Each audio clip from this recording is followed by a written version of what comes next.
most everywhere, from Zanzibar to Berkeley Square. But Patty's only seen the sights a girl can see from Brooklyn Heights. What a crazy pair, but they're cousins, identical cousins all the way. One pair of matching bookends, different as night and day. Where Kathy adores a minuet, the ballet russe and crepe Suzette. Our Patty loves to rock and roll, a hot dog makes her lose control. What a wild duet, still they're cousins, identical cousins, and you find they laugh alike, They walk alike, at times they even talk alike. You can lose your mind when cousins are two of a kind.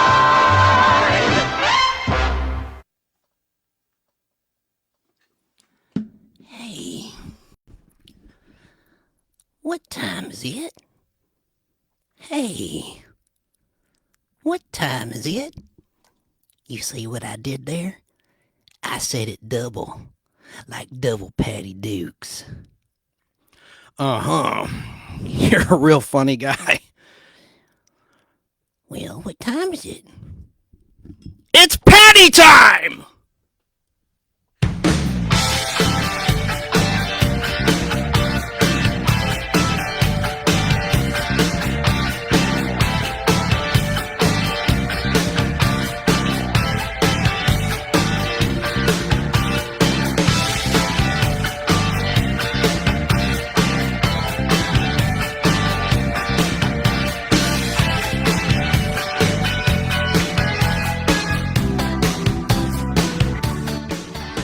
That's right, it's Pod Blast time. I'm your host, Chance Bartels. And as always, we've got a good one for you today, as Steve Harvey would say. This is your show, your weird, informative, hopefully fun time capsule of memories of days gone by as we forge ahead together in the game of life, like the Milton Bradley board game life. And as I've said before, I was a Monopoly man myself, but I digress. This is the nostalgia show with a bite, because it bites. Welcome. Again, I'm Chance Bartels, your host, no relation to Chance the Rapper, obviously. Today, we are celebrating a majorly talented and accomplished award-winning star of the big and small screen who also sang on several successful record albums and singles. And she was pretty, too. I'm talking about Patty Duke.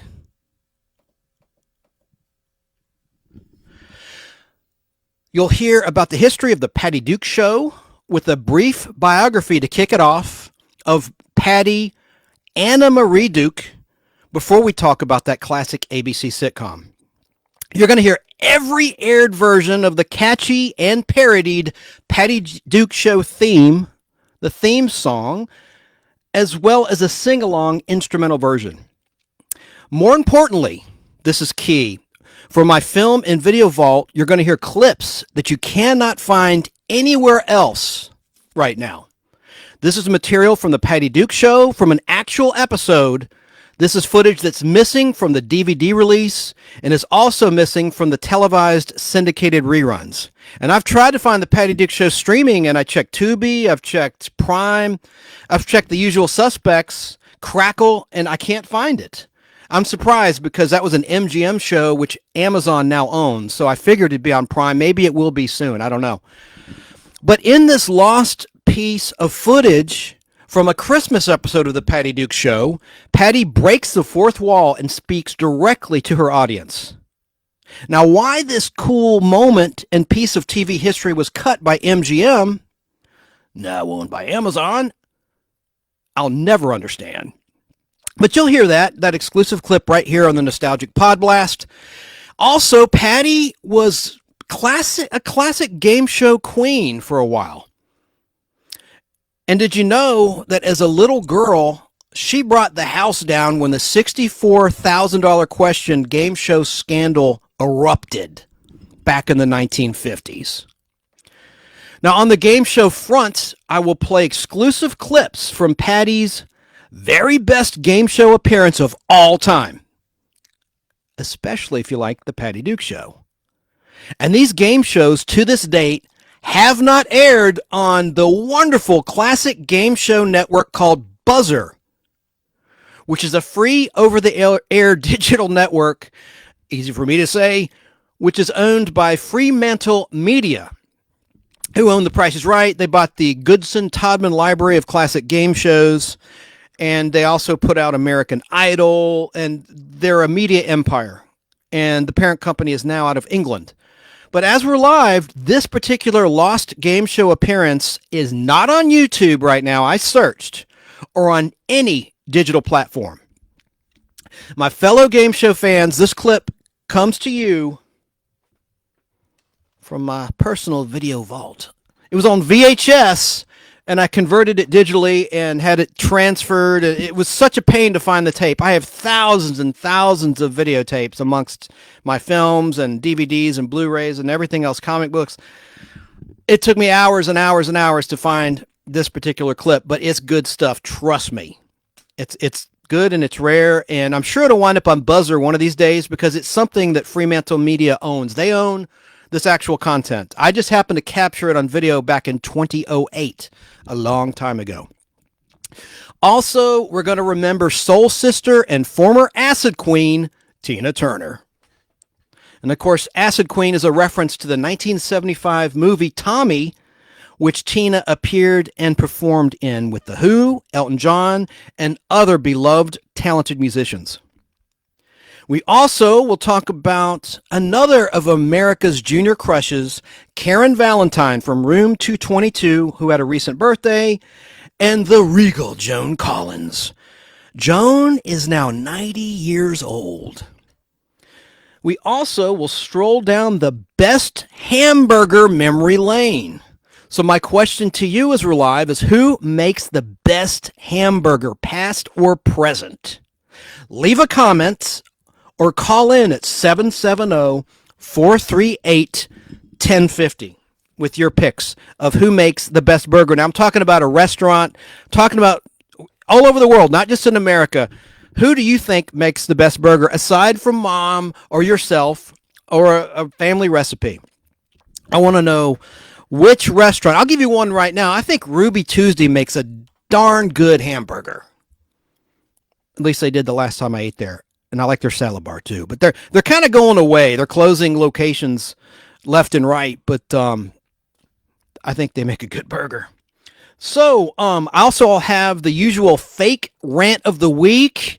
And this one is one that almost everyone will appreciate. So let's get started with a Patty Duke bio. I'm going to do I say brief biography, but this is pretty thorough. I did a lot of research. So a lot of people are probably correcting me, saying, it's not Patty Duke. Her name is Anna Marie Duke. Correct. But for the layman, I'm going to refer to her as Patty Duke throughout this broadcast. But she was born as Anna Marie Duke. Born on Saturday, December 14th, 1946. She lived to be 69 years of age, sadly passing away back on Tuesday, March 29th, 2016. So I don't want this to be confusing to the listener, so I'm going to refer to Anna Marie Duke as her stage name, Patty Duke. And we're going to listen to a lot of her music, too. She cut a lot of hit records. I'm going to play some of those songs for you tonight or today, depending on when you're listening. Want to mention, before I get to the heart of this bio of Patty Duke, that you can find the Nostalgic Podblast on YouTube, SoundCloud. Video is always best. You could go to the Nostalgic Podblast Facebook group. It's a group, not a page. It's a group. Or the YouTube channel. And all you have to do is Google The Nostalgic Podblast Patty Duke, and it'll pull up this very episode. As you know, Patty was a very accomplished record-setting actress and mental health advocate. Over the course of her acting career, she was the recipient of an Academy Award, 2 Golden Globe Awards, 3 Primetime Emmy Awards, and a star on the Hollywood Walk of Fame. Patty Duke, ironically, was born at Bellevue Hospital in Manhattan, in New York. She was the youngest of 3 children of Frances Margaret, a cashier, and her father, John Patrick Duke, a handyman and cab driver of Irish descent. Patty Duke was raised as a Roman Catholic. Patty Duke spent her early life in the Elmhurst neighborhood of Queens, New York, where her brother Raymond, her sister Carol, and she experienced a difficult childhood. Their father was an alcoholic, and their mother suffered from clinical depression and was prone to violence. When Duke was 6 years old, her mother forced her father to leave the family home. When Duke was 8, her care was turned over to talent managers John and Ethel Ross, who, after promoting Patty's brother, were looking for a girl to add to their stable of child actors. Now, John and Ethel Ross's methods of managing Duke's career were often unscrupulous and exploitative. They constantly billed Duke as being 2 years younger than she actually was, and they padded her resume with false credits. They gave her alcohol and prescription drugs. And they took unreasonably high fees from her earnings. And I don't want this to be tabloid, but Anna Marie Patty Duke said it herself in her first autobiography from 1987 titled Call Me Anna, which I read. They made sexual advances to her, which is sick. She was a child. It's sick as an adult, too, but she said it herself, so I'm going to treat it as a gospel. She never knew her father and saw her mother only when she visited due to the Rosses' controlling nature. In addition, the Rosses made Duke change her name. They told her, Anna Marie is dead. You're Patty now. They hoped that Patty Duke would duplicate the success of Patty McCormack, who was a star of films like The Good Seed, The Bad Seed, The Bad Seed. And a little anecdote about Patty. As an adult, she joined the Three's Company universe in the Roper spinoff as the Roper's next door neighbor and wife of Jeffrey Brooks III, the snob real estate salesman. But they wanted Patty to be like Patty McCormack, and so thus they had her change her name to Patty. One of Patty Duke's early acting roles was in the late 1950s in the soap opera titled The Brighter Day. She also appeared in print ads and in television commercials. In 1959, at the age of 12, Duke was a contestant on the $64,000 question, and she won $32,000, which was a ton of money in 1959. Her category of expertise, according to her autobiography that I referred to a moment ago, titled Call Me Anna, was popular music. The game show was revealed to have been rigged, and she was called to testify before a panel of the United States Senate and Congress. Duke eventually testified before congressional investigators and broke into tears when she admitted that she had been coached to speak falsely on the $64,000 question. Here's an article from an official government website, history.house.gov, which is the House of Representatives official web archive. Here's an entry from back in 2019. Headline, no authors mentioned. Headline, I told everything I know, quote unquote. Patty Duke's secret testimony to Congress. This was sealed for over 50 years. On November 2nd, I added that. It's not in the article, in the official record here. On November 2nd, 1959, the handsome and accomplished Charles Van Doren, who had made a fortune on the quiz show 21, shocked the nation when he admitted before a House committee that he had participated in rigging the widely viewed quiz show. Quote, I was involved, deeply involved, in a deception, unquote. With his words to a congressional committee, the house of cards built by the producers and sponsors of the popular televised quiz shows tumbled at last. But Van Doren wasn't the only one with a secret to tell the committee. The next day, child star Patty Duke appeared before the committee in a confidential session to reveal her own involvement in the scandal. The television quiz show craze started with the debut of the $64,000 question back in 1955. On this show, contestants answered increasingly difficult trivia questions about their chosen subject. The prize money increased along with the difficulty of the questions. The final question dangled a prize of $64,000, more than 3 times the cost of many homes. Someone's texting me. Of many homes at that time in the 1950s America. And that's almost $617,000 in today's dollars. $64,000 is. Large cash prizes were novel to viewers, and they tuned in with fervor, drawn by the sense of drama made possible with the props and dressing of a television stage set.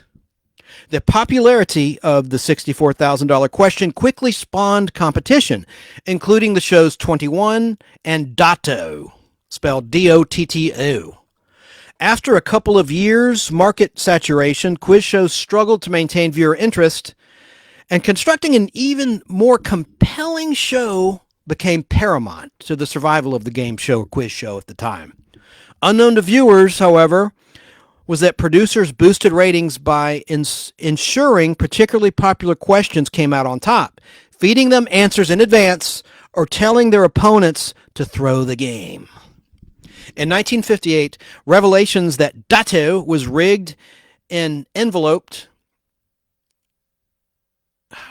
In 1958, revelations that Dotto was rigged called all quiz shows into suspicion. Networks canceled many quiz shows as their popularity plummeted. A New York grand jury considered whether these shows had violated federal communications law. Many witnesses denied the claims, and after 9 months, only a single producer faced indictment. And then the judge decided to permanently seal the more than 12,000-page report prepared by the grand jury. With no closure offered by the grand jury, the House Interstate and Foreign Commerce Committee held hearings to continue the investigation. The indictments fell under the committee's jurisdiction of, quote, investigating and making recommendations concerning the statutes administered by federal agents and their enforcement pertaining to advertising, unfair competition, and broadcasting, unquote. On October 6, 1959, in the imposing Cannon Caucus Room, Interstate and Foreign Commerce Committee Chairman Orrin Harris opened hearings of the Legislative Oversight Subcommittee, which had jurisdiction over both the Federal Trade Commission and the Federal Communications Commission, responsible for ensuring broadcasters served the public interest. Quote, it is one thing to arouse and hold the attention of the viewing public by programs which are openly pure fiction, unquote, Harris began. It's quite another thing, however, when the airwaves belonging to the people, whose free use has been licensed by the Federal Communications Commission, are used deceitfully to exploit for private profit the interest of the viewing public, unquote. As part of Harris's investigations, Patty Duke, a child star who had acted in a soap opera and a few advertisements, appeared before the subcommittee.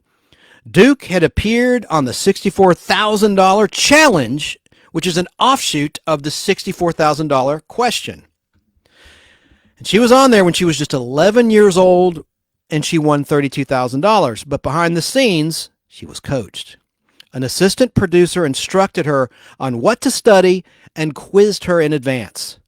Right before going on air, producers asked Patty Duke specific questions, and if she faltered, provided her with the answers outright. When Patty Duke appeared before the subcommittee in November 1959, she was performing on Broadway during her star-making run of The Miracle Worker as Helen Keller. Patty Duke, now at this point 12 years old, appeared before the Legislative Oversight Subcommittee in executive session, a closed-door meeting held by the committee if witness testimony could potentially, quote, unjustly injure his reputation or the reputation of other individuals, unquote. When the subcommittee asked Duke if the assistant producer told her she was getting answers to the question that would later appear on the show, she said, quote, not exactly. She sort of hinted around.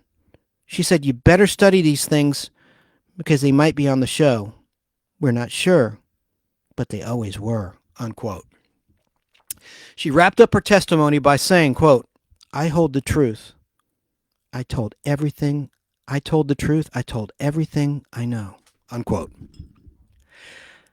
Patty Duke exited the Old House office building with her manager and lawyer after testifying in executive session before the Interstate and Foreign Commerce Subcommittee on Legislative Oversight. Patty Duke testified the same day as her manager, John Ross, the scumbag. That's Chance Bartels interjecting. By accounts, by Patty herself, Anna Marie herself. John Ross, whose executive session testimony was released by the committee that day. She was photographed exiting the Old House office building garage with John Ross, her manager, later that day. Although it came out in the press that Duke had also testified, her brief remarks remained closed record for over 50 years, per the rules of the House executive session material. Patty Duke suffered no professional fallout for her involvement, and she went on to a decades-long career in the entertainment industry. Public reaction to the quiz show scandal was moral outrage, especially after the involvement of a child like Patty Duke came to light in the press. Duke, quote, was led into it by older persons interested in the lofty purpose of raising the audience rating of a program in order to increase the sale of lipsticks, unquote, sneered a Washington Post columnist. Quote, what they did to Patty Duke, quite apart from the fraud they perpetrated on the public, amounted, in the real sense of the phrase, to a corruption of innocence, unquote. Throughout 1960, the Interstate and Foreign Commerce Committee continued its investigation into deceptive media practices, ultimately unearthing the payola scandal involving radio disc jockeys receiving kickbacks from record labels for promoting certain musicians. The committee's investigation into quiz shows and payola resulted in the passage of a 1960 amendment of the Communications Act of 1934, making it illegal to fix the outcome of a television program and requiring the disclosure of payola, unquote. We're at the end of this now, but this is interesting. Also in 1959, Patty Duke appeared in a television adaptation of Meet Me in St. Louis as Tootie Smith, the role that had originated in the film version by Margaret O'Brien. Patty Duke's major starring role was Helen Keller, with Anne Bancroft as Anne Sullivan, in the Broadway play The Miracle Worker, which ran from October 1959 to July 1961 on Broadway. Patty Duke originated the role of Keller on Broadway, although Patty McCormack, who we talked about before, actually originated the role in its earlier original presentation as a live television drama on Playhouse 90. During the run, Duke's name was elevated above the play's title on the theater's billboard, and that's believed to be the first time that had been done for such a young star. The play was subsequently made into a 1962 film shot in 1961, released in 62 in July 62, for which Patty Duke received the Academy Award for Best Supporting Actress as for her portrayal as Helen Keller. Before that film started shooting, the actress and activist Helen Keller briefly met Patty Duke. At age 16, Patty Duke was the youngest person at that time to have received an Academy Award in a competitive category. Patty Duke returned to television, this time starring with future Knight, Sir Laurence Olivier, and George C. Scott, future big screen General Patton. Also with pre-movie monkey Roddy McDowall in a CBS television production of The Power and the Glory in 1961. Mark Daniels directed it, who later directed many classic television programs such as the original Star Trek. Here's the plot of The Power and the Glory from IMDb, the International Movie Database. Quote, a cynical Catholic priest is sent to Mexico to preach. It's the 1930s, and Mexican government sees the church as competition. They send a secret agent to assassinate the priest. Unquote. This was Laurence Olivier's second performance for American television following an acclaimed production of The Moon and Sixpence, which won him an Emmy Award. Playwright Dale Wasserman wrote the script in 7 days. David Susskind originally wanted Richard Burton to co-star with Laurence Olivier. The project was announced in April 1961, and the cast finalized in May of 1961. It was going to be CBS's major dramatic production of the year. The budget was reported to be $500,000. Get this, a Mexican township worth $125,000 was built for the production, which was shot at NBC Studios in 2 studios, although it was broadcast by CBS.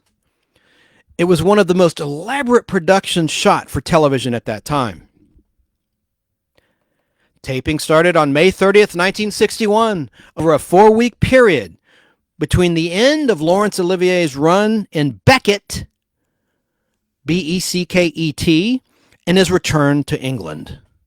The budget eventually blew up to $646,000, and the running time was 132 minutes.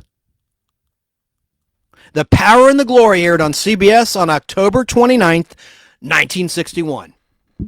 It did not get good reviews, but I'm going to play a clip of a trailer to that.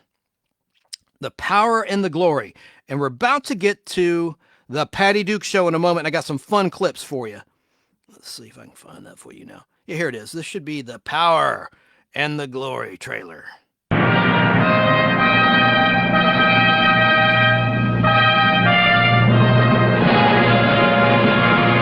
He's also wanted in the States for killing 2 seamen. G-man. You said seaman. Sorry. What else does the governor want? That priest. There's no priest. I don't like it, Father. Now you look like any other man. That was the idea. How is our daughter? Are you a criminal? No, not exactly. I'm a priest. Oh, that's too bad. Thank you. Now, you don't have to speak. If he's here among you, all you have to do is look at him, and I will know.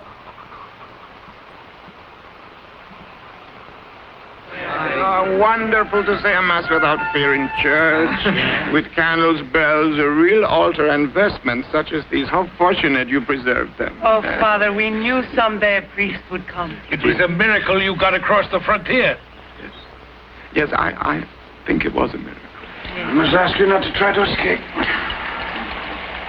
I have had enough of escaping. Are you going to shoot me now? No. You'll be tried first. The Power and the Glory. Patty Duke.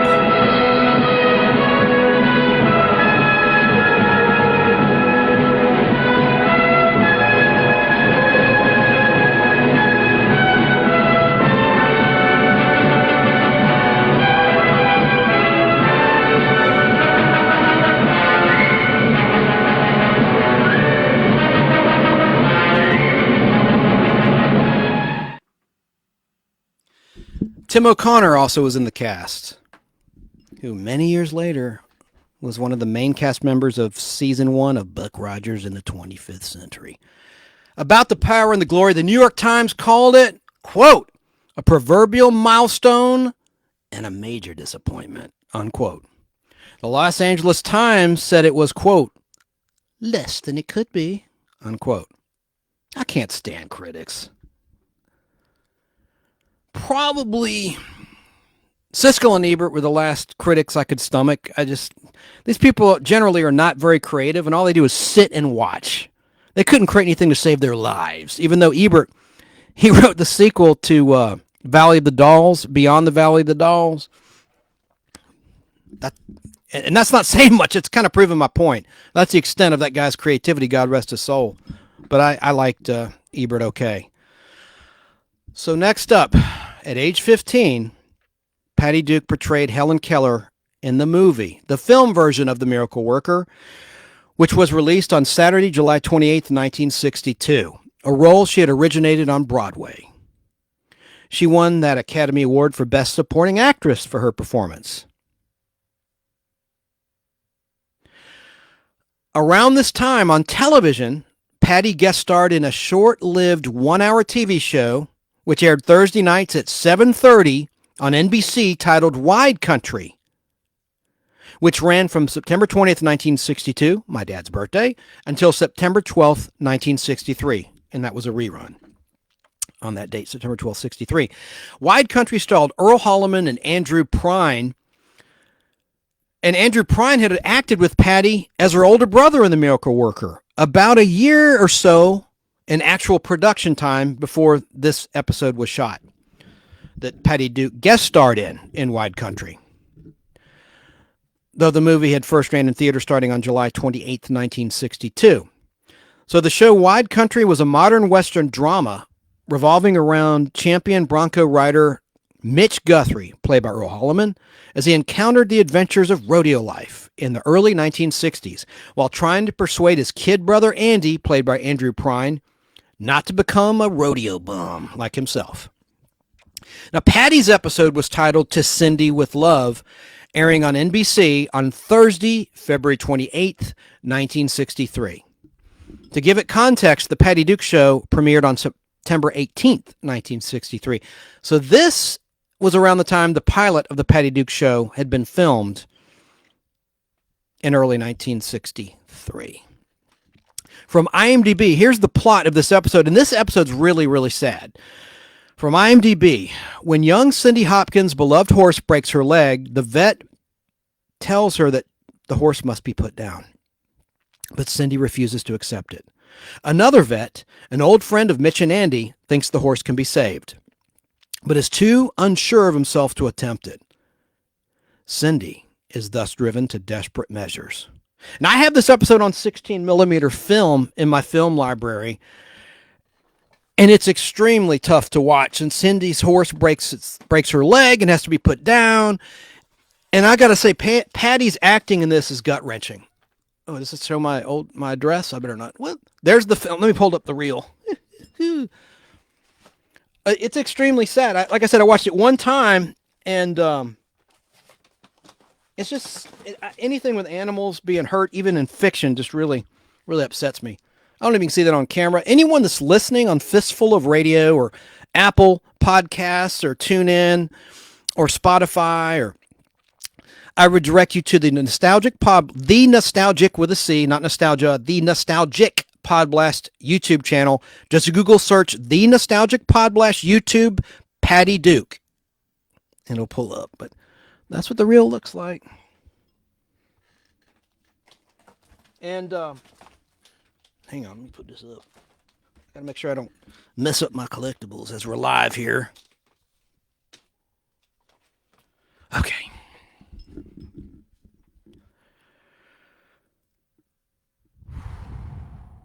I'm going to play the theme. The theme song, by the way, to Wide Country was created by none other than John Williams, known as Johnny Williams in those days. Before he worked on Gilligan's Island in 1964, before Lost in Space in 1965, and all the themes, and certainly before the movies like Raiders of the Lost Ark and Superman the movie and Star Wars and Harry Potter. He scored the theme. So I want to play it so you get a sense of how the Wide Country sounded to the viewer back then. And there were only 29 episodes produced, and I'll explain why. It was up against some really popular programs at the time. Let me pull this clip. I don't think I have it right here. Let me get this for you now. Yep, here it is. Wide Country by a very young John Williams. Thankfully, he's still with us.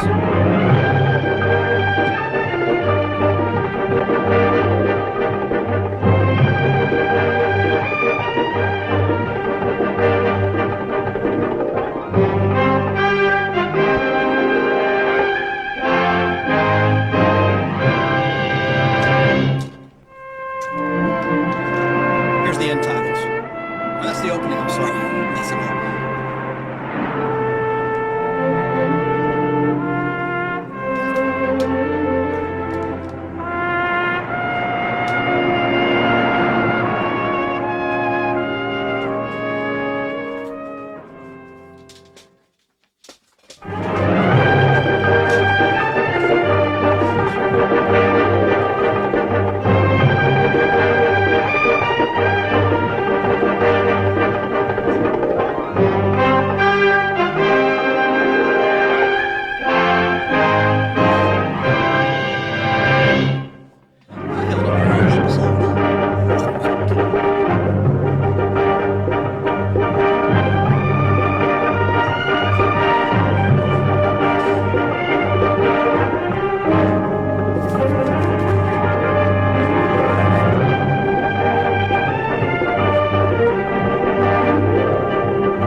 Bit of a long clip. Oh, listen.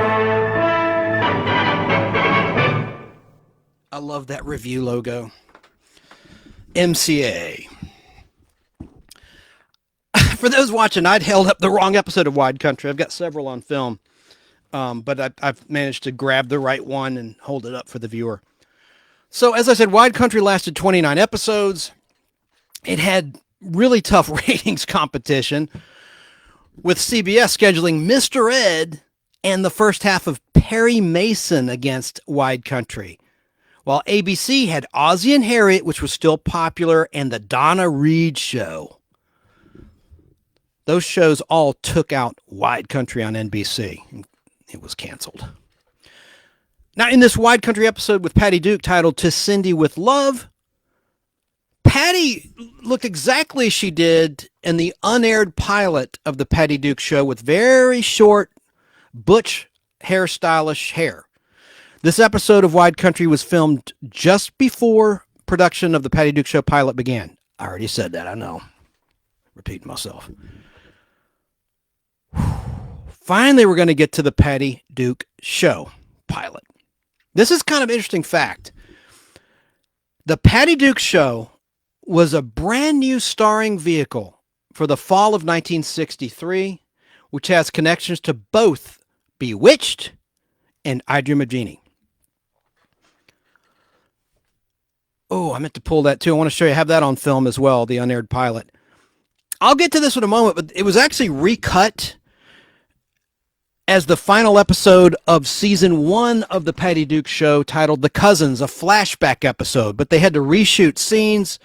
I'll explain in a moment. Basically, there were different cast members, so they had to reshoot scenes with the new cast members for that broadcast.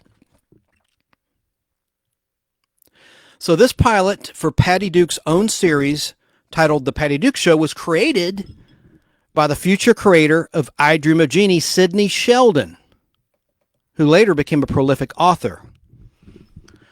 And this was 2 years before he created I Dream of Jeannie, which debuted on NBC on Saturday, September 18th, 1965.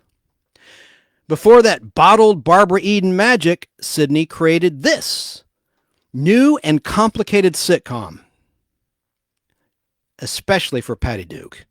And it was originally directed by, here's the Bewitched connection, William Asher, who was then the husband of Elizabeth Montgomery. And this was over a year before Bewitched began in the fall of 1964, also on ABC TV. Bewitched began, by the way, on Thursday, September 17th, 1964, airing at 9 p.m. So this Patty Duke Show pilot was very different than what we saw on ABC. I'm going to play a clip in a minute of it, some audio of it, but it was very different than what we saw after it was picked up as a regular series by ABC for the fall of 1963. For one thing, the setting was not in Manhattan, in Brooklyn Heights, the Brooklyn Heights area of New York. In New York City, it was in San Francisco, California. Also, Martin Lane, Patty Lane's dad, was the editor of the San Francisco Chronicle instead of the New York Daily Chronicle. There also was a different actor portraying Martin Lane other than William Shallert, who did in all 104 episodes of the aired version of The Patty Duke Show. Here in the unaired pilot, actor Mark Miller was Martin Lane, Patty's father. Patty's kid brother Ross Lane was played by child actor Charles Herbert instead of Paul O'Keefe. By the way, Paul O'Keefe is the only surviving main cast member of The Patty Duke Show as we're live. He's 72 years old now. Now, I found a comment from a member of the Nostalgic Pod Blast that he'd written on YouTube 4 years ago, Barry Grom. Hope I'm pronouncing your last name right. Grauman. Barry Grauman, forgive me. The pilot was filmed in Hollywood. Shortly after ABC bought the series for the fall of 1963, William Asher and Peter Lawford of Chris Law Productions decided it would be filmed in New York, and the setting changed from San Francisco to Brooklyn Heights, so that Patty could take advantage of less stringent child labor laws in New York than in California, and film more hours per week and per day. This necessitated the recasting of Martin Lane and Ross Lane, as Mark Miller and Charles Herbert were unavailable to film in New York. And as I said, William Shallert and Paul O'Keefe replaced them in the series. I'm going to show you my film reel of the unaired pilot. When I got this, I only paid $25 for it. The seller, I got it from a seller years ago on eBay. By the way, I didn't mention that Wide Country I got with Patty Duke. I bought that way back. Let's see, the postmark is November 20th, 2002. So I've had it for many decades. And I got this around that same time as well from someone I never bought anything else from, never had to. They never really offered anything I wanted. He thought it was the aired version, The Cousins. He didn't even know, it says 1964 on the film can, which I corrected in marker 1963. Anyway, I digress. Who cares, right? But I just wanted to throw that out there, a little personal anecdote of how I acquired a film print, this very rare unaired pilot. I remember when the DVDs of the Patty Duke Show, which are behind me, were released by Shout Factory. They announced in a press release they're going to release the unaired pilot. They never did. And it says so on the packaging, includes the unaired pilot. It's not on there. However, someone did put it on YouTube, so you could check it out. There's two different people that posted it, and the quality is not great. The sound is pretty good, but the pictures, it's a bad print. My print's great. Just saying. And it's something I will never part with. Let's see. And oh God, there's some really cool stuff I think you'll dig if you like The Wizard of Oz. I want to tell you about now about the Patty Duke Show. The Lane maid, there was a maid in the unaired pilot, and she was portrayed just in the unaired pilot and in The Cousins. She made the cut of The Cousins, the final episode 36 of season 1 of the Patty Duke Show, the flashback to how Kathy joined the Lane family from the unaired pilot. In the unaired pilot, the actress was Geraldine Wall instead of, are you ready for this? Margaret Hamilton, the Wicked Witch of the West herself from The Wizard of Oz. I think it blows my mind. I have all of her episodes on film of the Patty Duke Show that Margaret Hamilton was in. Margaret Hamilton only appeared twice in season 1 as the Lane family's maid. She first appeared in the 10th aired episode titled Double Date, and later in the 21st episode titled Let 'em Eat Cake, which is a hilarious episode. Now, another actor that survived the unaired pilot and became a semi-regular in season 1 of the Patty Duke Show was actor John MacGyver. He survived the recasting acts as Martin Lane's boss, J.R. Castle, the owner of the newspaper that character Martin Lane is the managing editor of, the New York Daily Chronicle and the San Francisco Express. I said Chronicle before. It's the San Francisco Express in the unaired pilot. But like I said, J.R. was only seen in season 1. And finally, the unaired pilot was missing the catchy theme song titled Cousins by Sidney Sid Raymond, who did the music, and Robert Bob Wells, who wrote the lyrics. But in the unaired pilot, the music was conducted by Sonny Burke. Now, just like with any Trekkers out there, or Trekkies that recall this story, just like with the NBC Star Trek unaired pilot of The Cage being re-edited and recycled to air later as the only 2-part episode of the original Star Trek series retitled The Menagerie. Well, 3 years before that incident in Star Trek, this happened on the Patty Duke Show. The Patty Duke Show unaired pilot was also re-edited with newly filmed scenes added with the final cast members William Schallert and Paul O'Keefe, and certain sequences were omitted as well. And this was titled The Cousins, which aired on Wednesday, May 20th, 1964 to close out season 1. So as I said, in my film collection is this unaired pilot, and I'm going to play some of it now while I dig it up and hold it up for the camera for the viewer. And the length of the unaired pilot was 29 minutes without commercials. And a television show in those days without ads was 25 minutes, 15 seconds in length. Sometimes 25 minutes, 20 seconds, but around that ratio. Where is the unaired pilot? What did I do with you now? Here it is. And you'll notice the lack of cousins, identical cousins.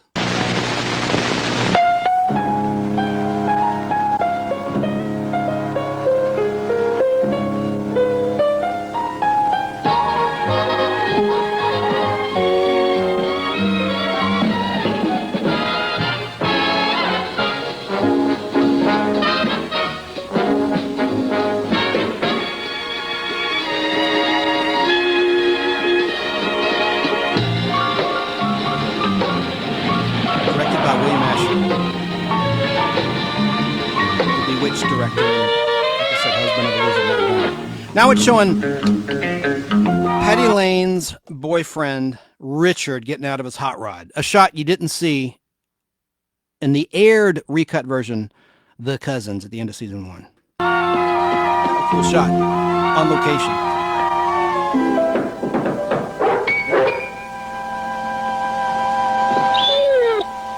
There's the Lane dog, Tiger. No relation to the Brady Bunch dog of the same name. Not now, Richard. I'm only human. It isn't right before 6 o'clock. That's for cocktails. Kisses are good anytime. That's disgusting. Why would you want to kiss her if you don't have to? Have you ever thought of running away from home? I'm going to, as soon as I get my portable television set. Has your cousin Kathy arrived yet? Her plane's due in an hour. We're leaving for the airport now. That's a big choice, isn't it? Coming all the way from Scotland to live with you. What if she doesn't speak English? I can't speak Scotch. You gonna kiss her again? 1. I'm going. Well, I've made my mind up, Patty. You have? I've narrowed it down to you and Sue Ellen. Sue Ellen, we'll talk about her later. That's Patty's nemesis in the show. You know, it makes me wonder if Jacobs, who created Dallas, was a fan of the Patty Duke Show. You have JR, the boss of Martin Lane, Sue Ellen, Patty's nemesis. By the way, I misspoke. I paid $43.87 for this unaired pilot. I just noticed there's an invoice in the film can it came in from October 11th, 2002. The guy that sold me this is Rick Garofalo in Park Ridge, Illinois. I'll be damned. Yeah. And he wrote a little handwritten note, which is nice. Hope you enjoy this show as much as I did. Thanks for your order, Rick. Paid in full. Kind of a nice little invoice, man. I'm glad I saved that. Put it up there for the camera. All right, let's get back to the clip. So Richard is telling Patty, hey, we're going to go steady. Screw Sue Ellen. And I've decided to give you my pin. Oh, Richard. Well, duty calls. I've got to tell Mr. Appleby he's becoming a father. I get through at 1. I'll bring my pin by then. Crazy. I'll see you at 1. J.R. may be the publisher of the San Francisco Express, but I am still its managing editor. I am fed up with his changing my editorials. What? Yes, I know he only took out one word, but the word was don't. No, I don't know when I'm coming back in. For 2 cents I'd get on a plane for Tahiti and never come back. Things are improving. Last time it was Alaska we didn't go to. Mom? Dad? You better split or we're going to be late. I wonder what Kathy will be like. I'm nervous. Isn't that silly? Of course it is. She'll be wonderful. Meanwhile, on the plane, TWA Airlines. Kathy, we'll be over San Francisco in a few minutes. Aren't you getting excited? I think I'm going to be sick. That's just nervousness. This is the first time I've been back home since I was a baby. It seems to get me in the stomach. Where were you born, Kathy? In Boston, but I've lived abroad all my life with Father. His business is going to necessitate his traveling extensively. So we thought it would be a canny thing if I lived with his twin brother in San Francisco. He has 2 children. That sounds like fun. They're my flesh and blood, but I've never met them. Ladies and gentlemen, we ask... I'll be living with strangers in a strange country. We're coming in. You better fasten your seatbelt. Look. That's the Golden Gate Bridge in person. What's that over there? That's the freeway. There must be a million motor cars down there.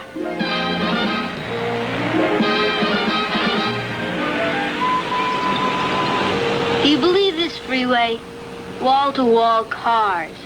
Probably on our way back to Scotland by now. I'm sure Kathy will wait for us at the airport. Mr. Castle, I finally reached his house. The housekeeper said Mr. Lane left very early this morning Dr. for John the airport. She was saying something about Scotland. But her television was making so much racket I couldn't hear. Just exactly what did Mr. Lane say when you talked to him this morning? He said that for 2 cents he'd get on a jet and never come back. But he was joking. I'm not laughing. Nobody is indispensable around here except me, Miss Gordon. Lane can be replaced. He has exactly 1 hour. Yes, Mr. Castle. Passengers arriving on flight 700.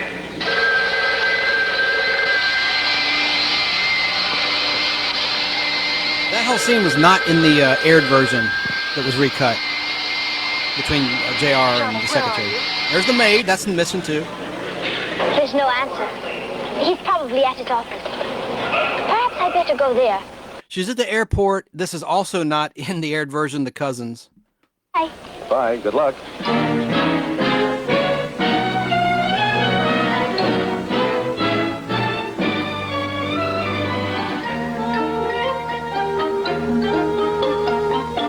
Cool shots in the streets of San Francisco of Patty as Kathy Lane's pretty cool.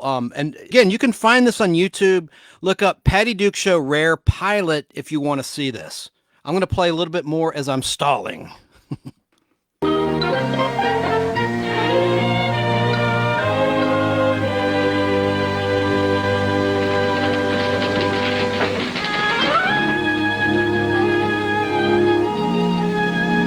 Isn't that Mr. Lane's daughter? It sure is. Mr. Castle's office. Oh, am I glad to see you. Where's your father? My father's in Glasgow. He's done it. When's he coming back? I don't know. He was talking about coming over for a visit next year. Next year? Excuse me, but I'm looking for Mr. Martin Lane. Quit? Martin Lane wouldn't quit this paper.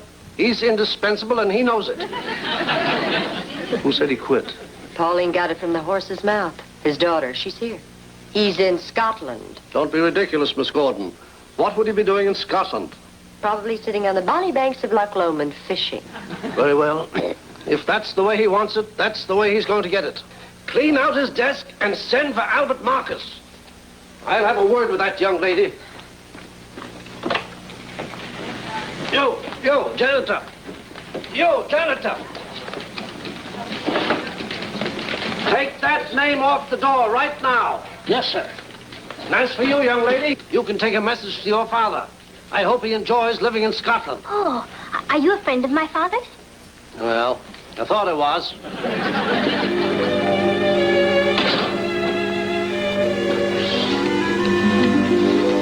Isn't Mr. Lane employed here anymore? No. They're scraping his name off the door, Martin Lane. So you can see where the confusion and the hilarity sets in here. Let me get to the very end. It ended on a really strange note. Well, actually, check that. I'm going to play just a little bit more of this, and we're going to move on to the theme song of the Patty Duke Show by Sid Raymond, sung and performed by the Skipjacks, who had also performed the Flintstones theme for Screen Gems, the classic cartoon, an ABC primetime cartoon.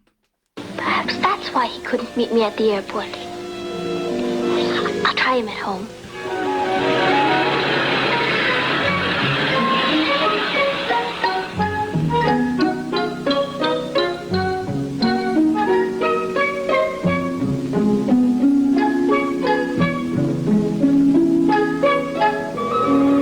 Just walking down the street on location in San Francisco. Great shots that they never used in the show.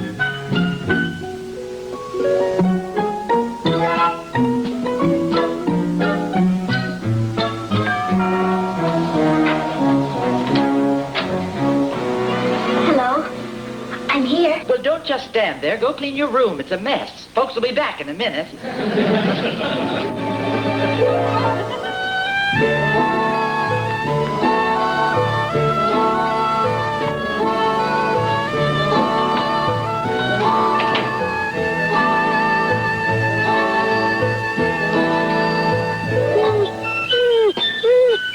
All right, so you get the point, and you may have already seen it. Now she greets, there's Tiger, the dog, family dog. In relation to Tiger, the Brady Bunch's family dog.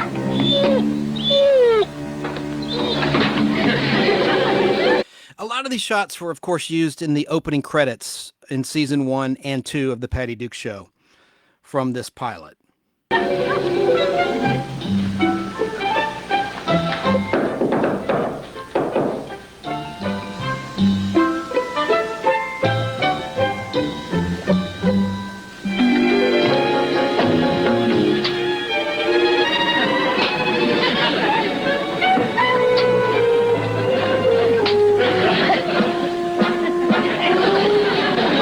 Richard answered the door. He kissed Kathy, and she slapped him in the face because obviously she doesn't know him, but he thinks he knows her. Now I guess I'll just get right. Well, no, I can't. In the name of the wee man. Well, are you going to clean your room or no? Coming. Look at the mess. I stepped on 3 Paul Anka records just trying to get to the window. Paul Anka?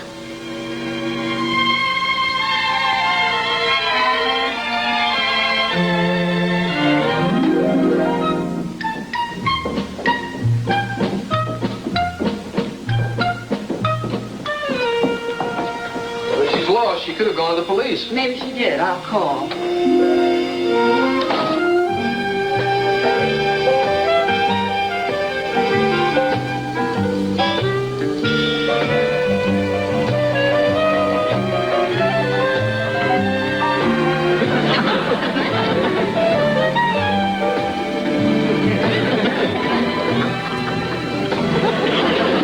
When you're through, I'd better call the office. JR probably thinks I'm halfway to Tahiti by now.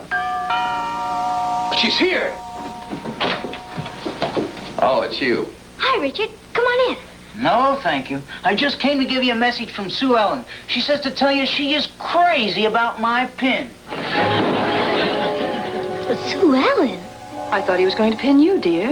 Yeah, so did I. I'll call the police. Never mind, dear. I'll do it.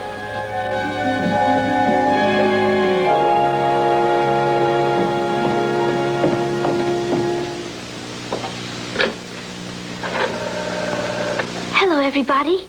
I cleaned up my cousin's room. That's nice, dear. Missing persons, please. What's cooking? Mrs. McDonald's weeked out. She's flipped. She thinks I clean... Now they see each other. I gotta interject here. The effect is actually better in the unaired version. They tried to improve it in the aired version, and you could see matte lines and things on the split screen, and they did a really advanced shot you didn't see in the actual finished show, the Patty Duke Show, ever again, where they go around each other. It's not just split, where there's two pieces of film processed and sandwiched together. There's actually, I guess, a blue screen at the time, and they're walking around each other, which was a very advanced special effect, an optical effect, back in 1963. But they tried to improve it in the aired version, The Cousins, and it didn't look as good as it does in the unaired pilot. Anyway, so that's what's going on here. About to fast forward to the very end so you can hear the strange way the unaired pilot ended, and then we'll talk about some other things.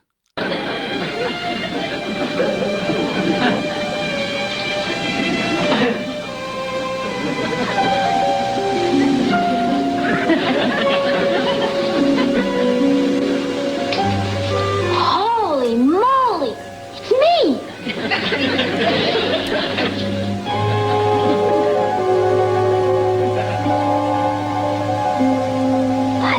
They're walking around each other. It looks really cool. Look it up on YouTube. Let's go. It's I. Oh, Kathy! Welcome, Kathy. Oh, you look so much like Father. Martin, it's amazing. Look at her. They look exactly alike. I don't know if I can stand two of them. I'm so worried about you. I couldn't figure out what happened to you. Oh, I've had quite a time of it. First, I couldn't find you at the airport. Then I got lost in San Francisco. And then when I arrived here, a strange boy popped his head in and kissed me. Was he tall and handsome with dreamy eyes and totally terrific? I was so busy slapping him I didn't really notice. But it sounds like him. Is he yours? Well, he was. He's Sue Ellen's now. All right, I'm going to stop and get to the very ends where you can hear the strange way it ended. And thank gosh that Sid Raymond came on board to handle the music and created really awesome incidental music and co-created that theme song, Cousins, with Robert Wells. How are things over there? Fine, fine. How are things over there? There's obviously a happy ending, but I like hearing and seeing Mark Miller as Martin Lane. Nothing wrong with William Shallert.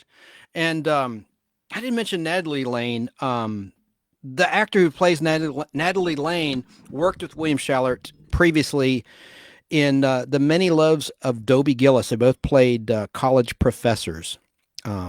Gene Byron played Natalie Lane in the unaired pilot and the finished product of the Patty Duke Show, which aired for 3 seasons on ABC. Over here, too, just fine. How long a vacation are you planning to take? Vacation? Now, wait a minute. Now, I don't want you to be stubborn, Martin.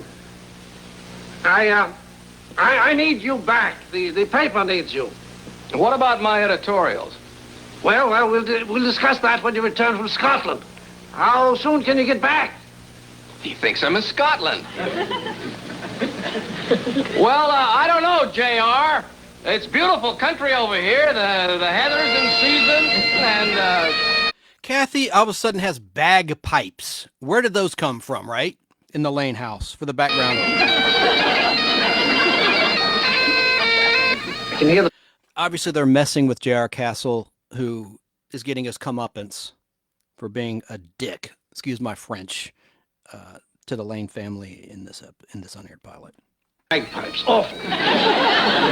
All right, Martin, you can write anything you want, only just come back. it's a deal. I'll be there in time to get out tomorrow's Bulldog edition. Fine, Martin, fine. Have a good trip. Goodbye. Goodbye, J.R. Terrible overseas connection. He had to yell all the time. Did you hear that? He's promised to quit messing with my editorial.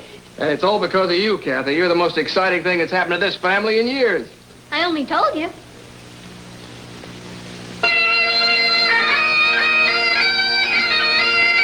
On the screen, it says the beginning of the Patty Duke Show in the same fonts as you saw in the opening credits of season 1 and 2 of the Patty Duke Show.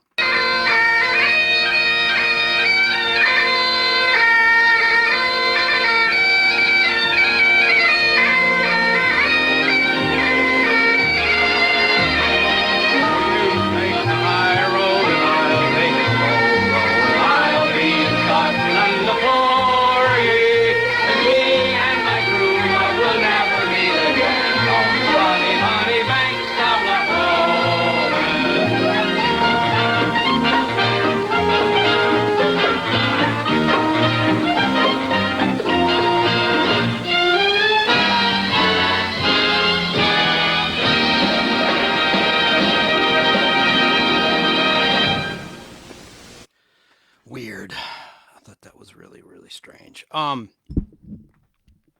So ABC picked up the Patty Duke Show as part of their new vanguard of new shows for the fall of 1963. The fall of 1963 saw many new and exciting TV shows making their debut on ABC in September 1963, including The Outer Limits, The Fugitive, the return of the Jimmy Dean Show, and of course, the Patty Duke Show. An ABC television network, American Broadcasting Company, engaged in a bold marketing campaign, which in 1963 would be the season of the new ABC. And I'm going to play a clip of a rare reel that advertisers were shown, the fall preview reel. I'm going to play a quick clip. If you're watching and wondering, any viewer wondering, why do you have Outer Limits things up and Fugitive? Here's why. Those were all part of the new ABC marketing campaign. Now, here is how they promoted. We'll start with The Outer Limits. It's just a brief piece of audio. Outer Limits, by the way, was on Monday night in September 1963 on ABC. The Fugitive was on Tuesday nights. The Patty Duke Show was on Wednesday nights. Patty Duke Show always aired Wednesday night at 8 p.m. from 8 to 8:30 throughout the whole run of 104 episodes over 3 seasons. So let's listen to a little bit of that rare reel, the ABC TV 1963 fall preview reel. Let's start with The Outer Limits, and you'll notice a little bit of differences with The Outer Limits too, with the control voices dialogue. Old lady really knew her jockeys. You can bet that the big conversation. Don't think I mentioned this. In seasons 1 and 2, the tired Ozzie and Harriet show preceded the Patty Duke Show. That was the lead-in. Piece on Monday morning is going to be 100 grand.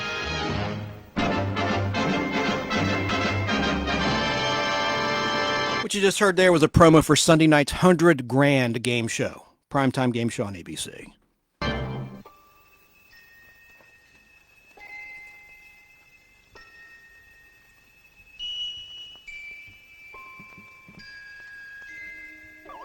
Oh, there it is again, Charlie. There's nothing to be afraid of, honey.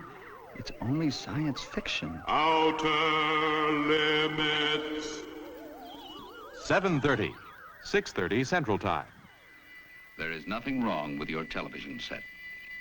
Do not attempt to adjust the picture. We are controlling transmission. If we wish to make it louder, we will bring up the volume. If we wish to make it softer, we will tune it to a whisper. We will control the horizontal. We will control the vertical. We can roll the image, make it flutter. We can change the focus to a soft blur or sharpen it to crystal clarity.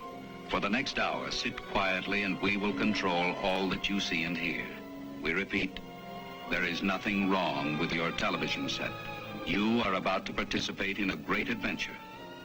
You are about to experience the awe and mystery which reaches from the inner mind to outer space. My name Cliff Robertson. Alan Maxwell, I am transmitting from a station on the third planet in the solar system, Earth. Short, whole, image, universe. Do not increase your power. Galaxy forbids contact of planets beyond central system. We're both breaking the rules.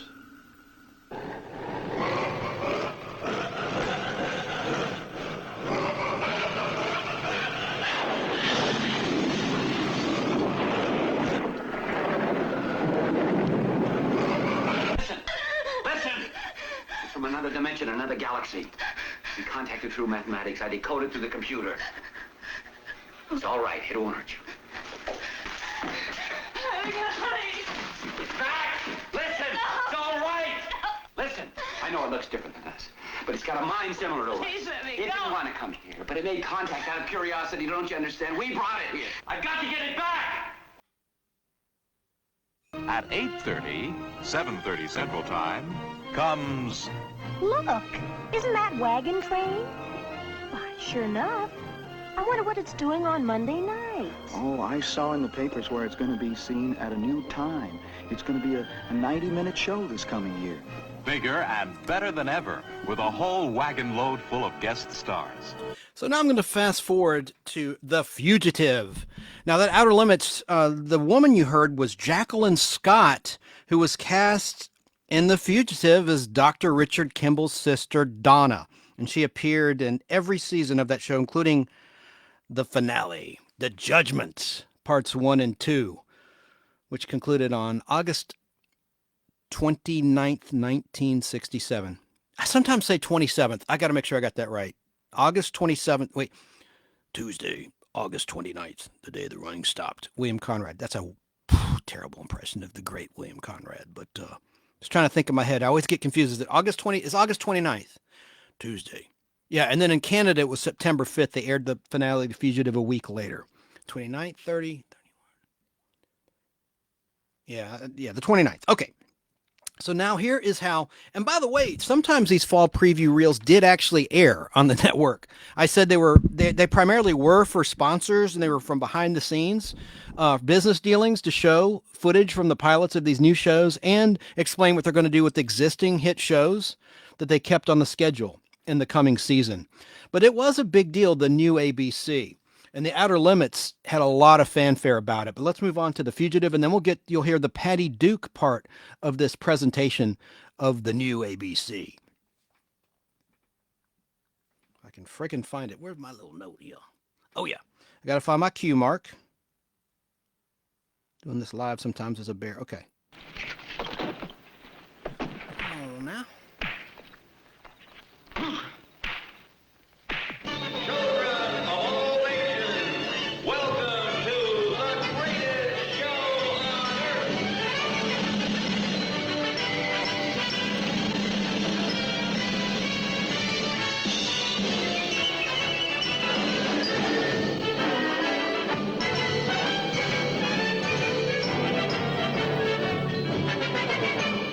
And following the greatest show on earth,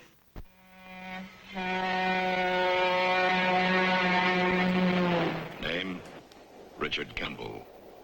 Profession, Doctor of Medicine. Destination, Death Row State Prison. Richard Kimball has been tried and convicted for the murder of his wife. But laws are made by men, carried out by men. And men are imperfect. Richard Kimball is innocent. Proved guilty, what Richard Kimball could not prove was that moments before discovering his wife's body, Murdered he wife's body in the encountered a final man cut. running from the vicinity of his home. A man with one arm. A man who has not yet been found. Richard Kimball ponders his fate as he looks at the world for the last time and sees only darkness. But in that darkness, fate moves its huge hand.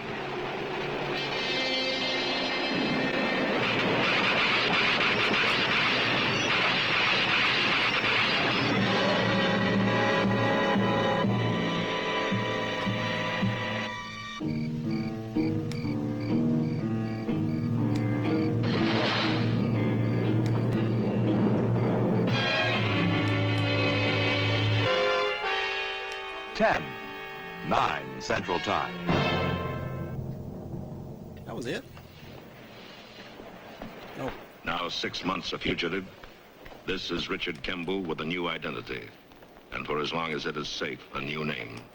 James Lincoln. He thinks of the day when he might find the man with one arm. But now is now. No, please. No, no, no. Please, please.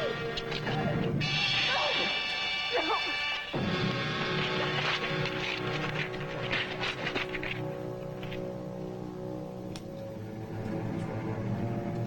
There we go. Monica, I've got to leave town. I don't understand. My picture's in every police station in the country. Right now, they might just be realizing who James Lincoln really is. A convicted murderer. I don't believe it. Vera Miles. Name of that actress. I said convicted. From Psycho. One of the characters. East, south, Midwest, every report verified. But by the time you arrive, Barry Morse. Be there. Gerard, from the very beginning. The arrest, all through the trial, the appeals, and the accident. Why? What is it with Kimball? The law has pronounced him guilty. I enforce the law.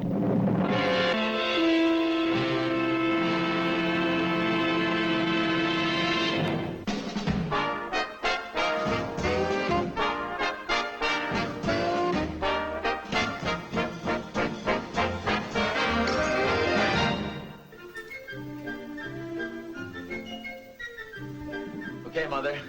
Thank you, dear. Ozzie and Harriet. What's new about Ozzie and Harriet? We've been watching that show for 12 years. Oh, they've got a new time period. They're on Wednesday night at 7:30. Gee, I want to write that down. Got a pencil? Oh, sorry, dear, I don't. A pen? Nope. Oh, doesn't matter. I'll remember anyway. Ozzie and Harriet, Wednesday at 7:30. 6:30 Central Time.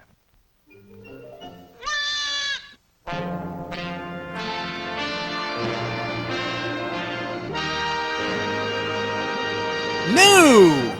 ABC proudly presents Miss Patty Duke, 1963 Academy Award winner.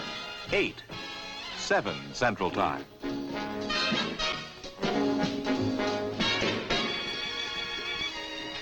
What's cooking? Mrs. McDonald's wigged out. She's flipped. She thinks I clean...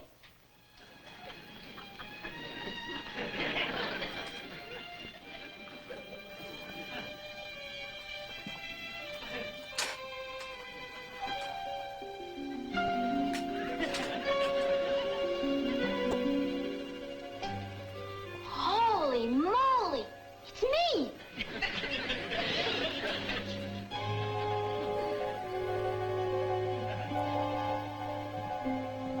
By the stone of Scone.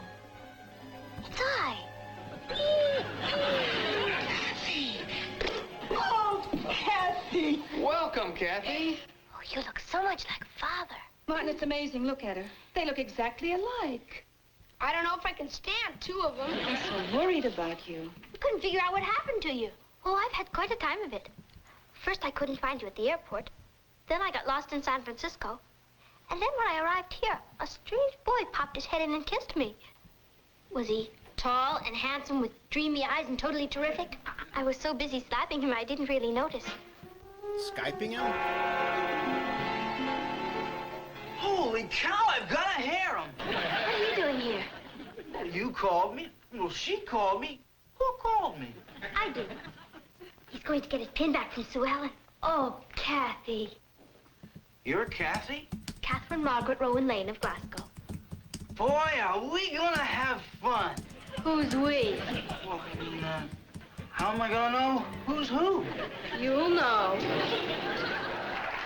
Right after Patty Duke, that great game show, The Price is Right, on the new ABC at 8:30, 7:30 Central Time, starring Bill Cullen. And here's Ben How about Casey that? in its new time period, right after Price is Right at 9/8 Central Time.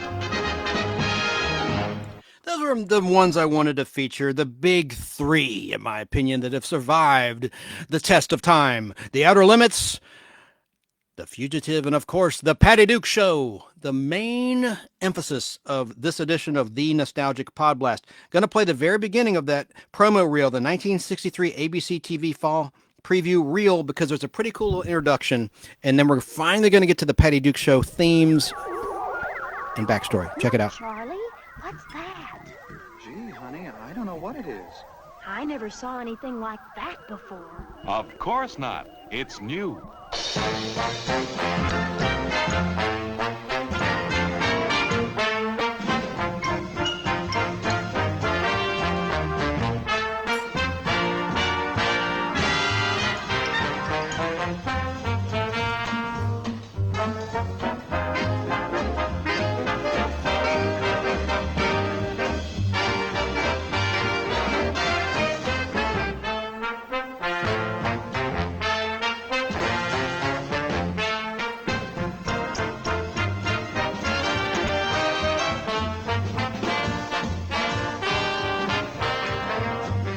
The new ABC! ABC! The American Broadcasting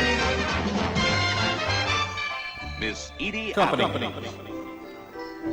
Find something new to see each day, to keep that sky above from ever turning gray.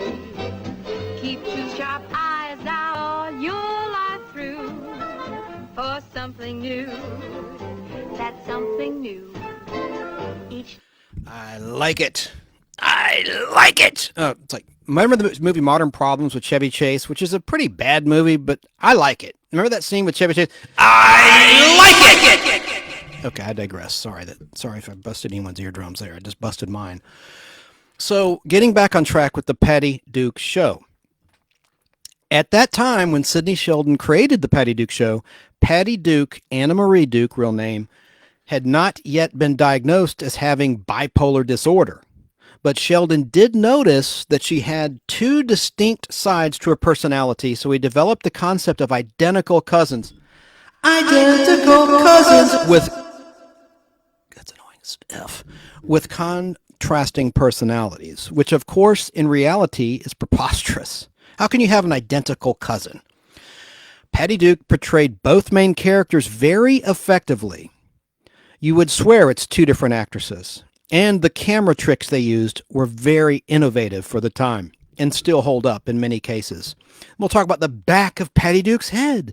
Remember that? If you're in Gen X like I am, Nick at Night began airing the Patty Duke Show in 1988, and they had a funny promotional commercial, 30-second spot, where they're interviewing the back of Patty Duke's head on a park bench. Anyway, we'll talk about all that in a moment. So Patty Duke obviously portrayed both main characters. Patricia, otherwise known as Patty Lane, a fun-loving American teenager who occasionally got into trouble at school and home, and her prim and proper identical cousin from Scotland, named Kathy Lane. William Schallert portrayed Patty's father, Martin, and his twin brother, Kenneth. So that was Kathy's father, Kenneth, in the storyline. So at least you had that. You had identical brothers. So, you know, even though it's preposterous to have identical twin cousins, Sidney tried. He tried to make it somewhat believable. But thank God that Patty Duke could act, because she really sold it. You really believed the concept and the premise of the show. So Martin Lane occasionally would play her dad throughout the whole series, seasons 1, 2, and 3. I believe, yeah, he appeared in season 3. Yeah, I think he did. I know he did. Jesus, I should know. Lord in heaven, forgive me. No blasphemy intended here. I'm just saying. I could have sworn. I know he played Uncle Jed. William Schallert did a country bumpkin character in season 3. Well, I don't know. I've seen these so many times. But let's just say in season 1, you had William Schallert playing dual roles as well. Martin and his twin brother, Kenneth. Jean Byron played Patty's mother, Natalie, and the aunt to Kathy Lane. Paul O'Keefe was Patty's younger brother, Ross. And Eddie Applegate portrayed her boyfriend, Patty's boyfriend, Richard Harrison. And you know who played Richard Harrison's dad? I don't have this in my notes. David Doyle. who went on to do Charlie's Angels a dozen years later. And he was in several episodes. And he played a construction engineer. So he was pretty well to do, as was Martin Lane, as the managing editor of a huge New York newspaper. In those days, print was king, well before the internet. And then we'll talk later about Sue Ellen Turner, Patty's nemesis, played by Kitty Sullivan in the regular series. And her father was a wealthy banker. So her family had a little more loot than the Lanes, although the Lanes were not hurting. So Sue Ellen Turner, as you heard from the pilot, you didn't see her in the unaired pilot. You saw her starting in season 1 and in season 2 of the Patty Duke Show.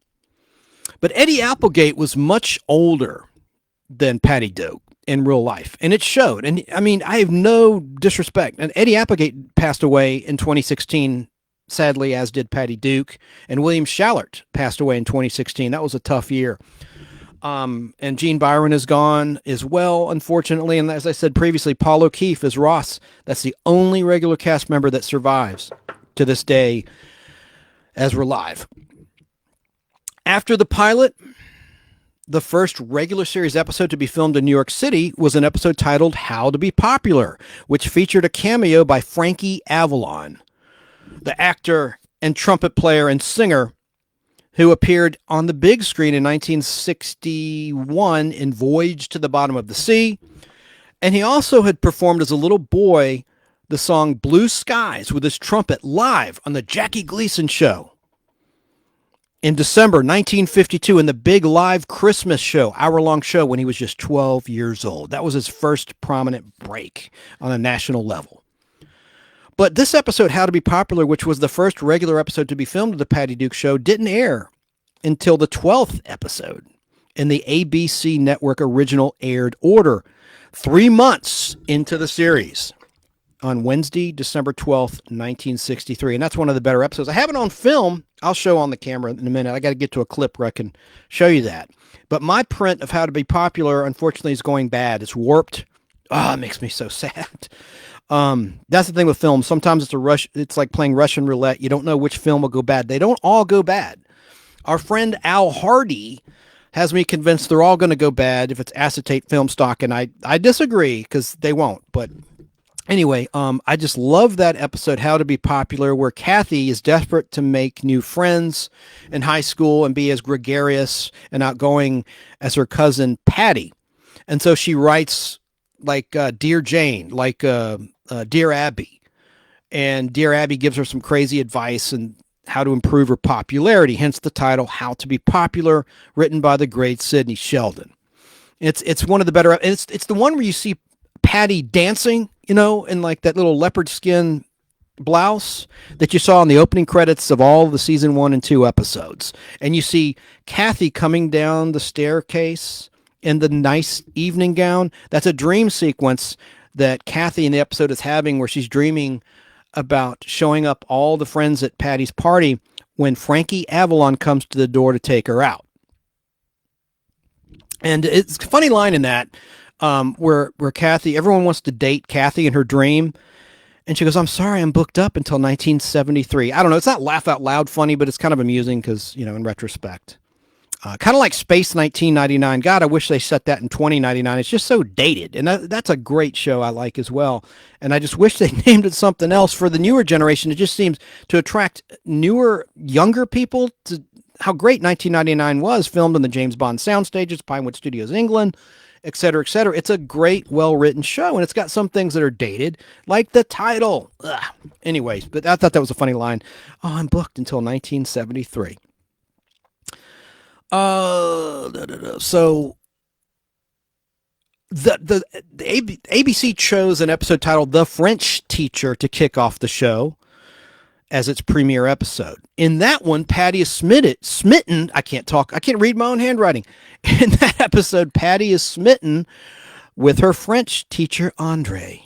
And there's a funny bit of dialogue written by Sidney Sheldon, brilliantly performed by both of the actors, where Patty says to her teacher, "You turned me into a woman." And Andre gets on nerves and goes, "I did nothing of the kind." just think that's funny. The next episode to be filmed in production order after How to Be Popular was The Genius with guest star Paul Lynde. And that one actually did air second in the ABC aired order that matched the production number of the second episode. It's just odd how networks picked episodes to air. Now, partly it was due to when post-production and special effects were completed, and the Patty Duke Show definitely had many optical effects to simulate two girls, Patty and Kathy Lane, played by the same actress. A split screen was used in conjunction with the back of Patty Duke's head. And Patty Duke's stand-in was Rita McLaughlin, and her last name is spelled McLaughlin. Ironically, Lindsay Wagner's stunt woman on The Bionic Woman in Double was named Rita. Rita Eggleston, but I digress. Lovely Rita, meet a mate. I can't sing. Another example of a strange choice ABC made to air also pertains to this fall 1963 season. The Fugitive had filmed a complete flashback origin story showing Dr. Richard Kimball's escape, his wife's fate, the trial, and more, and this was filmed third in the production cycle and schedule, but ABC held on to this key audience-building episode that explains the whole premise of The Fugitive until Christmas Eve 1963. What a weird night to air the origin of The Fugitive. And that episode was titled The Girl from Little Egypt, which aired 14th in aired order of season 1 of The Fugitive, yet it was the third episode to be filmed. They did that a lot with Star Trek, airing all sorts of unusual episodes in out of order where there's character development that's skipped, and The Invaders did that as well. And now those are forgivable because it's all a matter of when the special effects were completed. So I don't blame the network for that. But getting back to the Patty Duke Show, it began airing as a half-hour situation comedy on Wednesday, September 18th, 1963 at 8 p.m. on ABC.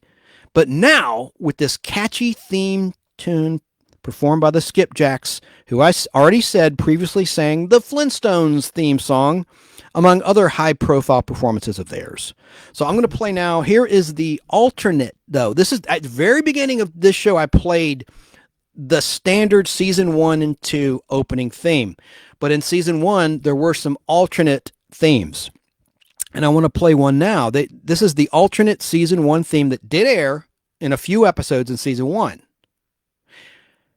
And then I'm going to play my first exclusive clip from my film vault. This is a great little moment where Patty steps out of character, breaks the fourth wall, and addresses the audience in their Christmas 1963 episode. And that little bit is cut down on DVD, which makes no sense because there's no need to cut DVDs for commercial time.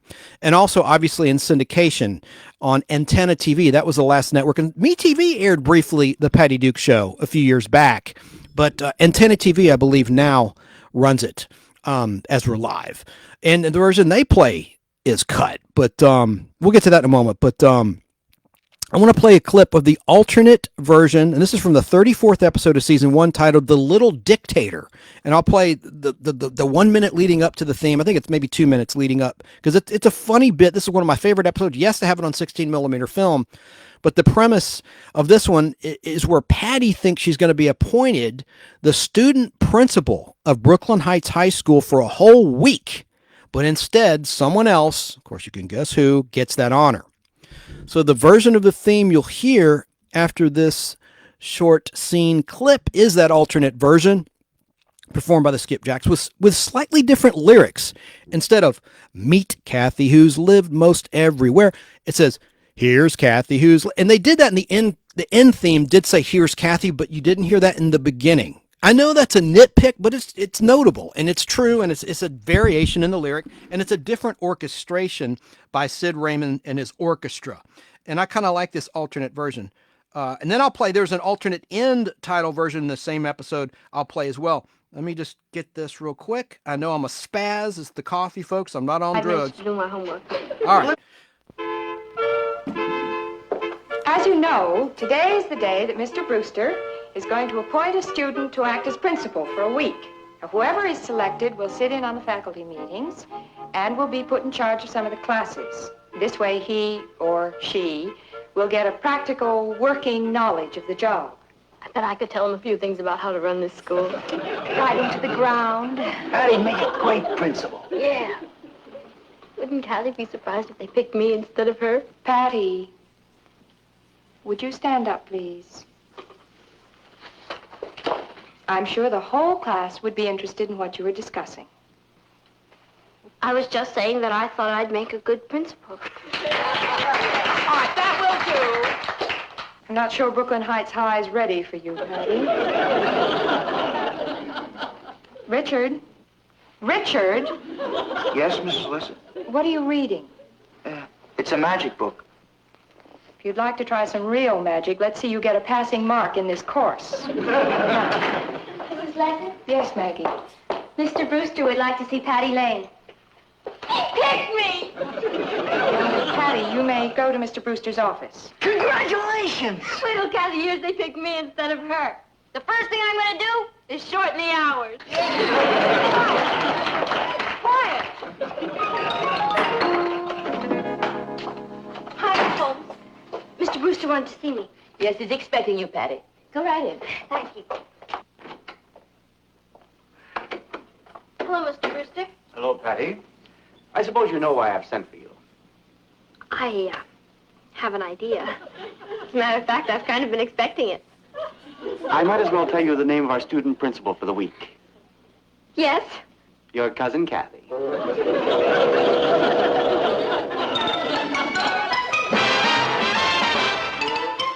Here's Kathy, who's lived most everywhere, from Zanzibar to Berkeley Square. But Patty's only seen the sights a girl can see from Brooklyn Heights. What a crazy pair, but they're cousins, identical cousins all the way. One pair of matching bookends, different as night and day. Where Kathy adores a minuet, the ballet russe, and crepe Suzette. Our Patty loves her rock and roll, a hot dog makes her lose control. What a wild duet, still they're cousins, identical cousins, and you'll find they laugh alike, they walk alike, at times they even talk alike. You can lose your mind when cousins are two of a kind. Basketball game this afternoon, Patty? I wouldn't miss it for anything in the world. What time do you want to meet tonight? Let's make it about 7:35. That'll give me a half hour for dinner and 5 minutes to do my homework. Let's see a movie. All right. What's playing at the Rialto? I don't know. I was just keeping that going in case Kitty Sullivan as Sue Ellen had a line. I left the room to take a whiz, not to be crass, but that's what I did.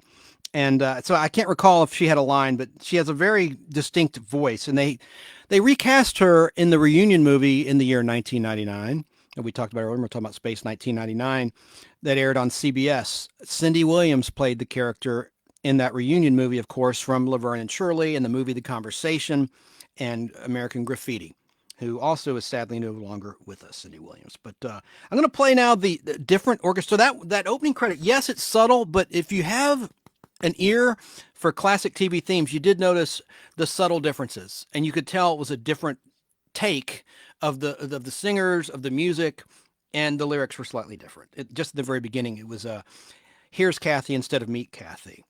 Big whoop! But I'm a TV historian.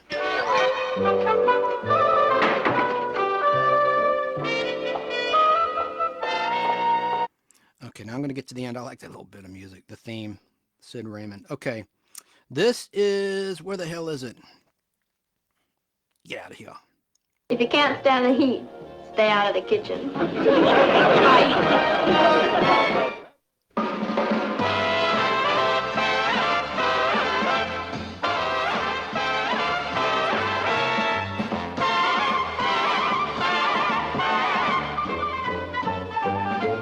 Here's Kathy, who's lived most everywhere, from Zanzibar to Berkeley Square. But Patty's only seen the sights a girl can see from Brooklyn Heights. What a crazy pair, but they're cousins, identical cousins, and you'll find they laugh alike, they walk alike, at times they even talk alike. You can lose your mind when cousins are two of a kind. United Artists Television. They tacked that on at the end there, the MGM line. So, for the DVD release. Now, for my exclusive. The only two-part episode of the Patty Duke Show was a Christmas 1963 storyline that concluded the following week on New Year's Eve 1963 into 1964. These two episodes were titled The Christmas Present, that's part one, and Auld Lang Syne. Auld Lang Syne. And part two. At the end of part one, there was a dramatic cliffhanger where Martin Lane's twin brother, Kenneth, who also works for the New York Daily Chronicle publisher and owner J.R. Castle as a foreign correspondent overseas, is fired. Now, I'm going to play for you how it sounds on the DVD and Antenna TV rerun version versus my film, which has restored, or actually not cut, Patty fully addressing the audience with a Christmas message. And of course, her standard line, bye. Remember that? Bye. Anyway, God, I sound like an idiot doing that. That's why I don't have to wear these headphones. I hate my voice. Why should I expect anyone else to listen? Oh, well. So yeah, let me find this. This is the cut version, and then I'll play my exclusive right after. And you'll also hear the regular end credits version, season one version of the theme. I played the alternate. I should have played this one first, but I knew it was coming up, so I'm doing this out of order. Yeah, here it is. Let me get this going right now, and you'll hear the cliffhanger. Here it is. This is the syndicated. Merry Christmas. It's Christmas. The DVD syndicated cut version. Here it is. It's Christmas. So it is. Merry Christmas, everybody. Did you hear that? That's terrible. She's looking into the camera. Imagine firing someone on Christmas. He wouldn't do that. Or would he? Cut.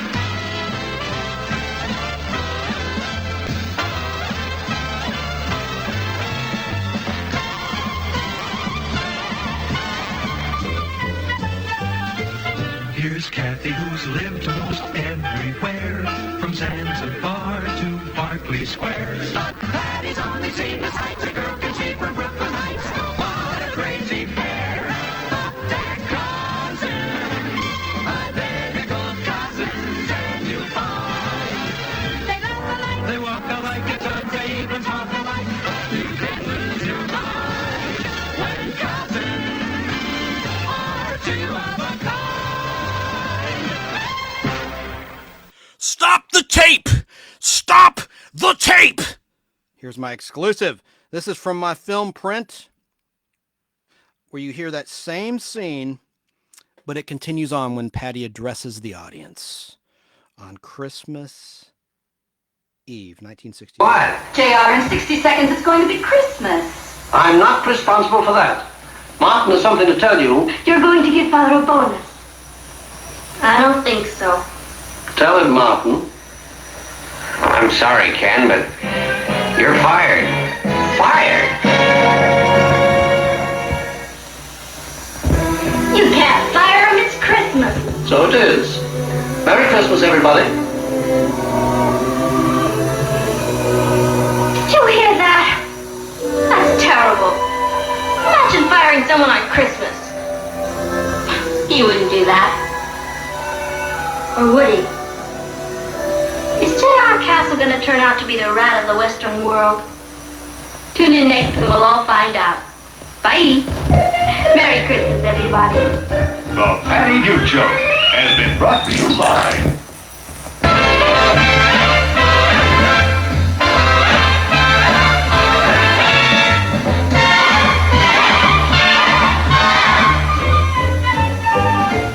Here's Kathy, who's lived most everywhere, from Zanzibar to Berkeley Square. But Patty's only seen the sights a girl can see from Brooklyn Heights. What a crazy pair! But they're cousins, identical cousins, and you'll find they look alike, they day goes out the light, you can lose your mind when cousins are two of a kind.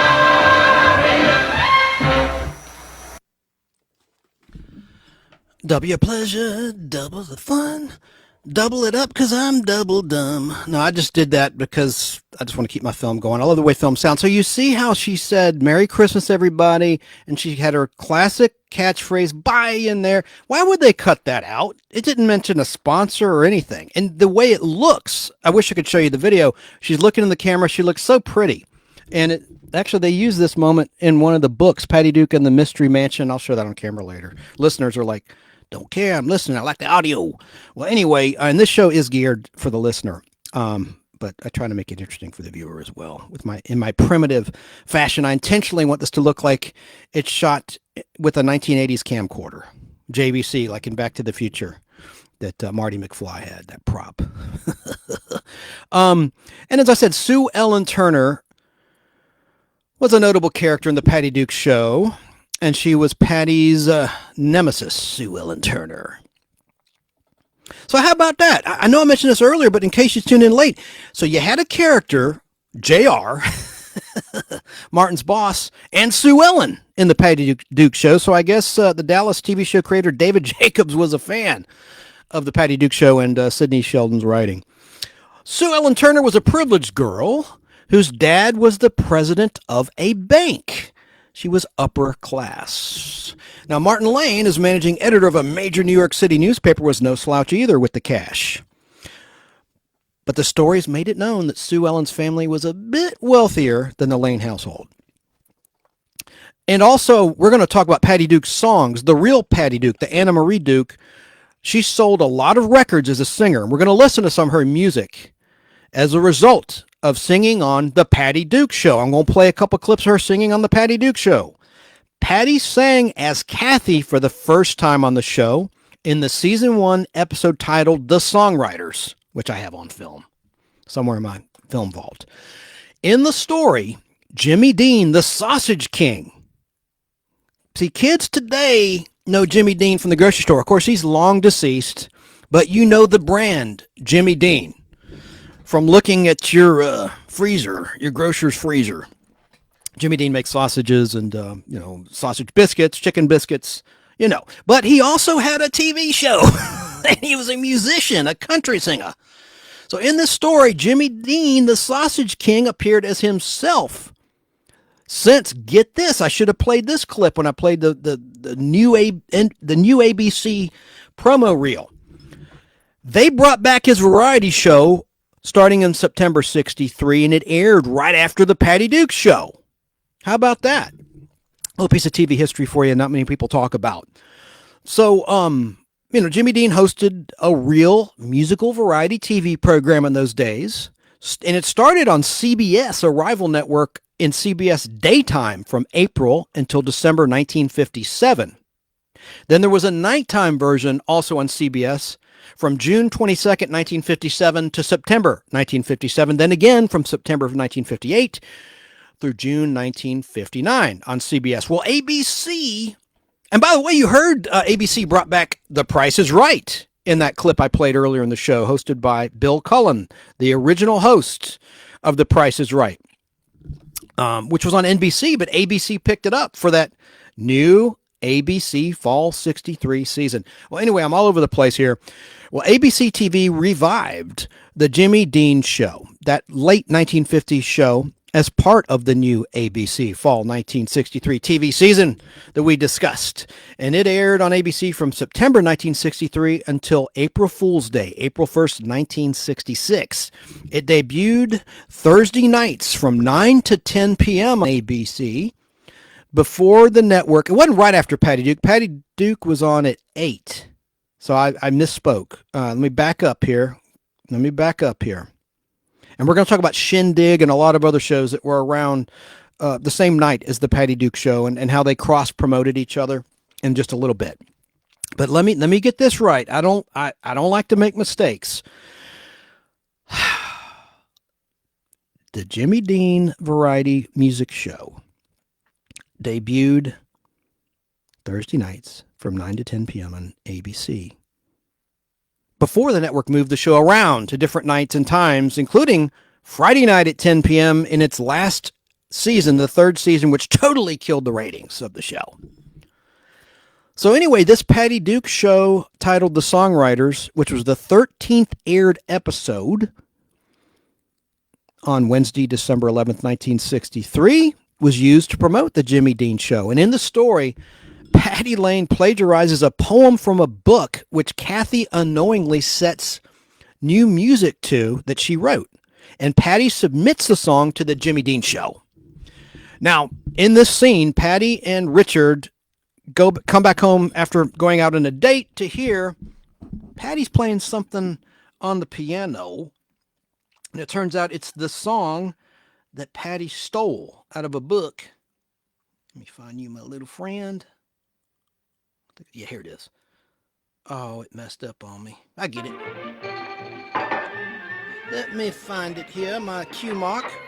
No problem. No problem. Here it is. Hi, Cat. You're just in time. Listen. First time Patty sang on the show. When love has gone, the stars forget to go. She's playing my song. Returns to sadder songs than we were meant to know. When love has gone, all has gone. The skies cry bitter rain for all the lovers who have kissed and will not kiss again. Kathy, that's great. You're a real talent. I'll say it's good enough to be in the Jimmy Dean Song Contest. No, it's not. You could win $100. Money isn't everything. Well, you want everybody to hear your song, don't you? No. Some things are sacred. Do you really think we'd have a chance? No. Of course not. There are probably millions of entries. What do you got to lose? You. What? You wouldn't want us to commercialize our talent, would you? I don't understand you, Patty. You usually have more angles than Sergeant Bilko. And now you got a chance to win $100 and maybe be famous, and you don't want to invest in a 5-cent stamp. You're right, Richard. I'll mail it in the morning. Don't bother. I'll do it for you. No. My song, I'll mail it. It's all the same postal service. Do you know what it'll mean if you win? Do I? Of course, it has a happy ending. I'm going to cut the clip. That was a pretty good clip, though, I think. So you heard they added a lot of reverb in there to try to... Uh-oh. You stop. Oh, you're not... No, you don't play now. You play later, little clip. You got a mind of your own over there. A little clip machine. So they added a lot of reverb to sort of augment her voice, kind of like they do these days with some real hack singers that can't sing, that become very, very successful with very little talent. Unlike Patty Duke, who had real talent. And she, like I said, she won Emmy, she won an Academy Award, but she sure didn't win a Grammy. I kid, I joke, because I think her singing's good. And I'm going to play some of her songs in a little while. But Patty also sang in another season 1 episode titled The Wedding Anniversary Caper, which aired on March 18th, 1964, in which Patty enters a talent contest to win a new color television set as a gift for their parents on their wedding anniversary. And she stretches the truth with her application to the contest, stating that she speaks several foreign languages. So, you guessed it, Patty ropes Kathy in to perform in the contest, tricking the judges. She'd say, I need to get a drink of water. And then she'd run off stage and get substituted with Kathy and vice versa. So the judges thought it was just one talented girl. So now I'm going to play a bit of Patty singing in that episode. And I don't think I'm going to have time to play every time she sang in the show, most of them. But then we'll get to some of her record albums and some other stuff. want to talk about Tina Turner passing away. I want to talk about the best hamburger that you can buy that's not homemade, and other nostalgic goodies, like a brief thing about Room 222's Karen Valentine, and some other nostalgic stuff, like my nostalgic fake rant of the week. Actually, it's not nostalgic at all. It's happening right now, and it affects everybody. And I'm sure we'll all agree that it's BS. So let me find, yeah, here it is. Now, tell me, don't screw it up now. Here it is. Why do I say that? I sound like an idiot. Let me find that. Remarkable repertoire. Here she is performing for the judge, before the judges. Where the hell is my... Would you like to start off with an American song?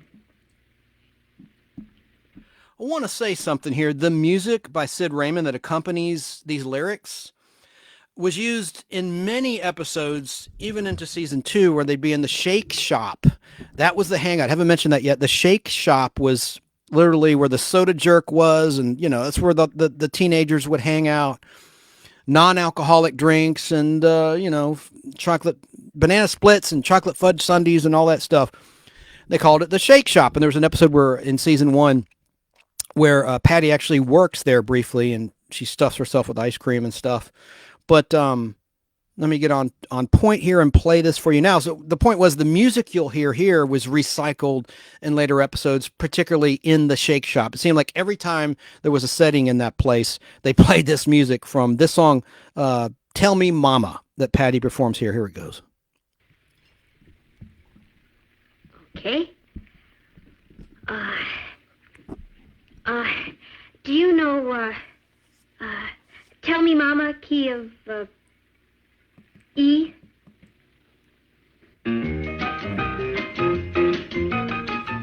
me, Mama, what to do if a boy makes eyes at you.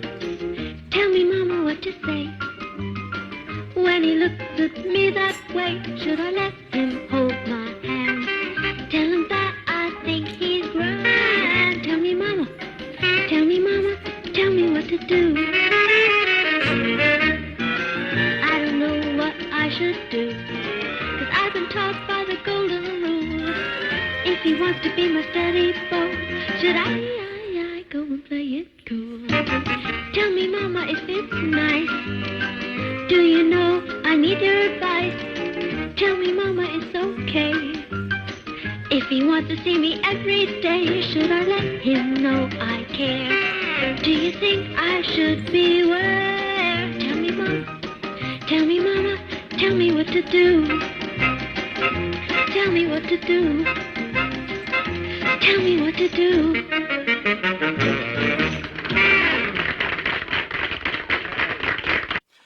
And she winds up winning the television set, and they feel really guilty, so they do the right thing at the end and tell their parents what they pulled on the judges there. So that was the 27th episode of 36 episodes.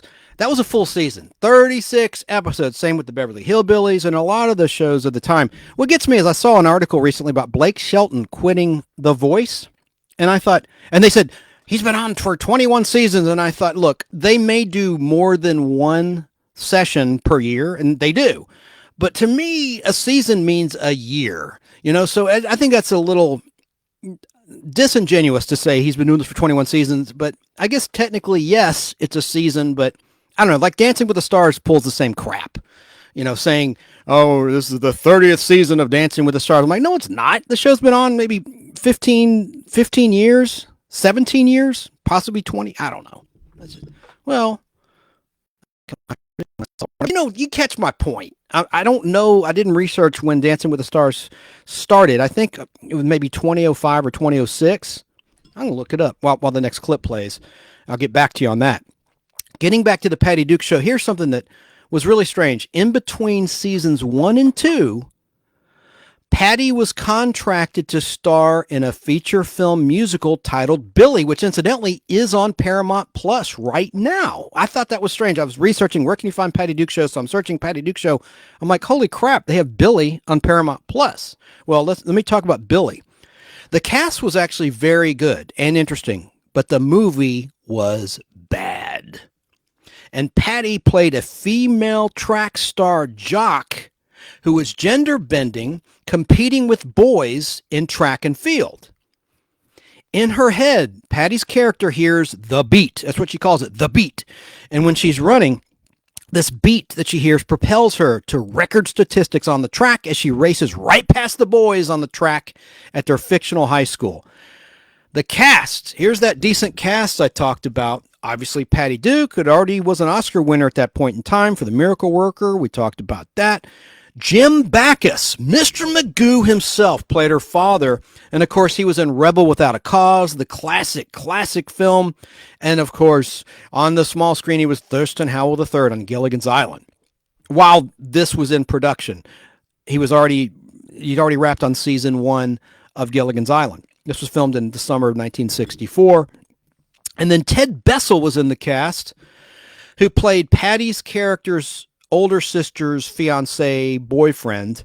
And Ted had already been on Gomer Pyle USMC season 2, which was the first color season of that program.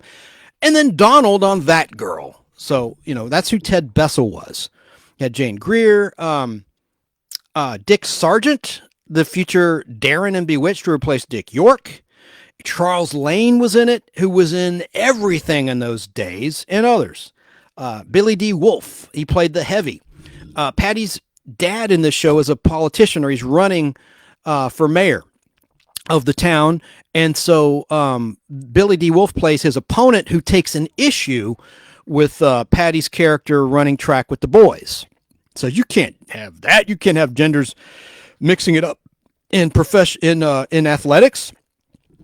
So anyway, in Billy, Patty again sang songs, and the musical score was great. That's another plus about Billy. And it was by none other than a composer named Dominique Frontiere, who had scored The Outer Limits original series season 1, which he quit to write music for TV's 12 O'Clock High for Quinn Martin.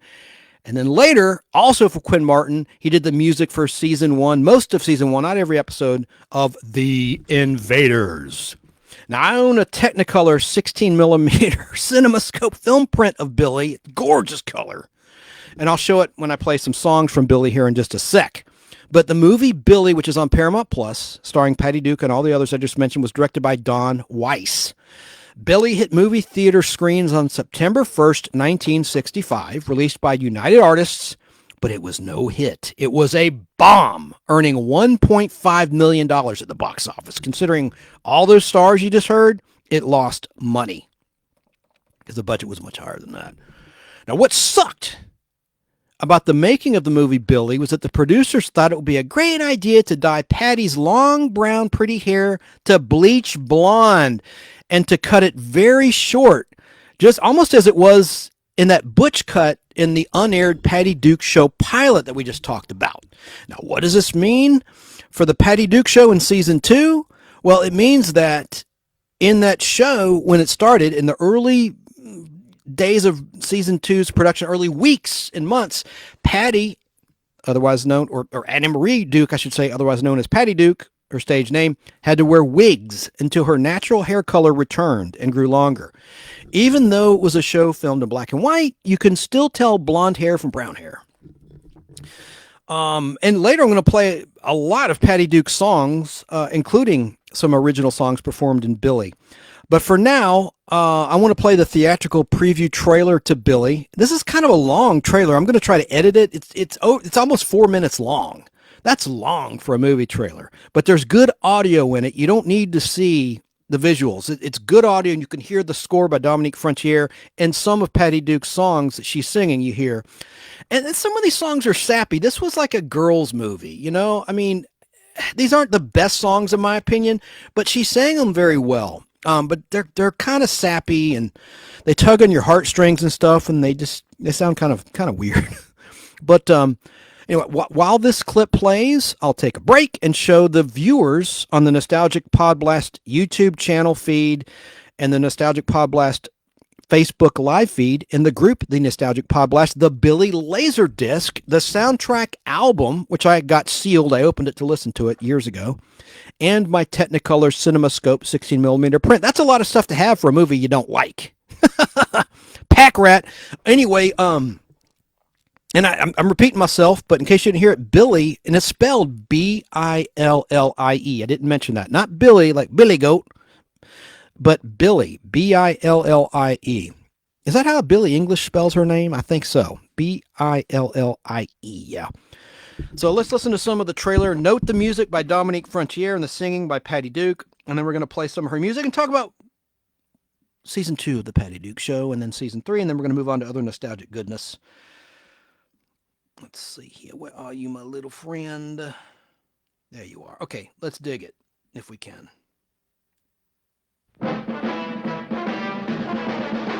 And you'll notice the voice of the narrator. He did all those Smucker's Jam ads. Listen. Ladies and gentlemen, meet Billy. Looks like a Billy should look. Wears her hair like a Billy should wear. Patty Duke is Billy. And Billy has the beat. Billy, I want you to meet Mr. Case and Mr. Grant from Life. Hi, Billy. Hello, Billy. How do you do? Suppose you start by telling us how you learned to run so fast. Oh, that's easy. First of all, I've been racing my dog, Clown, for years. I believe in competing with the best. I see. And then there's the beat. The beat? Uh-huh, the beat. Mason Adams was the announcer's voice there. You see, I hear it up here. And when I want to go faster, I speed up the beat and I go.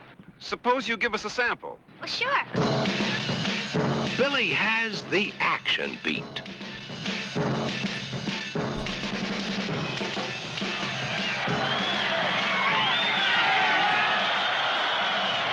Billy has the upbeat. Could you teach that beat to anybody else? The boys. Could you teach it to the boys? Bless. Well, sure, if they want to learn.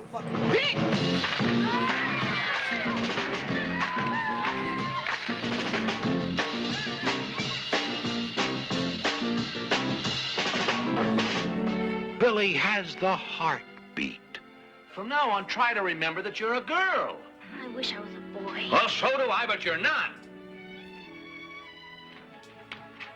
Daddy, Yes?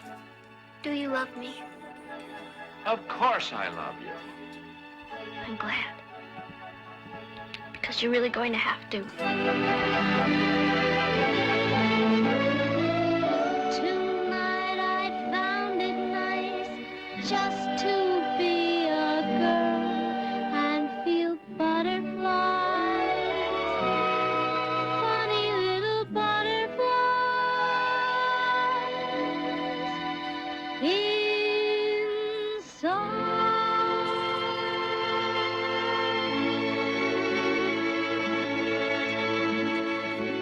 Billy has the laugh beat. In other words, you don't believe in equality, like my father. Well, sure, I believe in equality, but I think you should compete as a girl, not as a boy. Well, if everybody is equal, what difference does it make how I compete? It makes a difference because men and women are equal, but not the same. If there wasn't any difference, I'd go out on a date with Eddie Davis.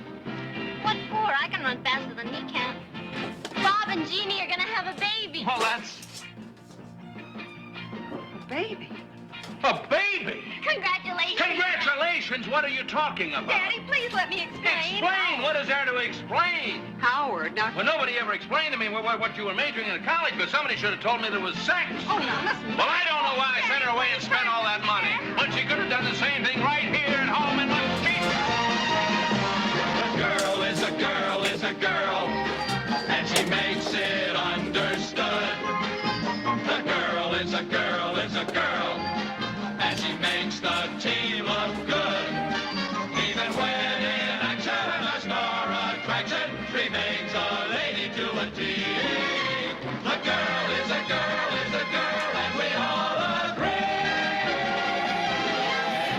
The girl is a girl. Yes, Billy has the beat. Billy has everything beat.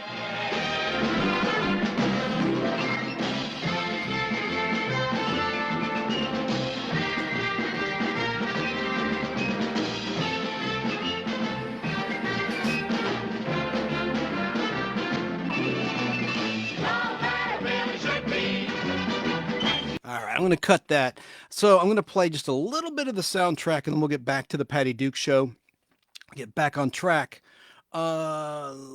This is the main title, album version only. They had different versions between the album and the finished product. Where is that, my little friend? Where you are? Where are you?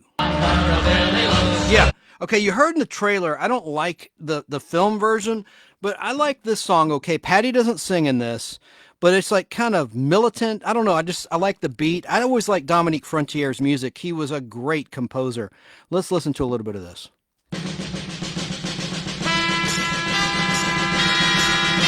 She looks like a Billy should look, wears her hair like a Billy should wear. She walks like a Billy should, talks like a Billy should, on her a Billy looks good. Her eyes are a Billy like blue, her size fits her just like a shoe. She jumps like a Billy jumps, runs like a Billy runs, ain't nothing Billy can't do.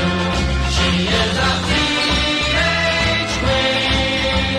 let the others have their king. She makes the world go round. Ain't no one like her around. She's all that a Billy should be, and she just fits her name to a T. Once in a life to find one of a Billy kind. Billy, you're the Billy for me.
I like that beat. I like that. The beat, like the beat in her head. Now here, I'm going to get some coffee. This is kind of a sappy song, a sad song that Patty's singing, called Lonely Little In-Between. Sometimes I feel like that because I don't look terribly old, but I don't look terribly young. I'm not tall, but I'm not short, but I'm all male. Let me tell you, I'm all man. I'm just kidding. Let me find, oh, that's the beat. Hang on a second, folks. I had this all, well, hell, I could play that too. Well, let me find, I want to, where is it? Here it is, Lonely Little In-Between. It's kind of a sad song. Let's get it out of the way. Get it over with. And I'll get some coffee. Wait, where the hell is the audio? Staff. There it is. I feel just like a toy. My head is in a whirl. I should have been a boy, but here I am, a girl. What good is growing up if this is all it means? I'm an in-between, a lonely little in-between. I don't have fun on dates. I feel so out of place. The boys don't act the same as when we're in our race. I just can't be myself. At least that's how it seems. I'm an in-between, a lonely little in-between. My father loves me so. adore him too. Why can't he understand the heartaches I am going through? I don't know who to please. Why can't I just be me? I'm sitting on a fence, confused as I can be. Sometimes it really hurts just to be 15, and then in between, a lonely little in between. That's me.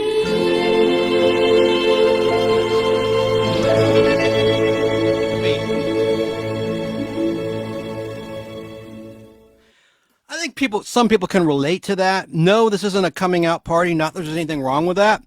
But, I feel like I don't know. I'm not handsome. I'm not good looking, but I'm not ugly. Yeah, I guess I am ugly. I don't know. I'm in between in a lot of ways. But let me play now The Beat. This was just a musical instrumental piece for the beat that Patty's character hears in her head that helps her propel past the boys on the track.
Now we're going to talk about Shindig briefly. Shindig was a very popular but short-lived television program, a music show.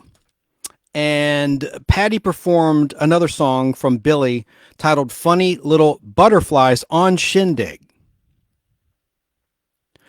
This aired, let's see, in 1965. Yeah, this would have been... And she also performed this in the Patty Duke Show season 3. I know I'm getting ahead of myself because we're talking about, we just finished talking about seasons 1, getting into season 2 of Patty Duke in a moment, but Billy was in between season 1 and 2, the movie Billie. But she dropped this song, Funny Little Butterflies, on Shindig on ABC television. I'm going to play the Shindig version right now because I think the other one will not be cool to play. Let me see if I can get it. And then we'll talk about Shindig in a moment. That was a huge show for a lot of boomers out there. And anytime now.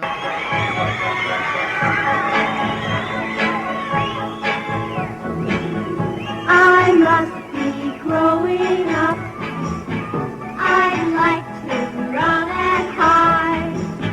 There's something going on. I'm all mixed up inside. Tonight he held my hand, and when our fingers touched, I felt butterflies.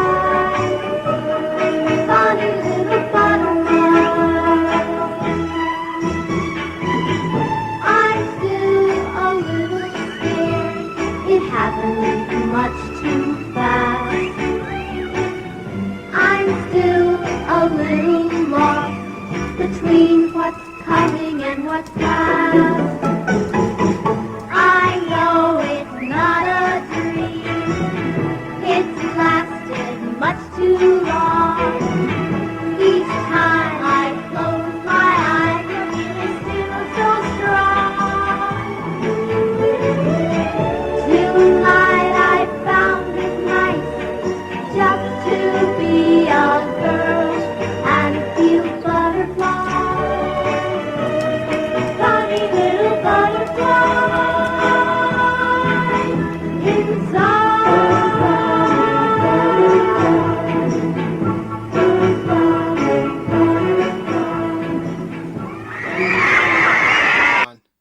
Wow. Was that manufactured or what? God bless Patty, though. I like her singing. I don't care what anybody thinks. But she lip-synced that on the Patty Duke Show, skipping ahead, season 3, in an episode that aired September 29th, 1965, titled Partying is Such Sweet Sorrow. And she performed another song as Kathy, and I will play that later, Henry VIII, in that particular episode. But when we get to season 3, we'll feature that. Let's see, what's next on the list here? I want to share with you now. We got, I think we're about wrapped with Billy. Nope, we're not. I want to play another song. This was weird. There were different versions of this song sung by Patty Duke, but on the album it's sung by dudes. Song's called A Girl Is a Girl Is a Girl. Let me see which version I have queued up for you. I think I have the one by the dudes. And yeah, here it is. Let me get this going.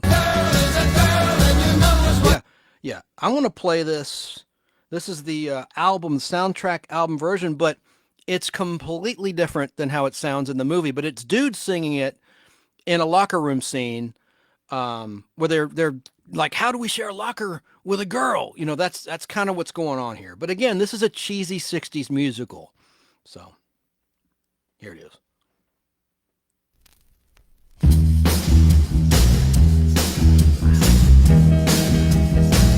I'll play the different version. A girl is a girl is a girl in her jeans or fancy clothes. A girl is a girl is a girl, and we like the way it shows. There's a strong reaction, the satisfaction in watching females walking by. You can't win them all, but you sure have a ball if you try. A girl is a girl is a girl in a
of like that song. I like the music of it. So let me see which version I have queued up here. There's different versions. This is my favorite. I'll save that for last, but there's another version of that.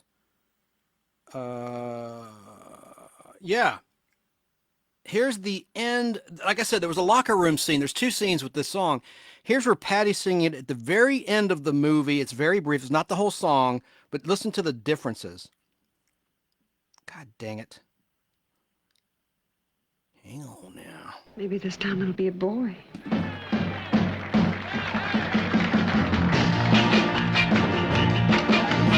I am the girl that's a girl, and I'm proud as I can be. Just to be glad I'm a girl is my greatest victory.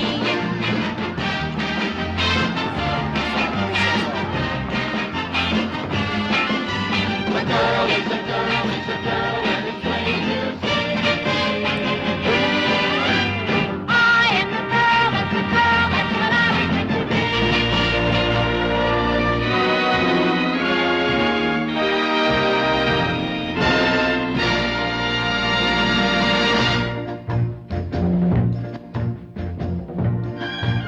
I just think it's weird how there were different versions between the soundtrack, between the movie, and between this other record. Here's Patty singing that song, which I think was first released in this CD in 1996, Best of Patty Duke, which is on camera behind me. I think it's blocked by the Mystery Mansion hardcover book, anyone that's watching. But actually, I like this song. In today's gender-bending society, it's all over the headlines.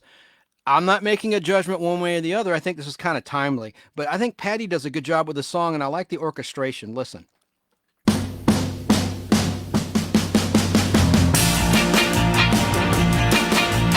I am the girl that's a girl. Let me say it from the heart. I am the girl that's a girl, and I love to play the part.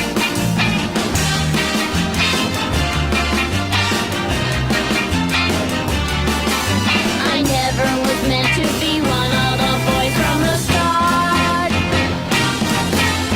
I am the girl that's a girl, and I'm proud as I can be.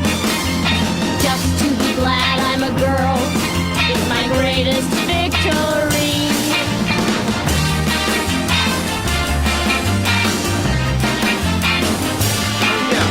The girl is a girl is a girl, and it's plain to see. I am the girl that's a girl, that's what I was meant to be. I am the girl that's a girl, that's what I was meant to be.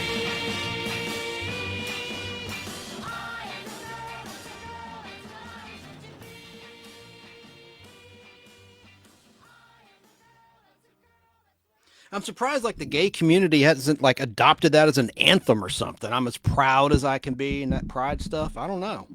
I don't know. Anyway, where am I? Oh yeah. Also, Dominique Frontier, I swear, the Sesame Street gang copied music from the soundtrack for the main theme of Sesame Street from 1969. This movie came out in 1965, years before Sesame Street. But this is interesting, and I don't think anyone's talked about this. And this was a little hard for me to find. Let me find where that clip is. Yeah, okay. See if you can tell. This is from Billy, the soundtrack. But does this not sound a little bit like the opening bars of the Sesame Street song? I'm going to play that too in a sec here. Wait for it.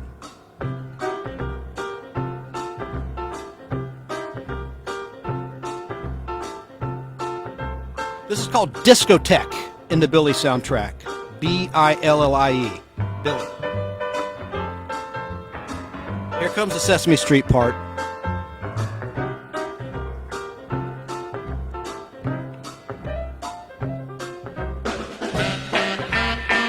Right there.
Could you not hear the Sesame Street theme, Gen Xers out there, or millennials out there? Bum, bum, bum, bum, bum. It's that beat. Let's listen to the Sesame Street. Now, remember, Billy was released September 1st, 1965 in movie theaters, and it's on Paramount Plus right now, streaming. Surprisingly, mentioned that before, but in case you missed it, I want to say it again. Now, Sesame Street premiered on Monday, November 10th, 1969, many years later on PBS. Listen to the similarity. Bah, bah.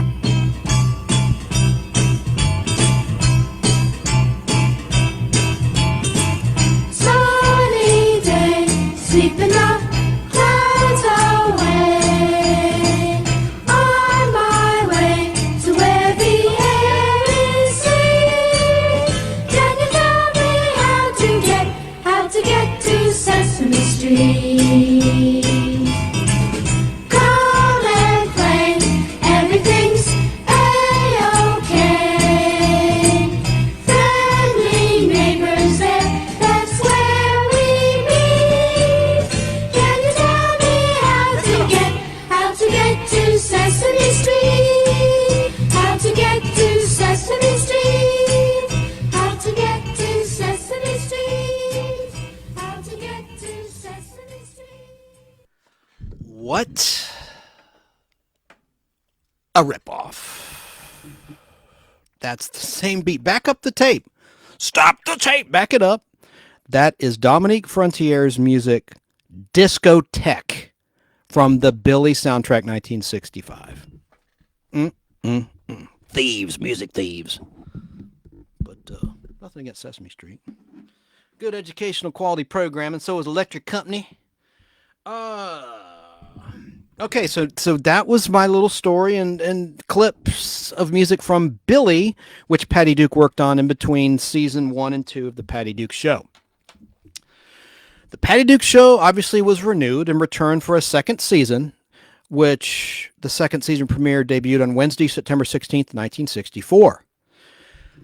This is interesting and cool. A newly performed version of the opening and closing theme of the Patty Duke Show was performed by Sid Raymond and the Skipjacks. This new season 2 opening theme was only used in one episode of the 104 total episodes.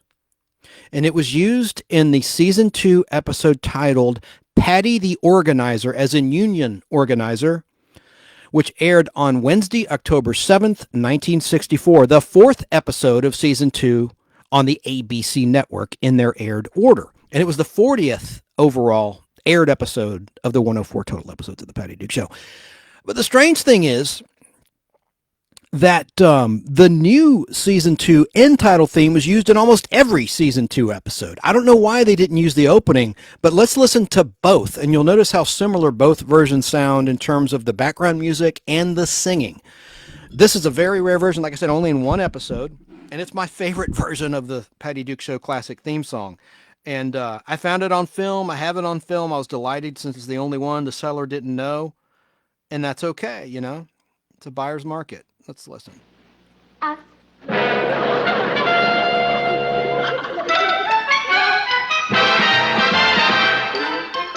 Meet Kathy, who's lived most everywhere, from Zanzibar to Berkeley Square. But Patty's only seen the sights a girl can see from Brooklyn Heights.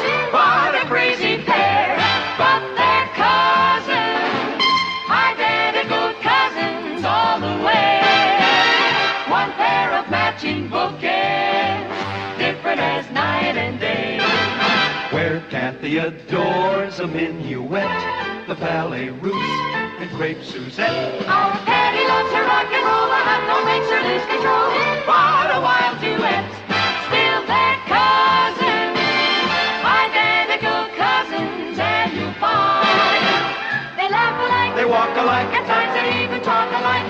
You can lose your mind when cousins are two of a kind. There you go. Now here is a more familiar, this is the end title theme, and it's the same orchestration, but I love that version you just heard. That is very, very rare. Let me find it.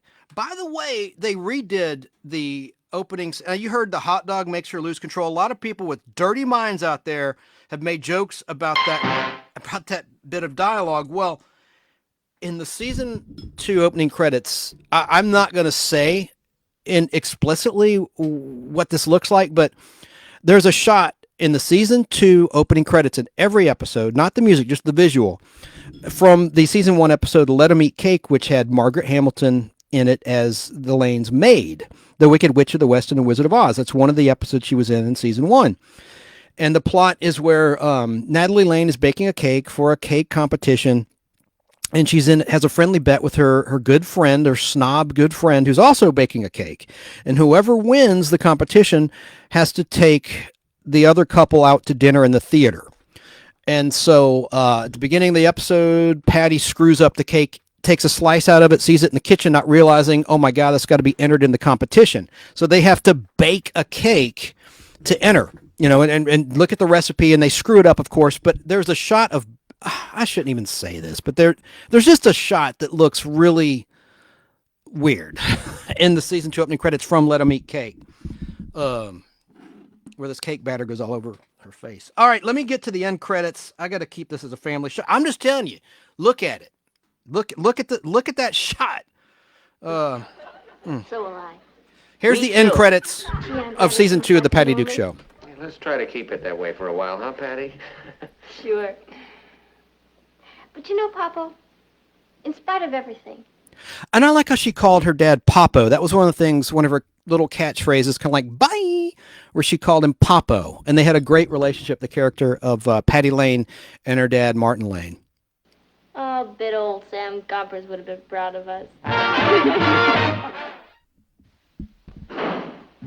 Oh, crap, I screwed up. That was not the end. That wasn't the final scene. There we go. I am messing up bad. Hang on. Well, now that I'm not a union mother anymore, I suppose I'd better go start dinner. The strike is over. What are you so excited about? Oh, no. Hang on a second, guys. What are you so excited about? School. What did you say? Guess what we're studying in our zoology class? Live snakes. Look at this. Hey, Patty, no, what are you... Look at what he's so excited about.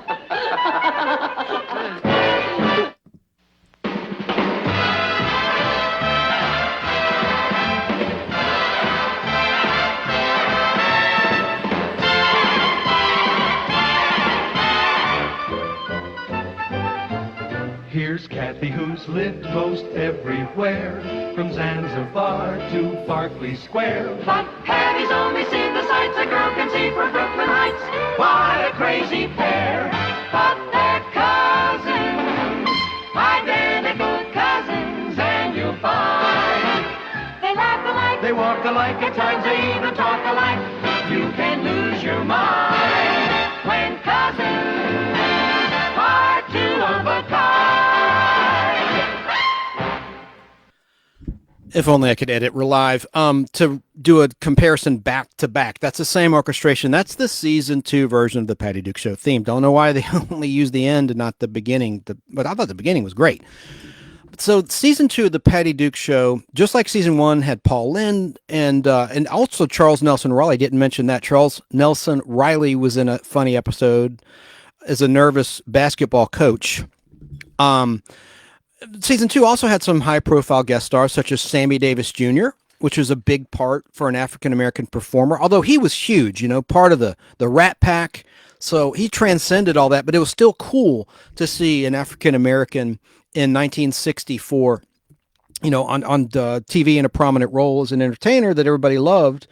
And he also was in Idris Magini season 2 in color, as himself also. So he made some appearances in some notable classic television shows in the mid-1960s, including the Patty Duke Show.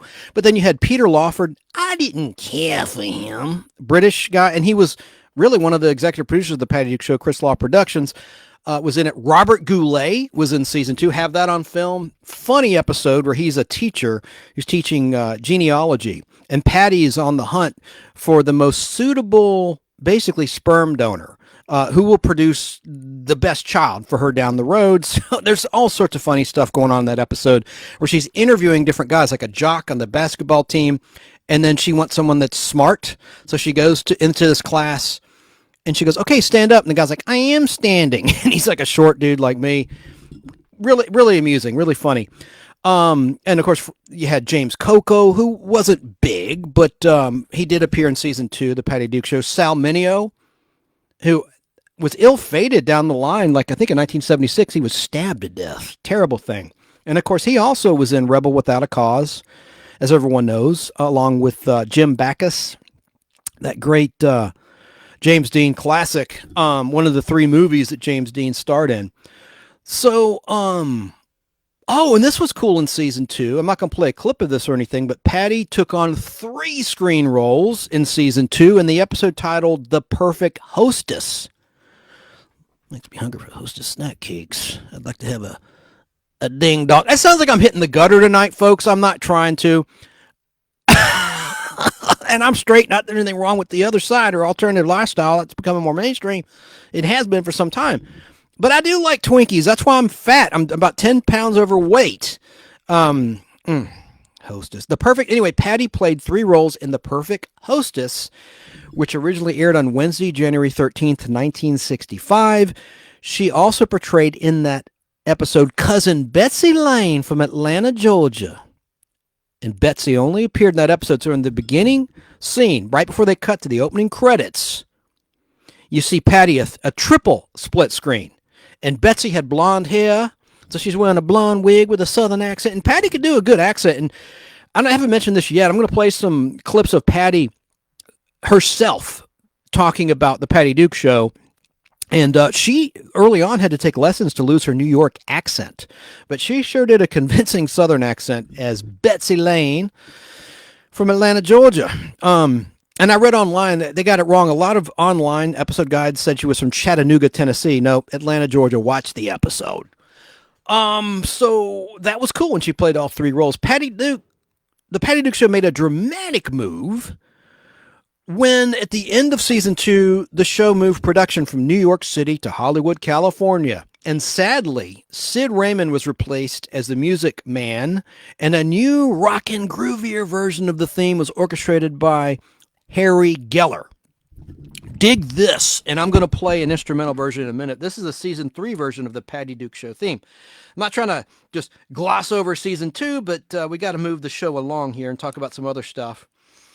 Someone told me today, what are you talking about? And I said, the Patty Duke Show. They said, that's going to be your lowest watch show you've done. I said, no, it won't. I did one on war movies we love, at least on YouTube. That did not click, but I think there's more people that like Patty Duke because she was infinitely talented. She has the game show connection, and we're going to get some exclusive game show clips in a moment that are funny and that nobody has. It's not on YouTube. Now Fremantle Media has it in their vault, so it's just a matter of time before they air it on their wonderful Diginet Buzzer, which is classic game shows here in Atlanta. WAGA TV it has Buzzer as a sub-channel. And it's nationwide, and they stream on Pluto TV, so you can get it anywhere. You can stream it from any place. I don't know if you can get it overseas or not, but at least in the USA, you can stream it on Pluto TV 24/7 and on their website, buzzertv.com, or is it .net? I should know. I didn't write that down. Buzzer. Just look up Buzzer when you Google search. They're great, and they always have great program specials and mini marathons. And June 1st is National Game Show Day, and they have a whole lineup of cool stuff that's never ran on Buzzer before. They call them Fresh to Buzzer episodes. In the beginning, in 2015, when Buzzer launched, they played a lot of the same shows over and over again because they didn't convert a lot of their content to digital format. The weird thing is, this is surprising to me, most of the old game shows are on tape. And I didn't know they couldn't play tape. Like GSN, the Game Show Network, played tape up until, like maybe the 2010s or so. But for some reason, Buzzer has to have them digitized and converted digitally. Basically, think of it as converting to a disc, like a Blu-ray or 4K or even a DVD from a video. And so they were really slow to do that in the beginning, and they got a lot of complaints, but they've gotten really, really good lately of getting ahead of the curve. And man, I love Tattletales, which is a game show on Buzzer. It airs every day, 2 back-to-back episodes from 1 to 2 p.m. And that was a wonderful game show hosted by the late Bert Convy, who died way back in 1991, a brain tumor. And it was a show like He Said, She Said. You know, it had married couples and some couples that weren't married. Like Richard Dawson would be on with someone who wasn't actually his wife, but they were a couple. And you have to see how well each partner knows the other. And it's funny. There's all sorts of humorous things happen in that show. And you'd be surprised at how many big stars early on wound up on that show. And it started in 1974. And then they brought it back in the early 1980s after a hiatus for a while. It was on CBS. Anyway, I'm all over the place. Got to get back to Patty Duke. Yeah, I'm going to play the Harry Geller season 3 version of the Patty Duke Show theme. And in the season 3 premiere that aired, let me find where I put that. I can 86 that.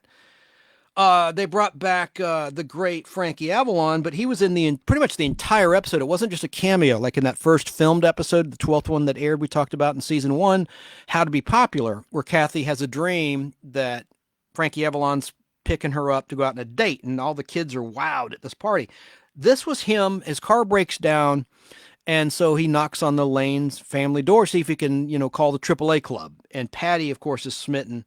And I'm going to play a clip of that. There's a funny scene at the end of that season 3 premiere where it's another dream. This time isn't Kathy dreaming, it's Patty dreaming that Frankie Avalon is serenading her. And he really was in the Lane house in the story, really was. But at the end, he's not. And it's a funny little clip. And he sings her a little song. And I'm going to play that in a minute. But where the hell? Let me find this, folks. Well, I'll just give it away in case you haven't seen it. And it's on my other YouTube channel called Chance Acting Demo. I actually recorded this in 1989 off Nick at Night, and I still have the tape. I digitally converted it to a compact disc, and I uploaded it to YouTube some years ago, just that little moment. And so the clip I'm going to play is actually from my other YouTube channel, Chance Acting Demo. And I put clips of me acting in movies and stuff like Lawless, where I tar and feather a bootlegger, and when I got shot by Merle Dixon in season 1, episode 2, Guts in his scope. I put all sorts of little clips like that. A scene with me and Dolly Parton, where I play one of her sons in a funeral scene in the movie Joyful Noise. It's just weird stuff like that's on there. But getting back to the topic at hand, the Patty Duke Show, season 3. Here's how the new version of the theme sounded. And I got to cue this up. Let's see here. Where are you, my little friend? There it is. Here it is. It's a jazzier thing. Meet Kathy, who lived most everywhere, from Zanzibar to Berkeley Square. But Patty's only seen the sights a girl can see from Brooklyn Heights. What a crazy pair! But they're cousins, identical cousins all the way. One pair of matching bookends, different as night and day. Where Kathy adores a minuet, the ballet russe and crepe Suzette. Our Patty loves to rock and roll, the hot dog makes her lose control. What a wild duet! Still they're cousins, identical cousins, and you'll find they laugh alike, they walk alike, at times they even talk alike.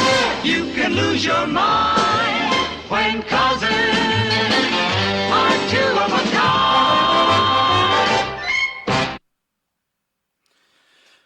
For some reason in the DVDs, they cut out a couple things. In the beginning, it would say, the Patty Duke Show is brought to you by, and you hear more of the music. On the sing-along version, you'll hear what I'm talking about. And then at the end, it would say, the Patty Duke Show has been brought to you by, from the announcer. Should have researched his name. I don't know the announcer's name who would say that. But they would show there would be additional dialogue in some cases, and additional actions by Patty and the other actors. I mean, you would see actual interesting things happening, but that was cut short by MGM for the DVDs, and I don't know what's the harm in having an announcer say, the Patty Duke Show has been brought to you by, and you don't see Breck Shampoo, which was one of the big sponsors in season 1 and 2. What was neat was there was a laser disc, the best of the Patty Duke Show. It's in the background. I'll put it on camera in a minute. That released episodes with the original commercials intact. That was a treat. And yes, I can still play laser discs. I want to play for you now that clip, and I'm going to play Patty singing Henry VIII from that third season episode I talked about earlier. Let me find. Well, you know what? I'm going to play the sing-along instrumental version of the season 3 theme. Right, fast, quick. 1, 2, 1, 2, 3. By Harry Geller.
That was obviously the instrumental version of the end title theme, and you could hear that little piece of music in between that was the sponsor tag. The Patty Duke Show has been brought to you by. It's going down, oh, that's so freaking annoying. I hate my voice. On camera, you'll see the back of the season 3 DVD set, and they used a still production from season 1 from the episode The Genius with Paul Lynde, the second one produced. They meant well. It irritates me when someone doesn't use the proper photos. Like the season 1 DVD set shows a shot of Patty as Patty and Kathy from season 2. You know, that different look. When she had the shorter hair because of the movie Billy, where the producers made her dye her hair blonde, and what a mistake that was. If you liked her look in season 1. Now, a little factoid, Patty actually married the assistant director of the Patty Duke Show, a man named Harry Falk Jr. Talk about that in a little bit when we get to her personal life and her relationships and stuff and her kids. And most people know this, but in case you don't, Sean Astin is Patty Duke's son, one of her sons. And Mackenzie Astin is the other. And he acted in the 80s, most notably in the Facts of Life latter seasons of that program, a great sitcom.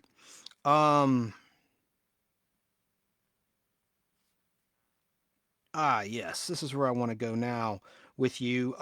This is Patty singing Henry VIII. This is the last clip, I'm going to play of Patty singing on the show. And this is from the season 3 episode, Partying is Such Sweet Sorrow. And she's performing with a band called the Shin Dogs, which was a take on the Shindig show. The Shin Dogs, fictional band. But let's listen to Kathy Lane supposedly singing at a party.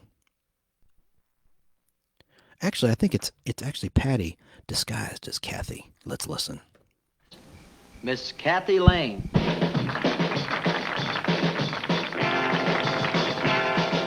I've got a neighbor, he's a nice young man, lives just across the way. And every morning when he goes to work, you can hear him say, I'm in a rainy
got a lot of nerve, Patty.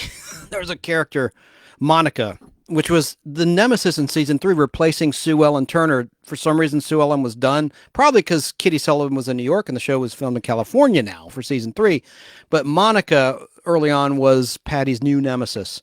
And she exposed that that wasn't Kathy singing, and that was Patty. And she comes up to her, "You've got a lot of nerve, Patty." And Patty thinks that her uncle, Howard Record of the Howard Record Company, is a record producer, and really he makes hot dogs. Anyway, but that's a favorite episode with the Shindogs, like Shindig.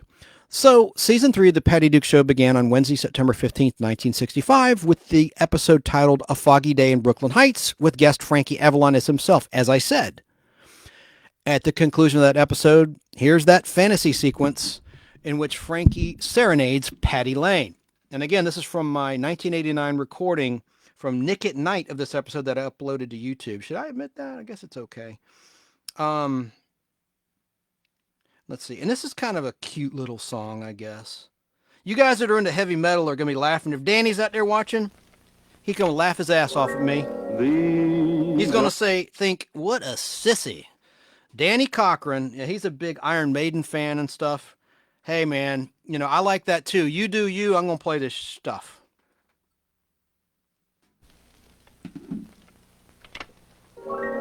These are the good times. While she's sitting there watching TV in like a dreamy state, and then all of a sudden Frankie Avalon's in the room and he extends his hand to her and they start dancing and we are young. Hang on. And then they kiss, but it's really just Richard. No chance I'm taking, no song unsung. These are the good times. Life goes your way, loving each moment of each new day.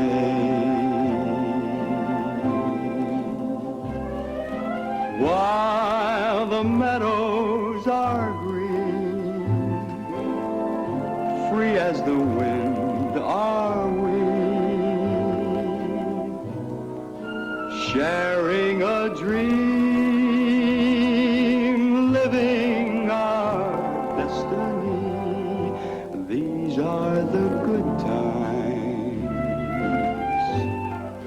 Long as you care,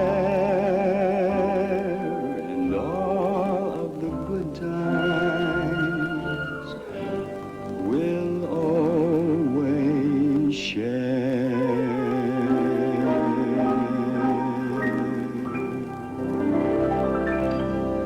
They kiss. But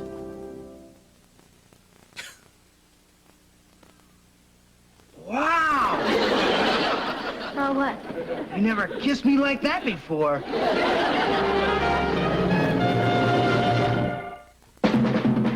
Here's Kathy, who's lived most everywhere, from Zanzibar to Berkeley Square. But Patty's only seen the sights a girl can see from Brooklyn Heights. that was before they added the drum beat. Hey, man, they put an ad in my video. Dang it.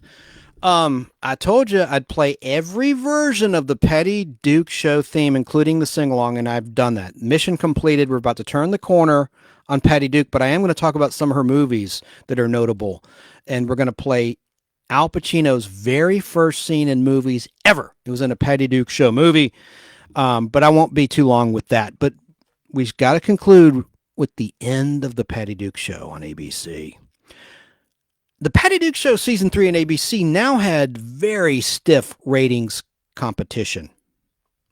That same night as the Season 3 premiere of the Patty Duke Show on ABC on September 15th, 1965, a little show called Lost in Space blasted off on CBS that same night.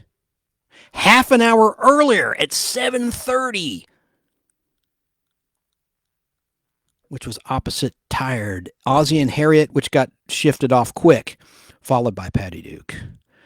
NBC had The Virginian, a 90-minute full-color Western opposite the Patty Duke Show during her entire run, but she held her own against The Virginian. But that was before Lost in Space. Now, CBS before Lost in Space had a boring primetime news show on called CBS Reports that was against Patty. So that's why Patty fared well in the ratings the first couple of seasons. But then suddenly you had Lost in Space, which was capturing that youthful demographic's attention. Another problem for Patty Duke in that final season was Batman on ABC, which wasn't a rival network. It was the same network as the Patty Duke Show, but it was a major hit in color, which started in the middle of the final season of the Patty Duke Show, replacing Ozzie and Harriet, starting on Wednesday, January 12th, 1966 at 7:30 p.m. It really drew viewers in, which were in Patty's demographic, which also negatively affected the Munsters and the Addams Family, because young people gravitated towards this colorful and trendy hip show Batman. Those black and white shows were now square. And even with Batman as a lead-in to the Patty Duke Show, it just did not fare well against the second half of Lost in Space on CBS, the new hit show.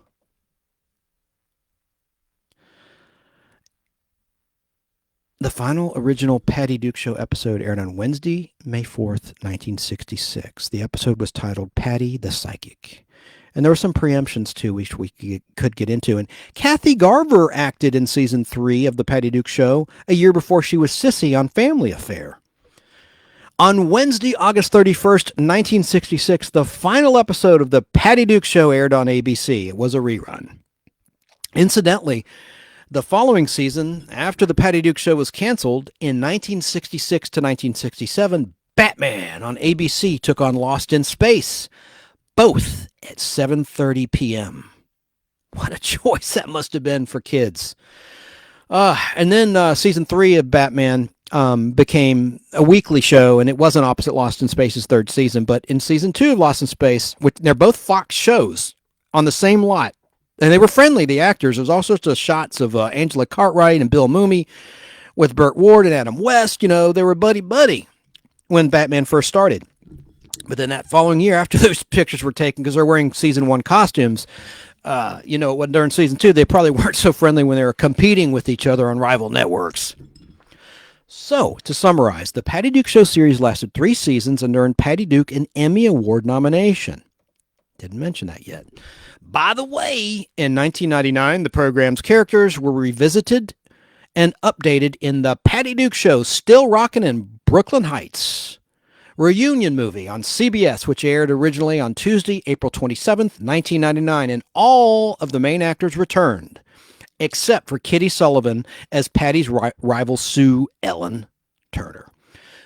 I mentioned this earlier, but Cindy Williams from American Graffiti and the movie The Conversation, another movie, just like American Graffiti came out in 1972, I believe. The Conversation, 74. And, of course, Laverne and Shirley. Cindy Williams, who's also no longer with us, sadly, she took on that role of Sue Ellen Turner when Kitty Sullivan was unavailable to reprise her role. So that she was the only non-original actor. But get this, that reunion movie is currently streaming also on Paramount Plus, as is Billy, Billie, starring Patty Duke from 1965, September 1st, 1965. And that reunion movie, Still Rockin' in Brooklyn Heights, is on Tubi as well, currently as we're live. Now, this is really cool. We're about to get to some exclusive data.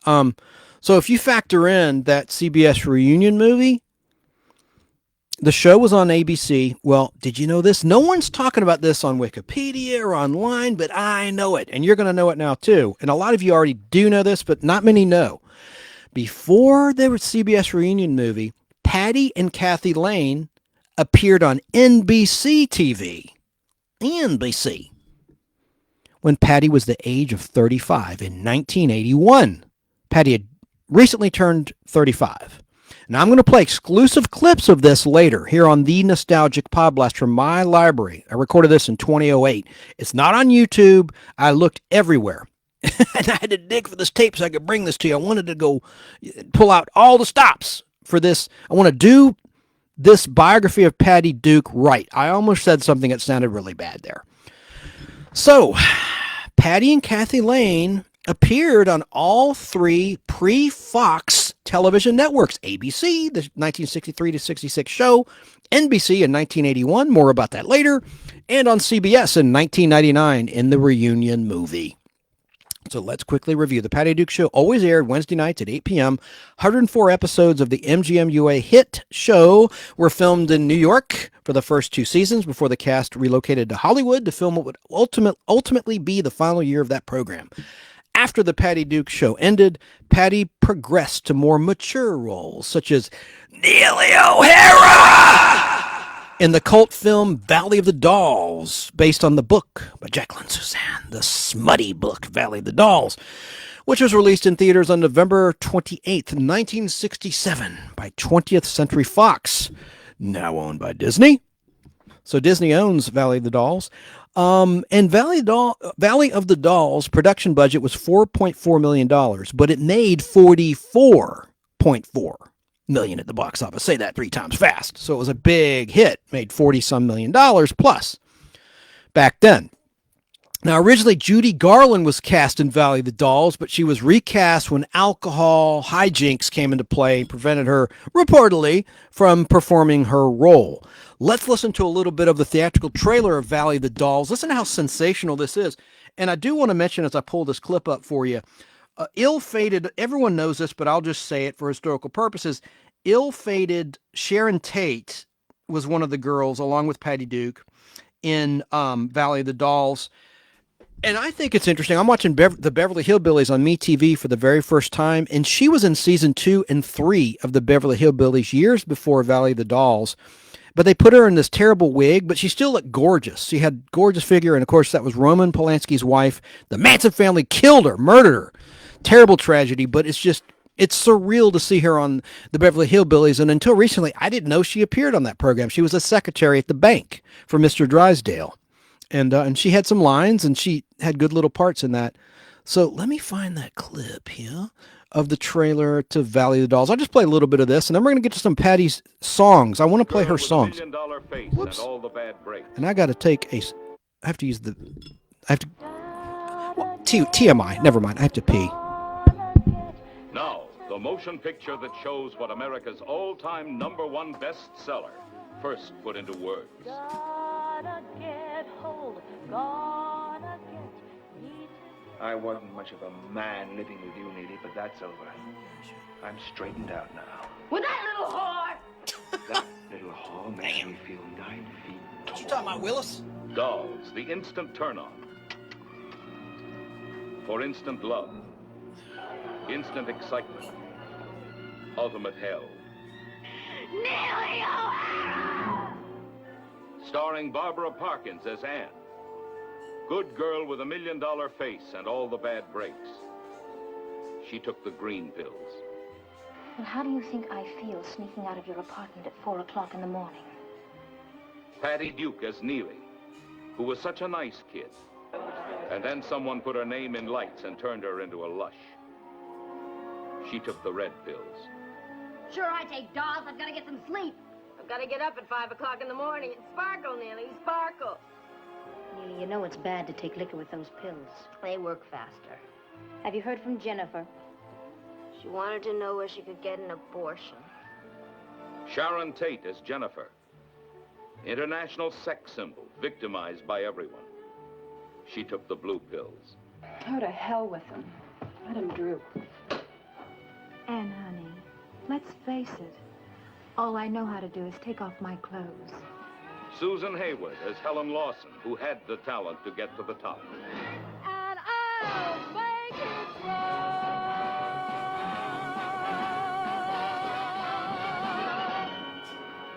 A gut, fingernail, and claw fighter who went down swinging. She took the yellow pills. Look, they drummed you right out of Hollywood. So you come crawling back to Broadway. Judy Garland's role. Broadway doesn't go for booze and dope. You get out of my way. I've got a guy waiting for me. That's a switch from the fags you're usually stuck with. At least I never had to marry one. Woo! You take that back. Real!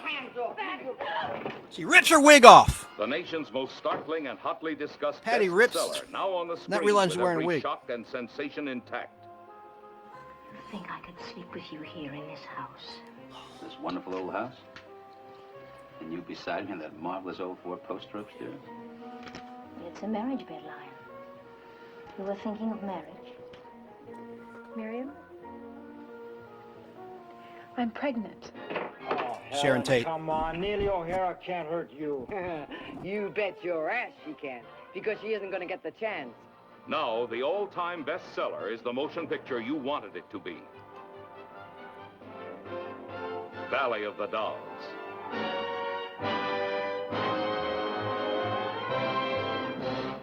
Damn. Some tough dialogue there. Little innocent bubblegum chewing Patty Duke is saying those terrible things? Good grief. I was going to play for you now. I better not. I played enough of that. It's just too racy for a family show like this. But here's a scene. Let me get to this, Mark, from Valley of the Dolls. Very last thing I want to cover about Valley of the Dolls, where she's all wasted on pills and booze, Patty Duke's character. She's walking around. This is her scene where she self-destructs on the bridge. I like when she goes nuts and goes, Neely O'Hara! Let me just play it. Where are you? She's just all whacked out. All whacked out. The whole world loves me. Where's that? I got to find that. They put this reverb. It's weird. The whole world loves me. Where the heck is that? Anne. Jennifer. Bear with me. I'm going to find that.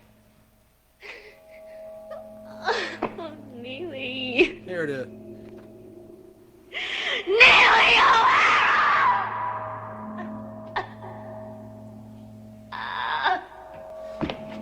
I mean, it's good acting, right? All right, so as I said, Valley of the Dolls was a box office success, but audiences and critics had a difficult time accepting all-American teenager Patty Duke as an alcoholic, drug or doll addicted singing star. And they actually dubbed over her voice. But on the album version, you hear Patty singing the song. I didn't pull that clip. I want to play that for you because John Williams did the music for My Own Little Place. And there's another song in that film that they chose to dub over Patty's singing voice. But, you know, a lot of people didn't care for it at the time. But the film has since become, of course, a camp classic, thanks in large part to Patty Duke's over-the-top performance. But at the time, it almost ruined her acting career. Reportedly. Next, Patty Duke portrayed on the big screen a character named Natalie Miller in the movie Me, Natalie, which was never released on home video that I'm aware of, on Laserdisc, VHS. It might be on DVD, but I have a film print of it, and that was Al Pacino's very first movie, released on July 13th, 1969 by American International. And here in the film, I'm going to play Al Pacino's only appearance in the movie, and he's a creepy, hard-up character hitting on homely Natalie at a dance. And by the way, they had phony teeth that Patty Duke had to wear to make her character look less attractive. So let me just play this quick clip of Al Pacino with the great Patty Duke, the late great Patty Duke in Me, Natalie, which is, I believe, still a rare picture. I mean, am I wrong? Someone out there correct me in the comments or write in. I can just Google it. I don't know if it's ever been released officially on home video before, but hell, I have it on film, R-rated print. Or no, it wasn't R-rated back then. There was no R rating. Al Pacino scene. Here it is. At the dance. All right, here. I like the funky music. Oh, Henry Mancini did the music for Me, Natalie. That's a notable point from the Pink Panther. Dun-dun, dun-dun, dun-dun, dun-dun. That's his music in that as well. But Henry Mancini did the soundtrack to Me, Natalie. So it's another movie that, I'm interjecting here, isn't that great, but it has good music and it has some interesting moments. And here's one of them with Al Pacino.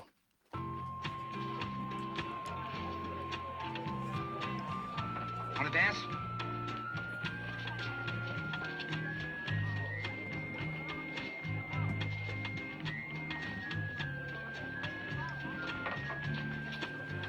My name is, You dancing or taking a tour?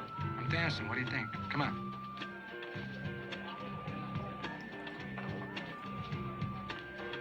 You have a nice body, you know that? You think so? Yeah. Look, my name... Listen. Do you put out? You mean at least? What do you mean? Do you put out or don't you? No. I don't know what I'm doing talking to you. Somebody like you ought to be asking me. Yeah, what an asshole.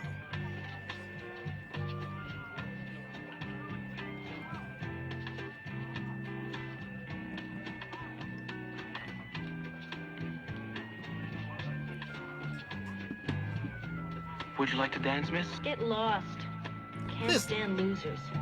This nice guy comes up to her and she just treats him like crap because he's kind of heavy. Now, why'd I say that? Yeah, there you go. I mean, that was a terrible thing to say to a boy like that. He probably has a mirror at home that he looks in every day, just like me. All right, so there's the first scene, Al Pacino's first movie and first scene on the big screen. What a talent he is as well. So, let me see something here. So she was nominated for a Golden Globe. Patty Duke was, and let me see where I'm at, what I prepared for you here. But she returned to television in 1970, starring in a made-for-TV movie titled My Sweet Charlie. Her portrayal of a pregnant teenager on the run won Duke her first Emmy Award. Her acceptance speech was rambling and disjointed.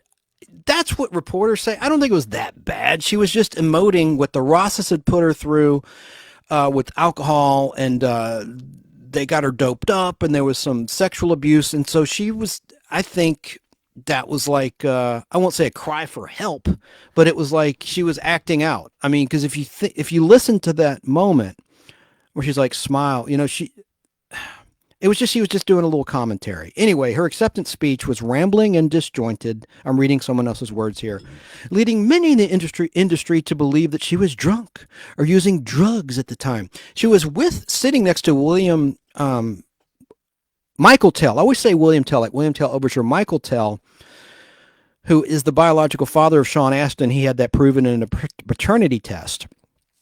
Although, you know, he took the name Astin, and that's, you know, his real dad, John Astin, by all accounts. But she married this guy for just weeks, and the marriage was annulled. But she's sitting next to him at this award ceremony when she received her Emmy Award. But people in the industry thought she was drunk or using drugs at the time. In fact, Duke was experiencing a manic phase of her bipolar disorder, which remained undiagnosed until 1982. Patty Duke received her second Emmy Award in 1977 for the television miniseries titled Captains and Kings, and her third in 1980 for a TV version of her 1979 stage revival of The Miracle Worker, this time playing Anne Sullivan to Melissa Gilbert from the Little House on the Prairie show on NBC's Helen Keller. Her turn in the made-for-TV movies also continued with a 1980 TV movie titled The Women's Room. And this is one I watched in awe. She was in the November 28th, 1980 ABC Friday night movie, the thriller titled The Babysitter, as William Shatner's character's wife. Gonna hold up the Laserdisc from HBO of The Babysitter. And Stephanie Zimbalist played the psychotic babysitter in that film. And this was years before Remington Steele, which she co-starred with Pierce Brosnan, the detective show. And she's the daughter of Ephraim Zimbalist Jr., more nepotism, that's okay, right? From the FBI show, Quinn Martin's The FBI. But she was gorgeous, still is. But there's Shatner trying to get the knife from her on the cover of the Laserdisc. Go and play a clip of an ABC promo of The Babysitter in just a second. And it's very brief. It's only like, I think it's less than 30 seconds. It's a combo 30-second spot. It's the only thing I could find.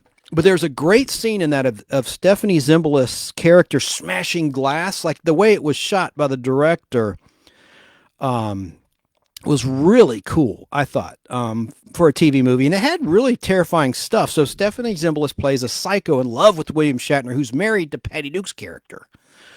And Quinn Cummings was in the cast, who audiences knew from the Laura Moore show Family, the drama.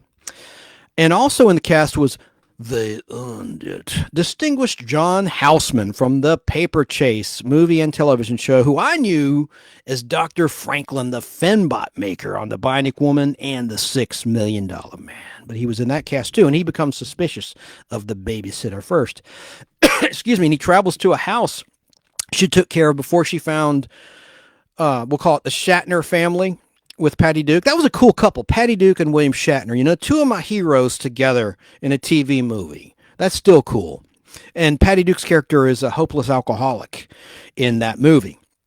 So let's listen to a little bit of how The Babysitter sounded as a promo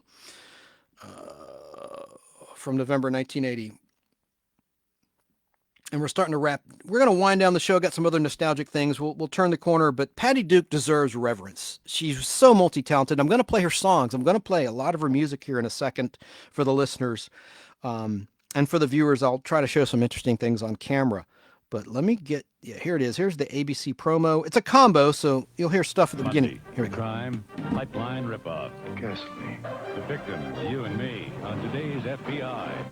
Then, meet the babysitter and the family. That was Patty going nuts, smashing a lamp. By the way, there was a TV movie I did not like. I will not watch it again. An autobiographical movie, and of all people, Matthew Perry acted in it before Friends. It was like, I think, from 1990.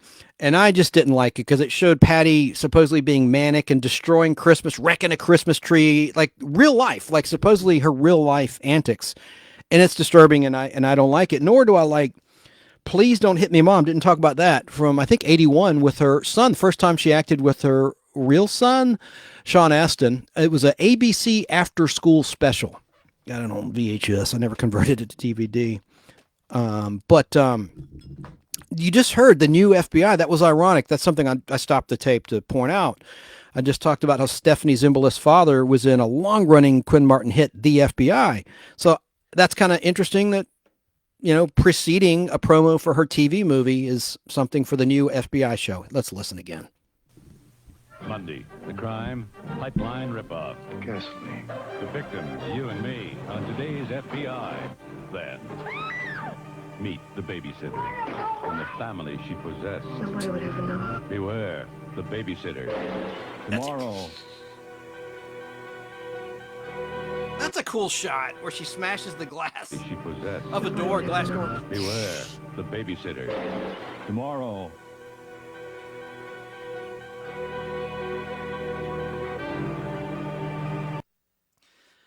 Don't care what anyone says. That movie was scary for a TV movie. Because, like, in John Houseman discovers the house, I didn't finish that story, of the former family the babysitter took care of. And there's these dead bodies wrapped in plastic, like plastic grandma would put on a sofa. And, I mean, that was a spooky scene. I mean, TV could have some terrifying stuff, whether it's The Outer Limits in 1963 and 64, or Space 1999 and Worldwide Syndication from ITC. TV can be scary. So, and I thought that was, but The Babysitter was directed by a guy named Peter Medak, M-E-D-A-K, who also directed, not too long after The Babysitter aired, Zorro the Gay Blade, starring George Hamilton and Lauren Hutton, the comedy movie. And the character's not gay in it. I don't know why it's called Zorro the Gay Blade, but it didn't do well. The movie bombed at the box. I think it only made like $1.5 million back in the day in 1981. But as I said, Patty played a worthless, drunk mother in The Babysitter. And that's why William Shatner's character strays with the babysitter, but it costs him. Anyway. So, in TV movies, continuing, Patty acted in 1984 in a TV movie titled George Washington. And both George Washington and another TV movie titled The Women's Room garnered Patty additional Emmy Award nominations. In the 1980s, Patty Duke was cast in a number of short-lived TV shows. There was another one on ABC, her former Patty Duke Show network, titled It Takes Two. And that was from the Soap and Benson creator, Susan Harris. It was canceled after one season. And then she was in Hail to the Chief, in which she appeared as the first female president of the United States in a comedy. However, in real life, she became the president of the Screen Actors Guild, SAG-AFTRA, I think just SAG, which is really cool in the mid-1980s. And the current Ezra Live president of SAG is Fran Drescher. Pretty cool. I love The Nanny, and I'm glad it's having a comeback on Broadway and maybe on TV as well, a reboot. And then Patty also acted in a short-lived television show, Karen's Song, which aired on then the fledgling Fox television network, which was new in the 80s. Remember the early days of Fox? You had Joan Rivers with a late-night talk show taking on Johnny Carson. He felt she stabbed him in the back. You know, he had her be his fill-in host, and then she started her own show, according to Johnny Carson and all that I've read, without telling him. And supposedly to the end, he never forgave her, and that broke her heart because she loved Johnny. And I don't know, stuff happens. And then also you had 21 Jump Street, The Tracy Ullman Show, The Simpsons, you know, the early days of Fox. I love Get a Life on Fox. I know I'm digressing, a little wound up on caffeine.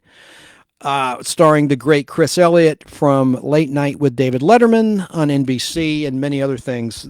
Fox had some good programming, and it's no wonder why they propelled to a real network. And American Idol, whether you love or dislike reality shows, that really propelled that, and The Simpsons and King of the Hill, another wonderful animated adult comedy that I love, and Family Guy. So many shows like that really established the Fox television network, as a real television network. I mean, even on Late Night with David Letterman, they'd make fun of Fox in the beginning days. A little thing called Fox, like Paul Schaefer did a little musical number. It was like just a little lyric in one of their bits. Thought it was funny. Patty Duke's film roles in the 1980s included the Canadian film titled By Design in 1981. I think she played a lesbian in that, yeah, which garnered her a Genie Award, Genie spelled with a G, G-E-N-I-E Award nomination for Best Foreign Actress, and the made-for-television movie titled A Time to Triumph in 1986, the true story of Conchita Hassan, a woman who struggles to support her family after her husband is injured, but who eventually becomes a United States Army helicopter pilot. Cool. In 1990, this is what I didn't like. Duke's autobiography, Call Me Anna, was adapted for television. She played herself from her mid-30s onward. We're going to get to the exclusive game show clip in a minute. Believe me, I have not lost track. In 1992, Patty Duke portrayed the mother of Meg Ryan's character in the film adaptation of the play titled Prelude to a Kiss, or Prelude to a Kiss, however you pronounce. You say prelude, I say prelude, whatever. Patty Duke received an Emmy nomination in the year 1999 for her appearances in 3 episodes of the hit show Touched by an Angel. In 1985, Patty Duke became the second woman after Kathleen Nolan to be elected president of the Screen Actors Guild, SAG. Okay. A post she held until 1988. Her tenure as president was marked by factional infighting and controversy, however.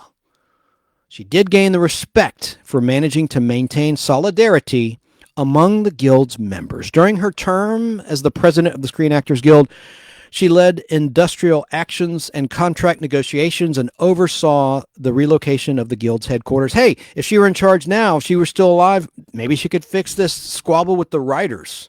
And now the actors are following suit behind the writer's strike as we're alive. Patty Duke gradually reduced her work schedule in the 2000s, but took occasional television roles, including guest appearances on such shows as Glee. I don't remember that. And the reboot of Hawaii Five-0. In 2011, she joined the cast of the drama The Protector. She also returned to the stage on screen in live performances. On occasion in 2002 as Aunt Eller, not Aunt Esther, Aunt Ella, E-E-L-E-R, in a revival of Oklahoma on Broadway. And in 2009 as Madame Morrible in the San Francisco production of the musical Wicked. In May 2011, Patty Duke directed the stage version of The Miracle Worker at the now-defunct Interplayers Theater in Spokane, Washington. In 2010, Patty Duke hosted a PBS television special titled When Irish Eyes Are Smiling, an Irish Parade of Stars. The special was part of the My Music series and featured Irish and Irish-American folk music and sentimental standards. Almost done with the bio of Patty Duke. I love her. I'm a fan, so just shoot me. Patty Duke reprising her role as Kathy Lane happened in a series of United States government Social Security promotions for filing for Social Security online in 2011. So in 2011, Patty Duke appeared in these PSAs, or public service announcements, for the government promoting the Social Security website. And I saw print advertisements. I had to get a new Social Security card. I lost my Social Security card back then at an audition. And so I had to apply for another one. And right there was a Patty Duke poster. I took a picture of it. It's on my old phone. And I wanted that poster, but I never got it. It's probably on eBay somewhere. So she appeared, it was pretty cool, as Patty and Kathy Lane using split screen effects. And in others, she appeared with, oh my, George Takei wearing a Star Trek-like costume. That's the one I saw at the Social Security office, with the Star Trek poster. In 2015, Duke made her final television appearance, guest starring on Liv and Maddie as Grandma Janice and Great Aunt Hillary, a pair of identical twins. Patty Duke was also an author. She wrote 3 books. I already talked about this. Her autobiography, Call Me Anna, which I did read a couple of times, was published in 1987. It's a great read. And she also authored A Brilliant Madness, Living with Manic Depressive Illness, published in 1992. Her 3rd book was titled In the Presence of Greatness, My 60-Year Journey as an Actress. And it was published in February 2018 after her death. It's a collection of essays about her experiences with other artists and celebrities in Hollywood.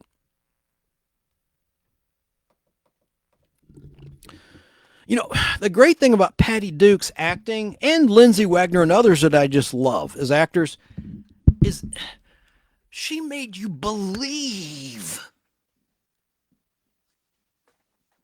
that what you're watching is real. And I mean that sincerely. I'm not trying to be dramatic and funny. I'm damn dead serious.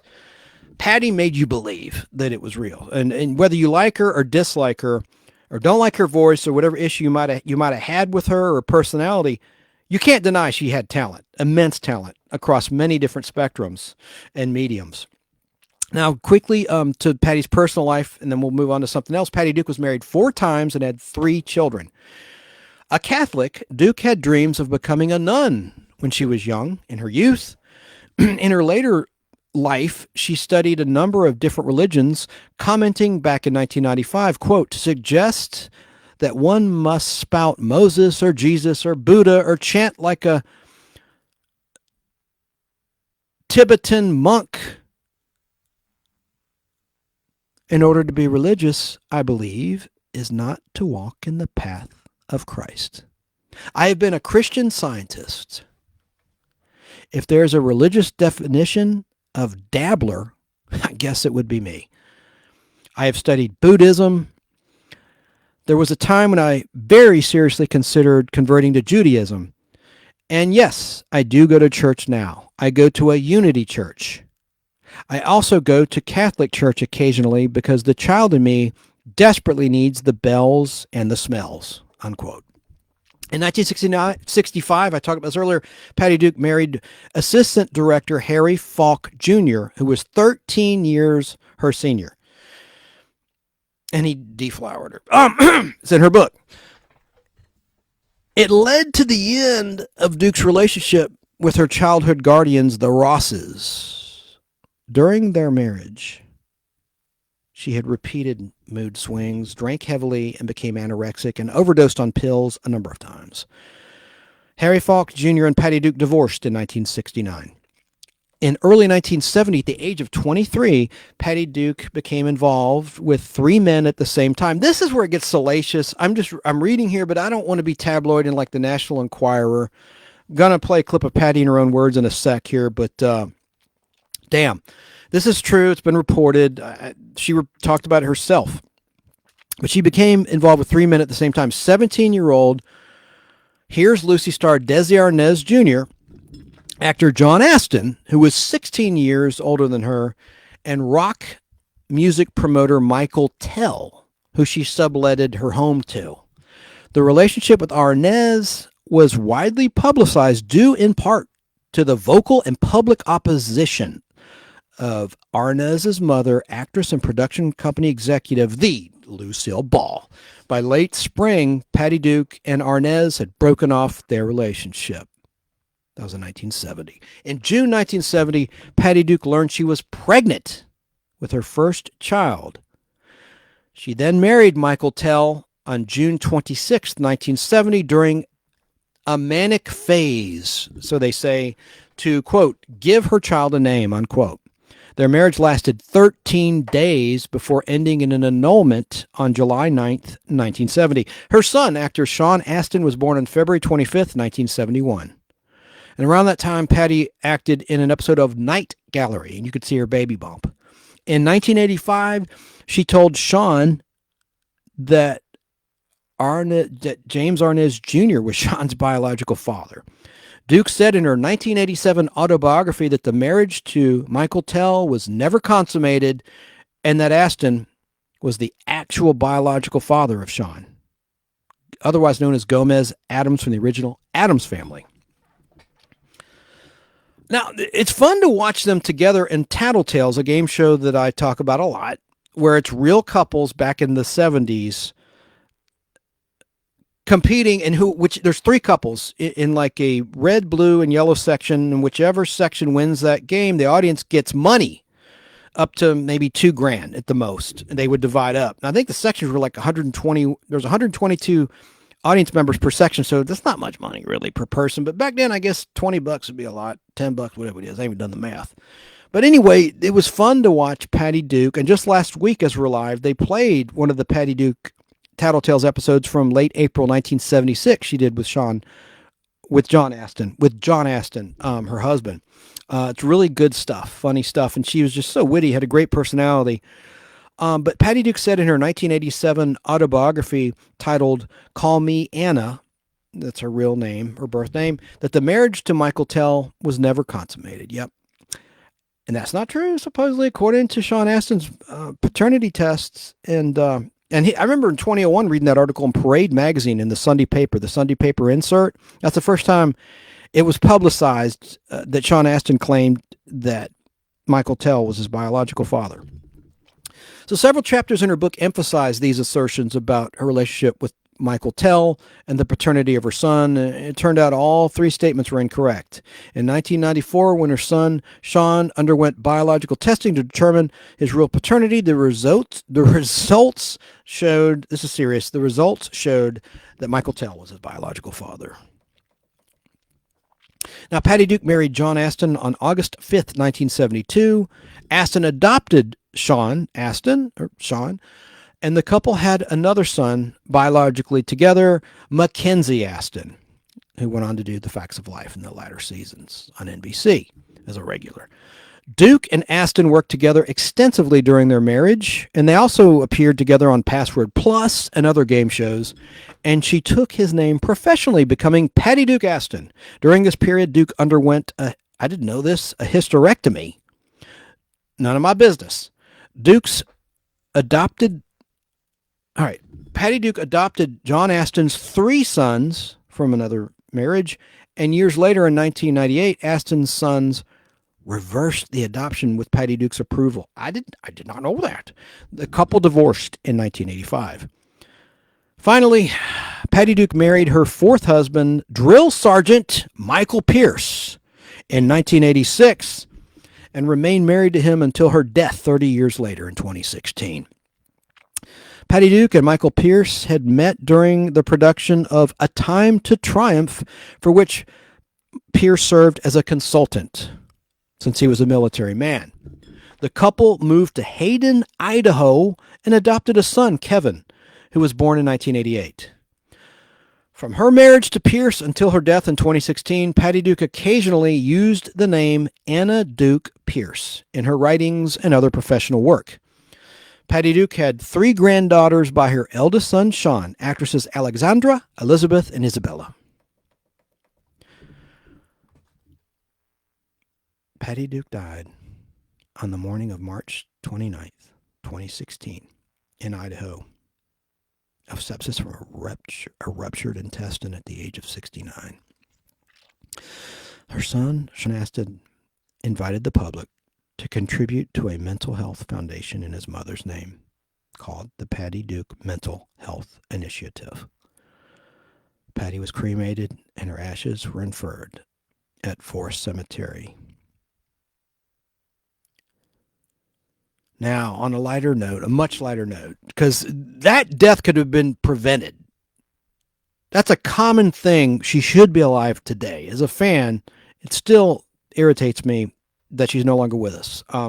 There's, I don't know if it's her doctor. I mean, people have an annual physical, and I don't know if there was a malpractice suit, but man, I mean, that's some BS right there. But she lives on eternally through film and music and everything else she contributed to arts and sciences and audience members like me. I'm going to hold up. This is the Christmas Patty Duke Show episode, the rare Christmas two-parter I have on film. I don't know. Nobody cares. And listeners, this is bad audio, but I didn't show that. I meant to show that. It doesn't matter. I'll show it later. I got that back in, this is July 29th, 1998. I found the Christmas episode on film first, which has that rare piece of audio I played that's not on the DVDs, where Patty addresses the audience and wishes them a Merry Christmas. And then I found the second half years later, like 5 years later, from another film collector, dealer, whatever. But now let's get to Patty Duke's music and songs. On Wednesday, June 2nd, 1965, Patty Duke performed the hit song, a future hit song, Don't Just Stand There, on the hour-long ABC TV program Shindig. I referenced earlier. I told you we'd get to it. Well, here it is, which ran on ABC TV Wednesday nights at 8:30, immediately after the Patty Duke Show during its first 2 seasons. Now I'm going to play a clip of Patty Duke on Shindig. There's a nice little introduction I want to play, and then we're going to play some of her songs. And I want to tell you about some songs that charted rather highly on the Billboard charts. And she did some really interesting cover songs, too, to the Beatles, Yesterday. And now this will be controversial because nothing beats the Beatles. But I do like some of her covers. Actually, some of her covers I like better than the original artist versions, to be honest with you. I'm not saying Yesterday is one of them, because it's not, but there are others that I did like. Let me just play Don't Just Stand There on Shindig. Here it is. Let me just dial this up for you now. You're about to meet the youngest artist ever to star on Broadway or win an Oscar for Best Supporting Actress. And as if that weren't enough, she's the star of her own weekly television series. So after all that, does she rest on her laurels? No chance. Here she is tonight on Shindig, launching a whole new phase of her career as a singer and a recording artist. And I got a hunch it's going to pay big dividends in the form of a hit record for their very first song entitled Don't Just Stand There. So I won't. Instead, I'll introduce you to the star of the Patty Duke Show. Ladies and gentlemen, the one and only Miss Patty Duke.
to just say it.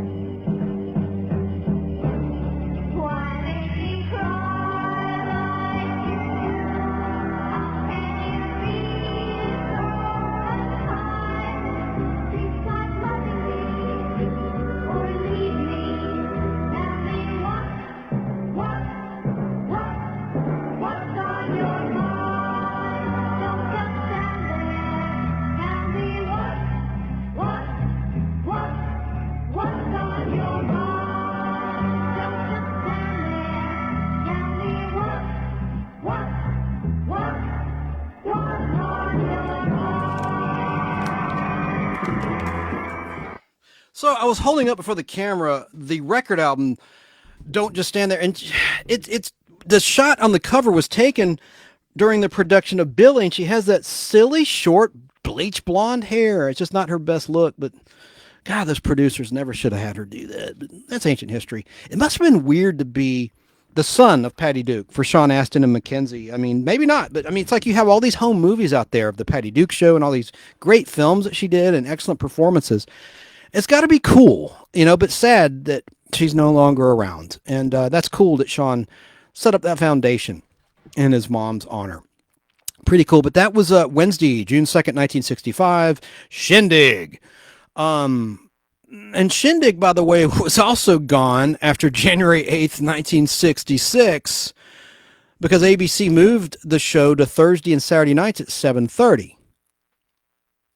But the song wasn't gone. The song, Please Don't Stand There, charted at number 8 on the Billboard charts. This was Patty Duke's first hit in the music industry.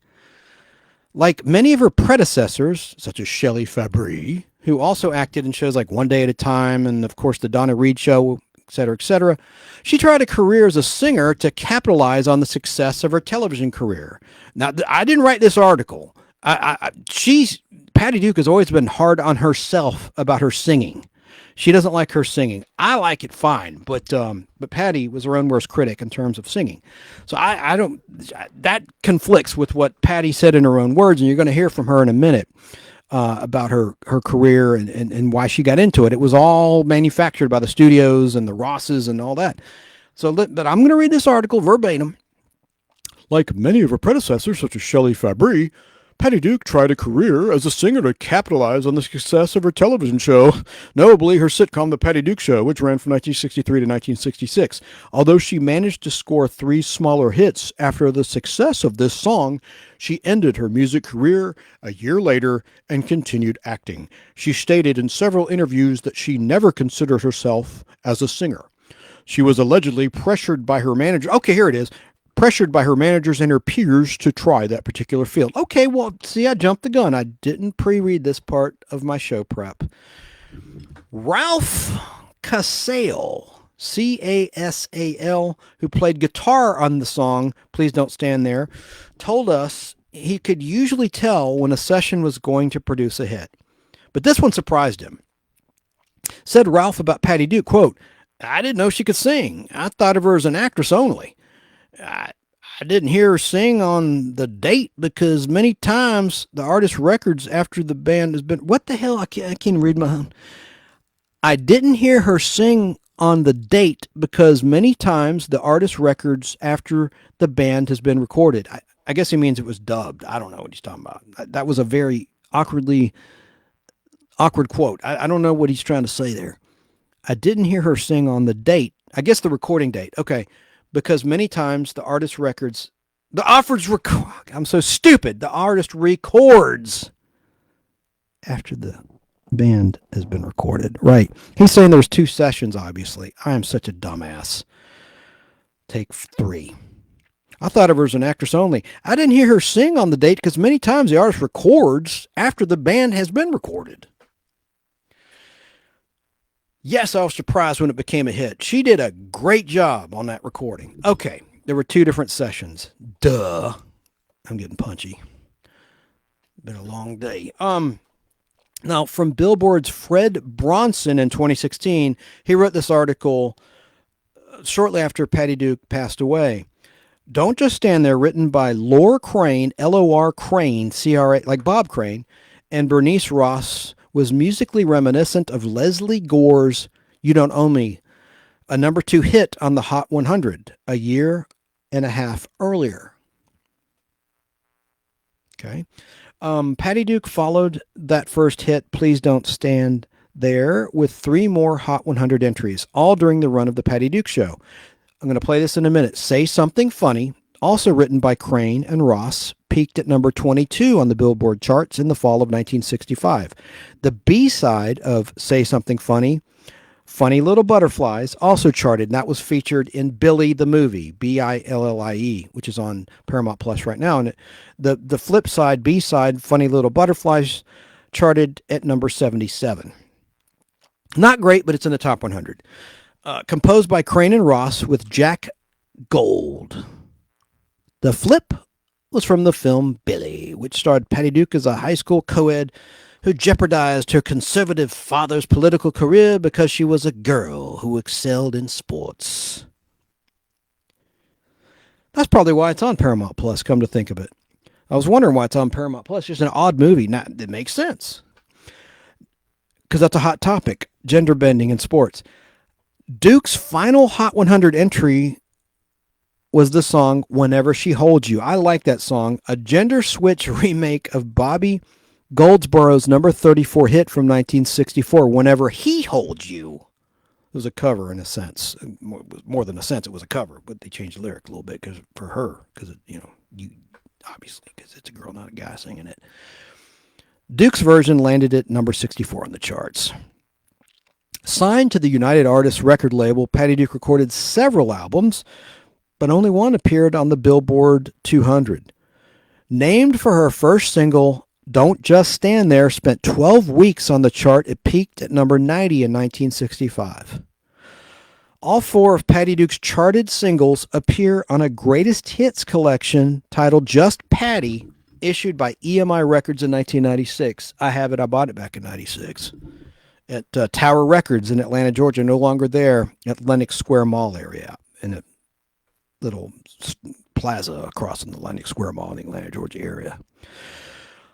Patty's albums Don't Just Stand There and Patty were combined on a compact disc released by Real Gone Music in 2013. And I have the real albums I'll show in a second on camera when we start playing some of her music, as were subsequent albums titled Sing Songs from Valley of the Dolls and Sing Folk Songs, Time to Move On.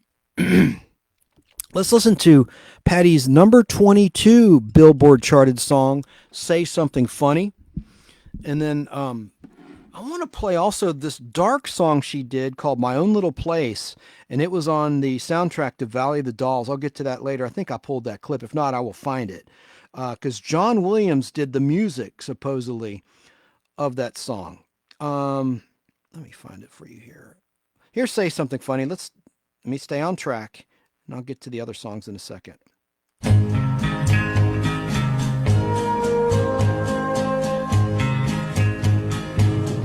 Everyone is watching us. We're the perfect couple, they say, while the crowd is watching us. Please don't give our secret away. Say something funny to me. Make me laugh so they won't see how much it hurts. Loving you the way I do, and knowing I'm losing you. Look at how they envy us. They don't know we're saying goodbye. Please don't let them pity me. Don't let them see me break down and cry. Say something funny to me. Make me laugh so they won't see how much it hurts. Loving you the way I do, and knowing I'm losing you. Why did you fall out of love with me and turn my whole world blue? What she got that I haven't got? She's got you. Say something funny to me.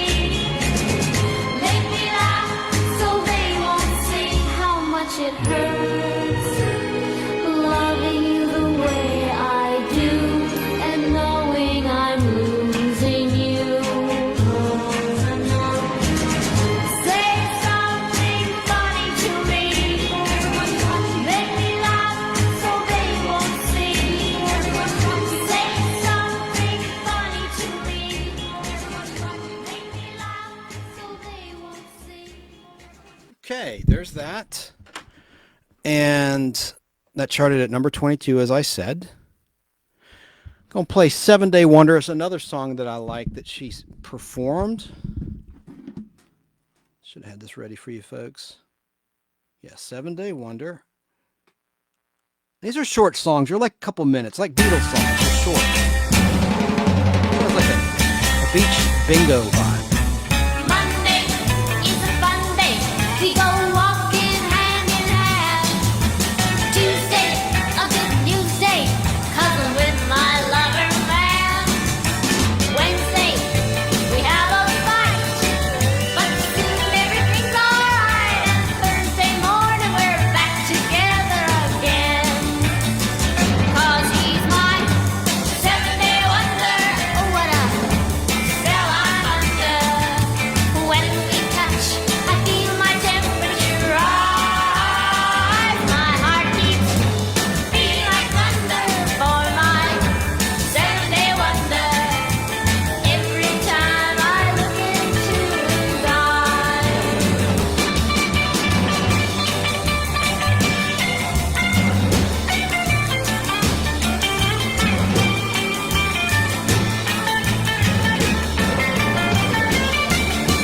Friday, let the world go by day. We go for a ride. Saturday night, he holds me tight and I feel so good inside. Someone said never on Sunday, but they don't know that someday that's the one day I'll become his bride. 'Cause he's my 7-day wonder. Oh, what a spell I'm under. When we touch, I feel my temperature rise. My heart keeps beating like thunder for my 7-day wonder. Every time I look into his eyes.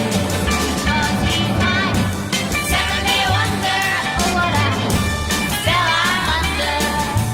When we touch, I feel my temperature rise. My heart keeps beating like thunder for my 7-day wonder. Every time I look into his eyes. You catch the drift. Now I'm going to play a cover. And I like this better than the original. It's going to be blasphemy to the ladies out there and some of the guys for me to say that. But I like it because the original was sung by a dude. And I think this works as a song sung by a woman. 1966. All I Have to Do Is Dream. Performed by Patty Duke.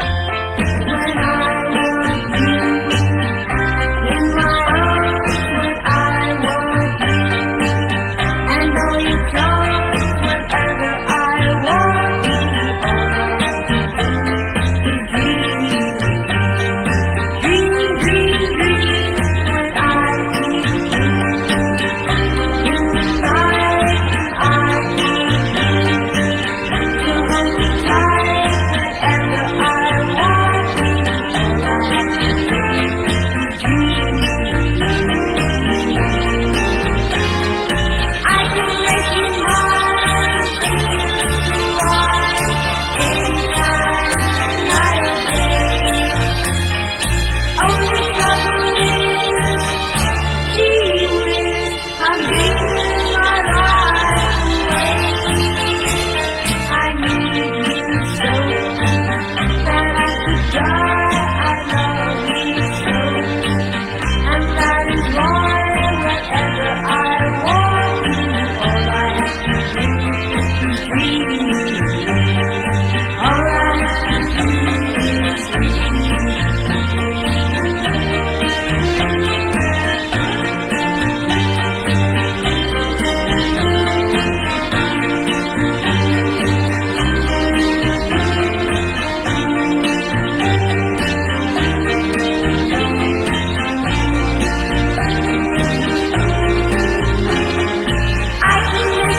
like that version. So we're going to get to some of her sultry songs that I think are really good. Here's One Kiss Away. This isn't terribly sultry, but I like this song. There's one that's really sultry coming up. And then I'll get to that exclusive game show, the best game show Patty Duke ever appeared on. Please don't kiss me again unless your heart is in it. If you kiss me once more, I'd love you the next minute. If you don't think that you could love me too, don't kiss me anymore, don't kiss me anymore. For I'm one kiss away from falling in love with you. If you lie to me now, my heart will end up broken. If you don't mean the words, they're better left unspoken. If you don't think that you could love me too, don't kiss me anymore, don't kiss me anymore. For I'm one kiss away from falling in love with you. If you don't think that you could love me too, don't kiss me anymore, don't kiss me anymore. For I'm one kiss away from falling in love with you.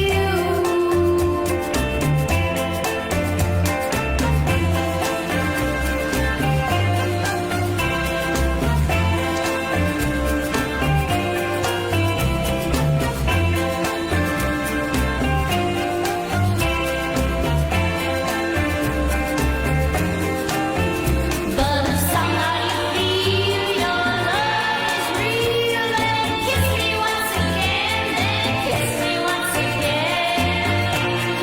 For I'm one kiss away from falling in love with you. One kiss away from falling in love with you. One kiss away,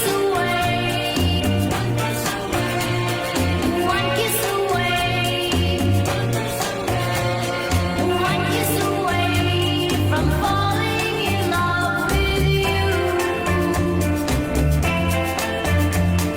One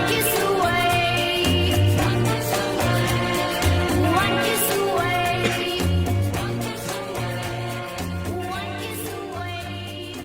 Now here's a very sultry song. I like it. I love how you love. I'm not gonna embarrass myself by doing that. Sound like just a freak. Listen, if you're not a regular viewer of the Nostalgic Podblast, I always have collectibles. This looks like some weird stalker shrine. You should have seen when I interviewed Heather Thomas, because I'm a collector, so I had all these still pictures and stuff. I'm not a stalker. If I was, I would have gotten her autograph by now. I never even tried. But anyway, I'm being a little self-conscious, having a flash of self-consciousness here. But let me play her sultry song here. I love how your eyes close whenever you kiss me, and when I'm away from you, I love how you miss me. I love the way you always treat me tenderly, but darling, most of all, I love how you love me. I love how your heart beats whenever I hold you. I love how you think of me without being told to. I love the way your touch is always heavenly. But darling, most of all, I love how love me. I love how your eyes close whenever you kiss me. And when I'm away from you, I love how you miss me. I love the way you always treat me tenderly. My darling, most of all, I love how you love me. I love how you love me. Love how you squeeze me, tease me, please me. Love how you love me.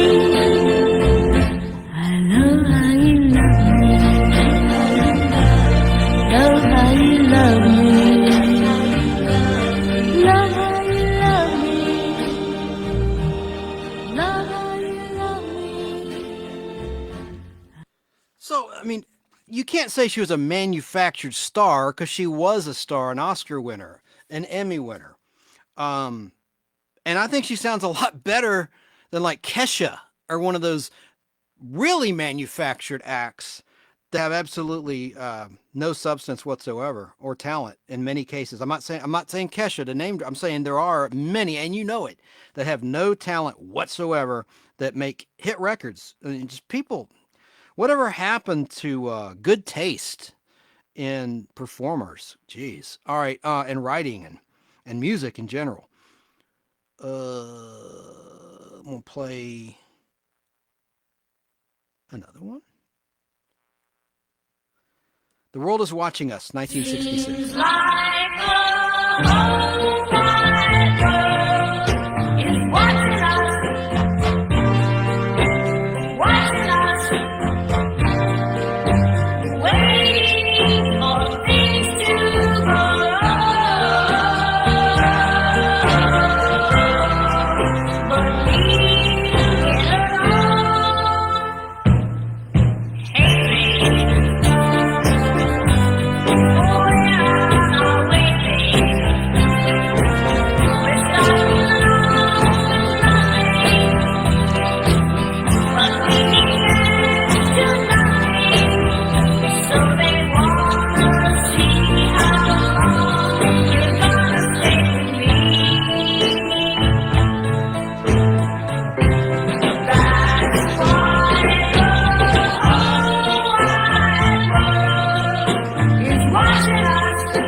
The world is watching us. There's cameras everywhere these days. Patty, you were very prolific there. You were ahead of your time. You could tell the future. All right, so next I want to play a song called Sure Gonna Miss Him from 1966. Only a few more of these, but only a couple minutes long. I'm going to start tidying up and wrapping up the show. Come on, play, you son of a gun. I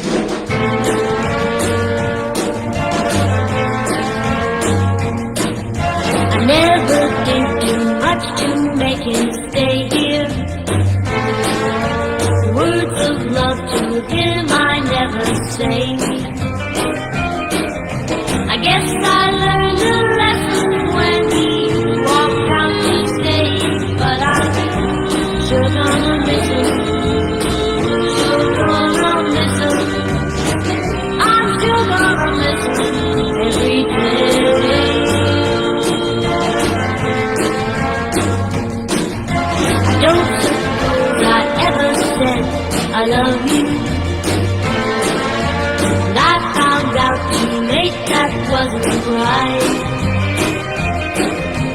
just now realized what I lost. That's why I'm crying, and I'm still gonna miss him. Sure gonna miss him. I'm sure gonna miss him every day.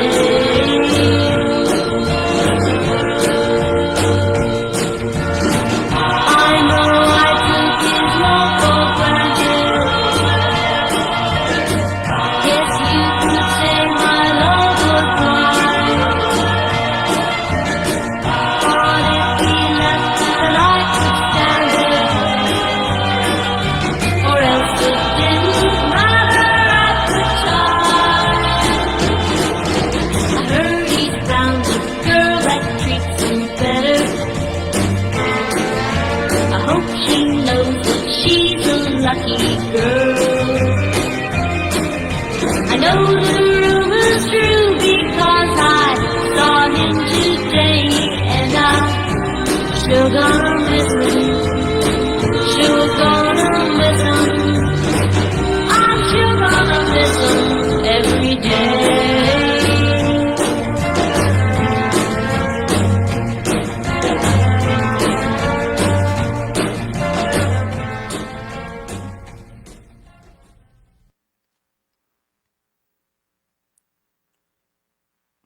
All Through the Day, performed by Patty Duke.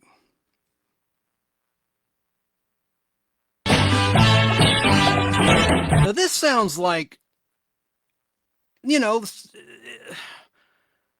a song performed in Mexico.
Now for the most controversial cover that Patty ever did. This is her version of the Beatles classic Yesterday. You've been warned. No. Yesterday, all my troubles seem so far away. Now it looks as though they're here to stay. Oh, I believe in yesterday. Suddenly, I'm not half the girl I used to be. There's a shadow hanging over me. Oh, yesterday came suddenly. Why you had to go, I don't know. You wouldn't say.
Just a couple more, folks. I want to play.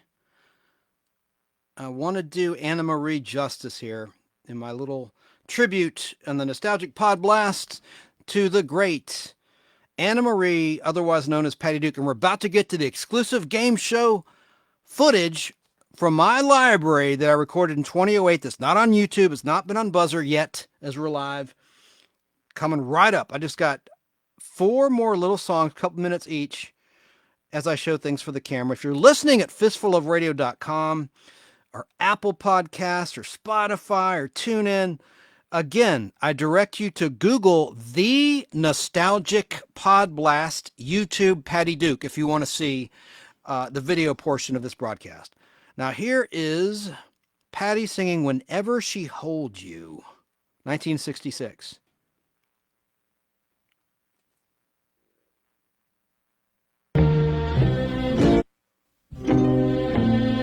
This one's kind of a downer. Take your little heart, tear it all apart, make the teardrops fall from your eyes,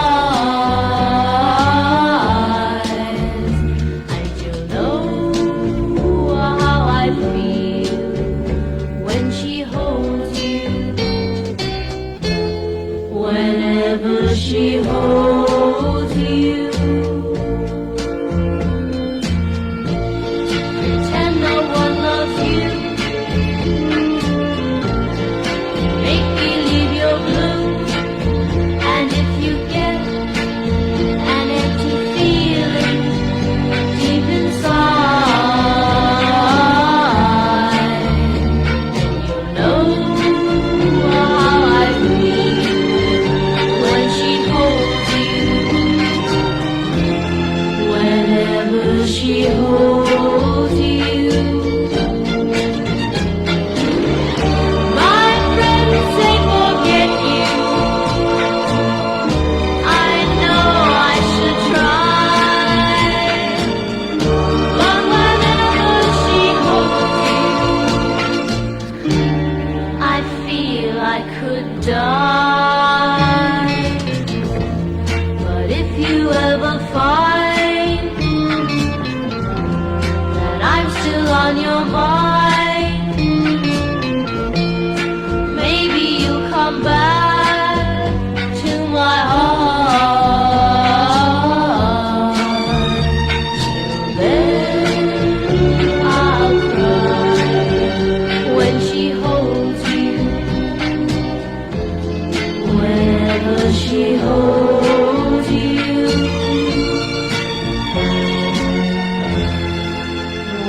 whenever she holds you.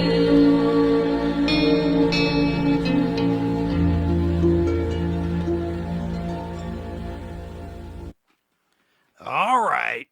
Let's see. Little Things Mean a Lot, Patty Duke.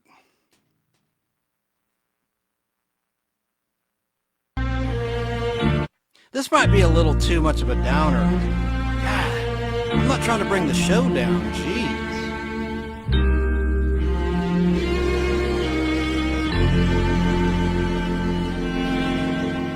I already played this. It's the sultry one. All right, so we can move on. Of course, I already played that. I want to find for you real quick on the fly. I should have pulled this clip, but this is the dark side of Patty Duke from Valley of the Dolls, one of her songs. It's got the John Williams music. I like the musical arrangement. The words are brutal. So I don't subscribe to what the lyrics are, but I like the music accompaniment. Let me find where that would be.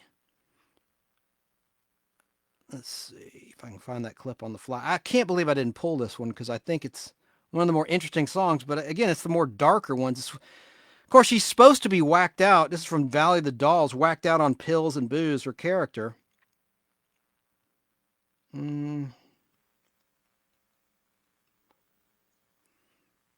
Let's see here.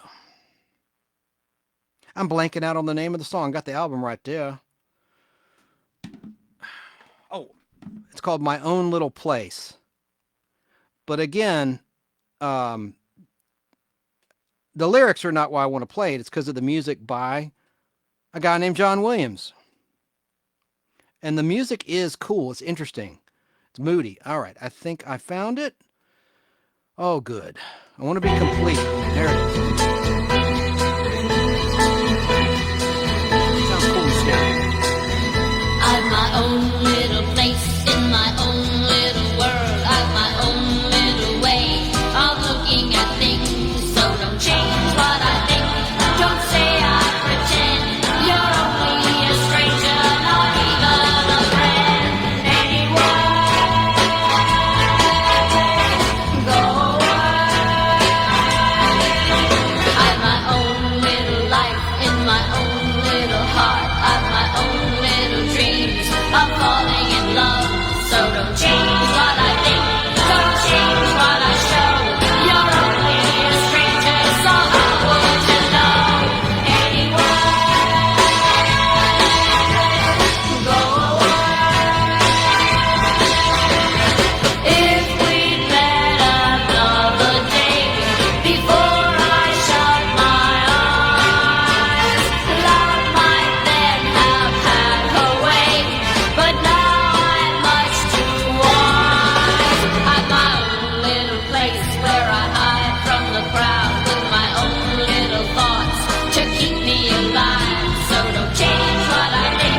Don't change what I see. You're only a stranger and nothing to me. Anyway,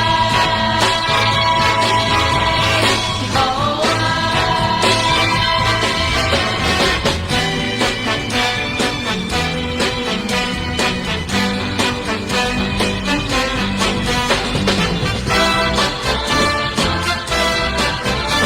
You're only a stranger, not even a friend. Anyway, go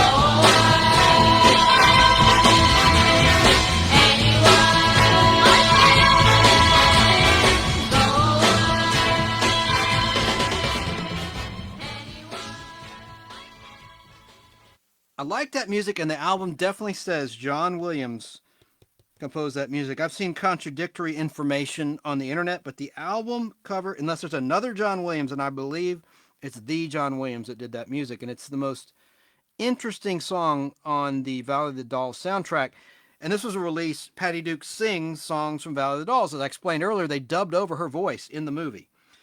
Some of her songs on this collection are a little pitchy, but I do want to play one more. I never played that. All right. This song I like by Patty, Half-Hearted Kisses. I like her version of it. I didn't have this prepared as we're live, so I'm umming and on. I want to play this. It's kind of pitchy in places, but I kind of like this song.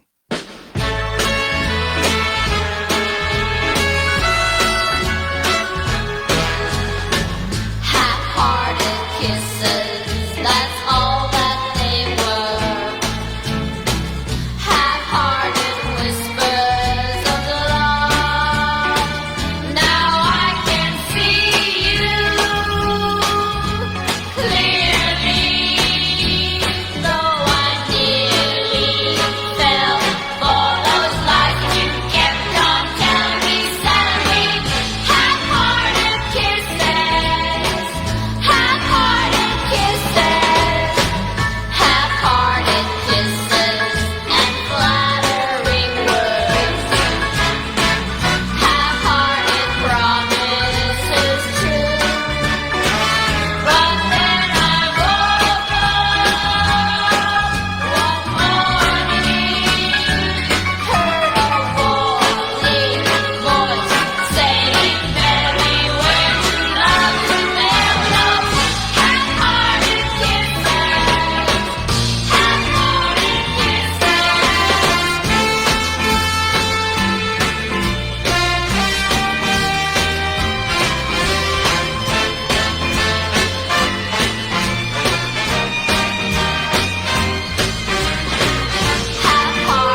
Couple more. Bear with me, folks. If you don't like Patty Duke, this is not the Pod Blast for you, I'm afraid. But I do, and I got to get this out of my system.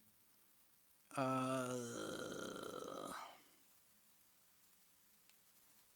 see. This is another downer, but I like it.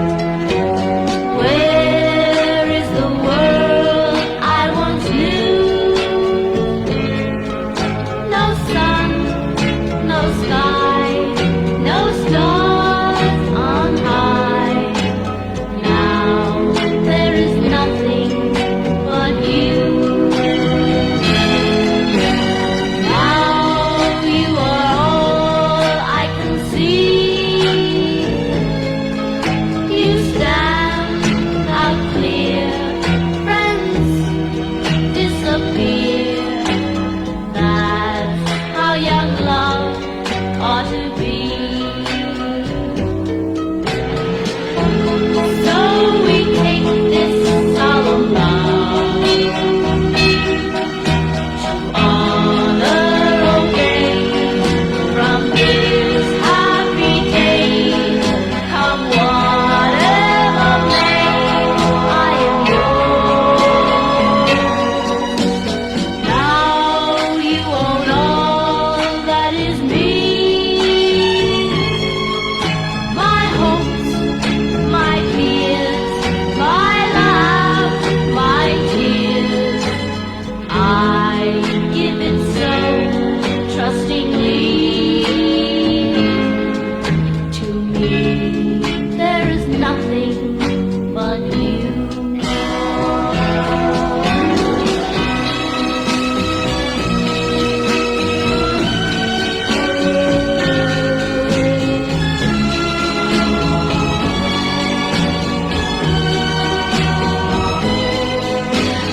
I give it so trustingly.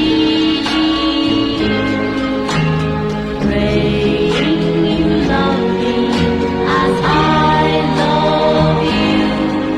To me, there is nothing but you.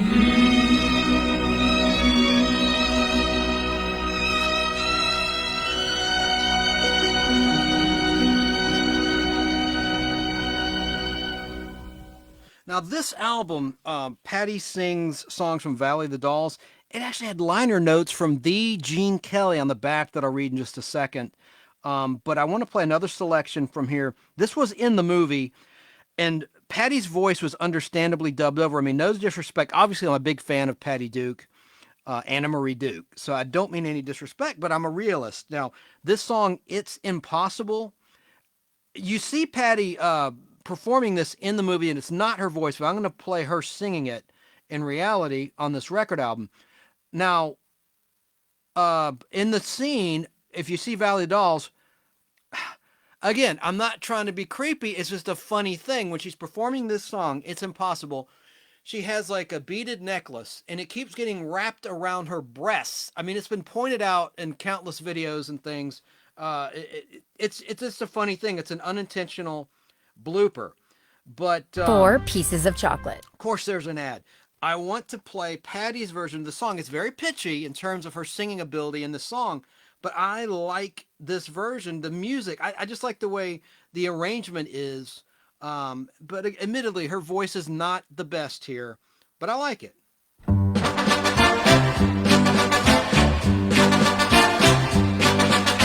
It's impossible, tell you right now. If I tried it, I'd never know how. Gee, luck ain't for me, far as I know, far as I see. I'm no winner, boy. I'd make a mess, baby, unless you say so.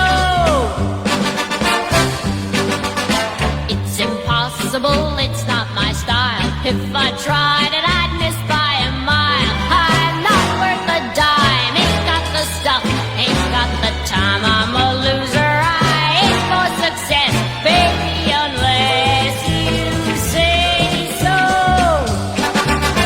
If you say I can do things, lots of new things, even though this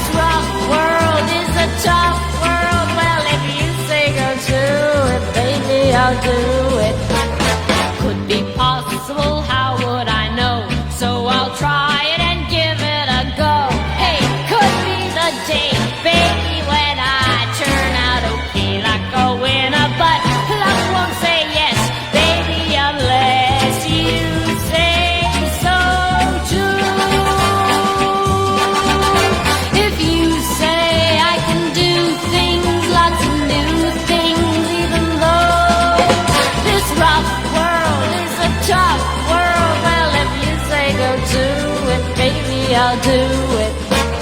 Could be possible, how would I know? So I'll try it and give it a go.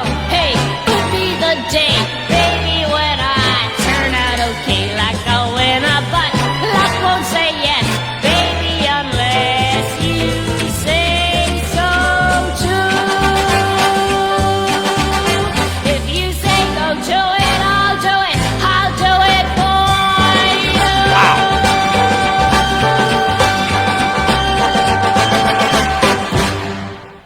There's elements of that version I like, and there's elements I don't like, but I had to preserve it in my tribute to the great Anna Marie Duke. Let me see. There might be one more. Give a little more. I might just play a snippet of this from the soundtrack. And I swear, and now I should get to the game show. I'm going to bookmark the section. So if any of my wonderful game show fellow fans of classic game shows are only want to hear my game show exclusive, the best appearance of Patty Duke on any game show, in my opinion, because I'm a fan of the Patty Duke show, where she's in character as Patty and Kathy Lane. Gonna play that in just a second. So I've been teasing that a while, but let me find something here. Give a little more. I don't remember this as being that great, but not that bad. Let me just, another John Williams tune. Give a little more, Patty Duke. Let me find it. Here it is.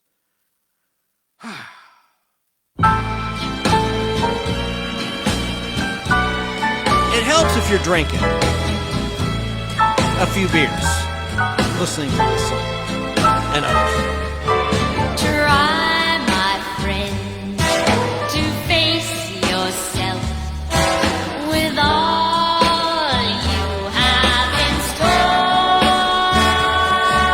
But if you can't, then brace yourself and give a little more. I don't think this is John Williams music. I know he did So you wait my own and find yourself back. with blues you can ignore. No, the record says that Andre Previn and George My Previn. friend, remind yourself to give On the record, it's not music by John Williams. Make tomorrow dance for you. Strike a brand new chord. There's always one more chance for you before the curtains close. Sure, that old inspired heart ain't all it was before. Well then, my friend, that tired heart should try its best to soar.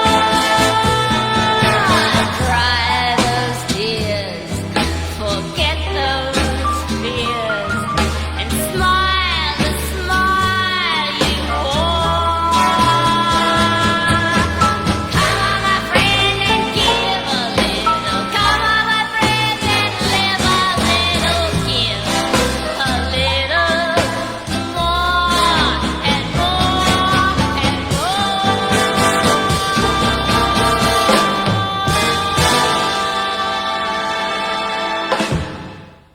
What do you think of when you hear that? I think of burlesque. Not really a strip show, but like a burlesque act. That's what it sounds like to me. I'm going to read just some of the back cover of this from the Gene Kelly.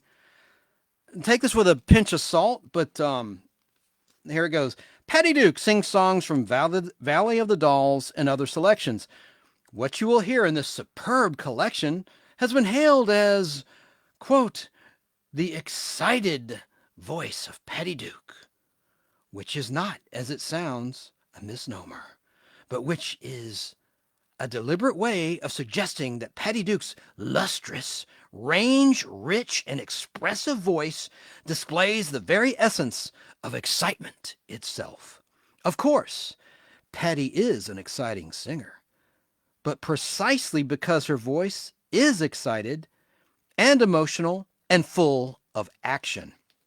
The songs themselves are diversified, in keeping with Patty Duke's own wide and considerable talents. That's true. The numbers demonstrate the subtle nuances of character, of mood, and of motivation, of deep human understanding of the troubled soul who sings them. This is the personality of Neely O'Hara in Valley of the Dolls, the destroying and self-destructive, self-centered, and eruptive singer which Patty Duke portrays with such power and verisimilitude. That was one of director Richard Donner's favorite words. He might have gotten it from this record. The combination of singer and actress is a rarity in show business, as the long history of the musical stage has so often attested. Patty Duke combines both talents in a stirring and striking blend of rare accomplishment. Her achievements as a stage and motion picture actress crowned with a coveted and much-deserved Academy of Motion Picture Arts and Sciences Oscar Award for her unforgettable performance as young Helen Keller in The Miracle Worker are well known.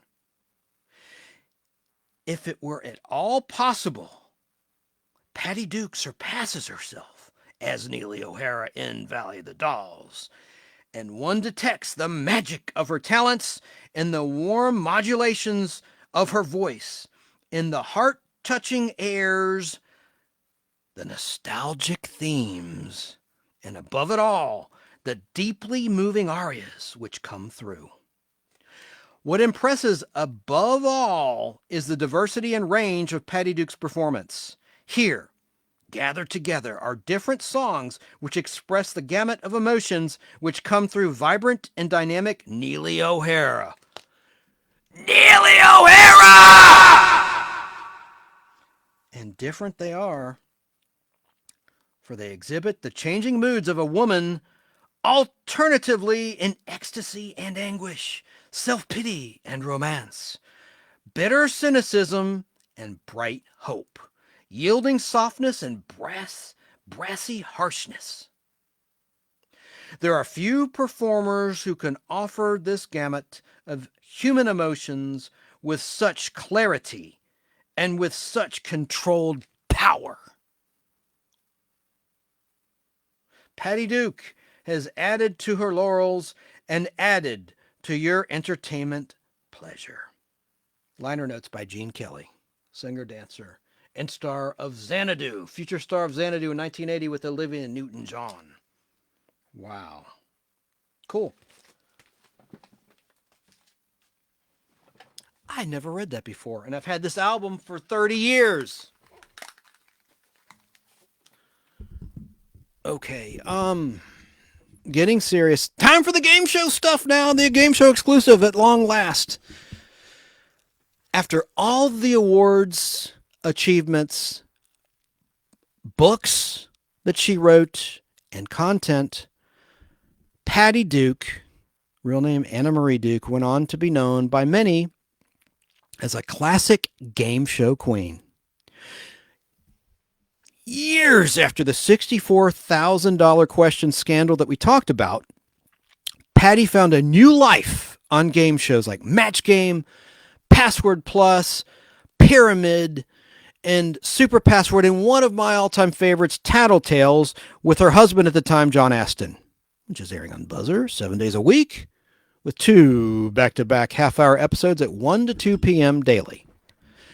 Here is the next round of exclusive clips from the personal vault of the nostalgic Pod Blast to you from this very videotape that I recorded in 2808. Now it can be told off of GSN.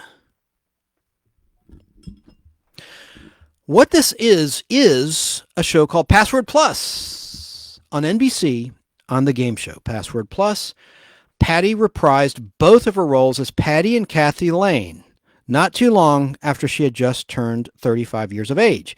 Now, this is really cool, honestly, because Patty was totally in character throughout all 5 of these half-hour shows. When Patty is introduced, this was amazing. NBC did a split-screen video effect on videotape, which was awesome from a 1981 technology standpoint to do that on video like they did and not on film as they'd done in the 60s. Hell, even the split screen in the 60s was impressive, I think, and the camera tricks they used. But in this Password Plus appearance, in character, Patty's chewing gum, and then she appears the next day. She appears 3 times as Patty Lane, 2 times as Kathy Lane, because there's 5 days. You can't do 3 and 3. There's no 6 shows. There's only 5 shows. So she chose to do Monday, Wednesday, and Friday or I think Monday, Tuesday, and Wednesday. No, Monday is Patty, Tuesday is Kathy, Wednesday is Patty, Thursday is Patty, and Friday is Kathy. That's it. And she wore a cute hat, probably her own wardrobe as Kathy Lane. And there were different costumes for each character, just like in the classic ABC sitcom, The Patty Duke Show. Here's some technical jargon for game show heads like me. This was week number 121 of 160 total weeks that Password Plus was on the air on NBC. And the episode numbers were episode numbers 600 through 604, 600, 601, 602, 603, and 604 of a total of 801 episodes of Password Plus. These particular episodes were taped in April 1981 and aired Monday, May the 4th be with you, 1981, through Friday, May 8th, 1981 on NBC Daytime. Now, what's cool, I'm only going to play a few moments from each one, seriously. What's cool about game shows in general is that back then and now with Wheel of Fortune and Jeopardy, all 5 shows are taped in one day, unlike radio or late night talk shows where the host and crew have to come in pretty much every day. Now, I know today, like shows like The Talk on CBS, they tape 2 shows on a Thursday, so they don't come in on Friday. They're there Monday through Thursday live. But point being, that's the cool thing about game shows and game show hosts is and Judge Judy too, another program, she tapes a whole slew of cases in one day, like she would fly from New York to California, tape them, and be gone like maybe twice a month or something. I just think that's fascinating that a game show host could work 4 days a month and crank out all those shows. And I know our friend Al Hardy saw a taping of the Hollywood Squares back in the day in the 70s in California. He said they did 6 shows because they had a syndicated version, like Match Game, had Match Game PM as well as Match Game, say Match Game 76, for instance, and then Match Game PM, which started in 1975. It was an additional syndicated program that did not necessarily air on CBS. It might have been on a CBS station, or it could have been on an NBC or ABC station in those days. But Password Plus did not have a syndicated nighttime version, just the daytime in those days. So they taped all 5 in one day, which I think is cool. And they changed their clothes, have a dinner break midway through or lunch break, whatever. And typically they would record them on a weekend, so you didn't have to deal with too much traffic. They would record them on a Saturday and or Sunday, as was the case with Match Game, which I think is cool. I just think that's awesome that game show hosts could crank it out in one day. That's kind of like the Pod Blast tends to be a little long. I've done shows that were like 7 hours long, which is crazy, right? But hey, I won't do another one for another few weeks, and people can stop and start. And yeah, I mean, my numbers might not be great for those longer shows, but I want to be a historian. That's what I am. I'm a fan like you, and I want to be complete. I'm a collector. I like to share my collection with you of various things. I specialize in many different things, 16 millimeter film and game shows and comic books. And yeah, I'm just a geek. What can I say? But getting back on track with these clips of the Patty Duke Show. See, no one talks about this. If you look up the Patty Duke Show on Wikipedia, for instance, no one mentions this 1981 reprisal of Patty and Kathy Lane when Patty was 35 years old. And it was well done and funny. And there was a gross part. Well, I didn't tell you who she was performing with, who also were in character in this charity week of shows. This charity week where Patty is playing Patty and Kathy, she competed with John Bauman, or Bowser, from Sha Na Na, who's in character as Bowser. She also played with character actor Robert Donner, who in this is playing Mork from Ork's eccentric friend Exodor from Mork and Mindy. And she's also playing with an actress named Anne Francine, who at the time was on NBC primetime as Flora Simpson Riley from the television version of the movie Harper Valley PTA, a Barbara Eden starring vehicle on NBC, which lasted only 28 episodes, airing on NBC from January 16th, 1981 until May 1st, 1982. Now, Password Plus aired on NBC daytime from Monday, January 8th, 1979, hosted by original Password host Alan Ludden until Friday, March 26th, 1982. Unfortunately, Alan Ludden passed away of stomach cancer during that run, and so you had Bill Cullen filling in while he was being treated for his cancer before he passed away, and you had Tom Kennedy replace Alan Ludden after he sadly passed away, the love of Betty White's life. That's what the Golden Girls was written for. That pilot, that part, Rose, that was written about Betty White and Alan Ludden. She's a widow in that show. Anyway, and she never remarried, but I digress. So, again, Password Plus ended on Friday, March 28th, 1982. Now, I recorded these 5 shows also in May, but in May 2008, between May 19th and May 23rd, 2008, which is a Monday through Friday off GSN, which at that time, and the reason I'm telling you this, had something called GSN Live, which was a live wraparound show around the classic game show where viewers could win prizes by calling in and playing online. And I actually won a couple things on GSN Live in 2008 and 2009. I won a French door LG refrigerator, a Sony camcorder, right before the iPhone changed everything, which was a digital camcorder, and a Wheel of Fortune 25th anniversary pendant, seen here if you're watching on camera. There's the case. And you open it up. It's in this nice little velvet case. It's kind of a cool thing. It's the wheel. I should have had this prepared, listeners. I like to be saying something or playing something when I show things for the camera. Let me just whip this out. Ah!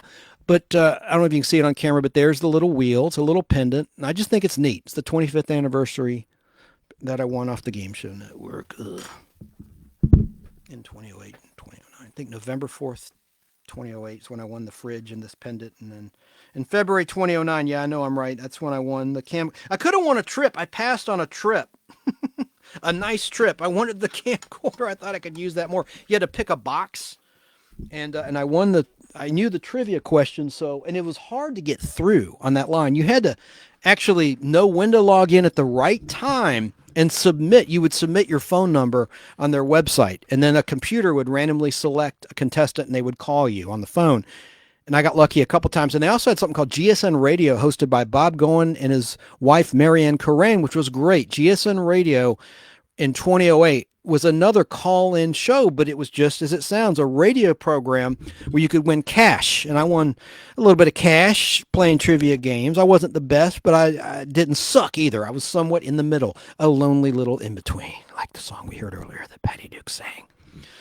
So let's get to the clip finally. And what's the reason I told you about GSN Live primarily is I left a little bit in where you hear a bit of Charo appearing on GSN Live in 2008, in May of 2008. Ironically, right before Memorial Day weekend, just like we are now as we're live. Memorial Day weekend. So just coincidentally. And this took me hours to find that tape. I had to search and search and search. I thought I knew exactly where it was, and then I didn't know. And I mean, I have thousands of tapes of all sorts of incredible footage in my video and film vault. But let's go ahead and play the introduction to the very first episode. This is great audio quality, by the way, that I transferred from my videotape digitally. It's probably going to be loud as hell in my ears. That usually is the case when I transfer things the way I do, technically. But here is our exclusive clip, not on YouTube. It used to be on YouTube, and it's probably the account got suspended, whoever uploaded it, but it's not up there now. So this is an exclusive of the Nostalgic Podblast. Here's the first time Patty Duke played Patty and Kathy Lane in character on national television, this time on NBC. JR, in 60 seconds, it's going to be Christmas. I'm not Wrong responsible. clip. That was the clip. Here it is. This Well, is ladies and gentlemen, from the Patty Duke Show, as you all recall, there were 2 famous characters from that show, cousins, identical cousins, Patty and Kathy. And today, I believe, we have the pleasure of playing the game with Patty. Patty Lane, yes. Now, Kathy Lane will be with us later on in the week. Is that correct? Yeah, that's why I'm here. Now, Patty, honey, you're playing for, is it muscular dystrophy? Yes, sir. And that means that Kathy later on will be playing for the family relief. Yeah. Okay. Now, so here we go, ladies and gentlemen. Let's make some money and have some fun. First of all, this first password, which is a $100 password, goes to Exodor and to Bowser. And a coin has been tossed backstage, determining that this side over here, namely the Bowser side, goes first. Bowser? Okay, oh, that's me. That's you. I guess I'm gonna play. Urban League. No. Makes sense. Exodor. Indian? Indian? Urban. Reservation? No. Back to Bowser. Where have I gone wrong? You haven't. Okay, archery. Gene? No. All right. Go ahead, Exodor. Looking into the future. Uh-huh. Exodor. Urban? Cowboy! Cowboy is it? I just want to play a little bit of the gameplay. I don't have any other real gameplay except I just want to play just the first few moments of each day. So that was the Monday show of that week. This should be... It's more than password, it's Password Plus. It's an all-celebrity week. From Harbor Valley, PTA, and Francine as Flora Simpson Riley.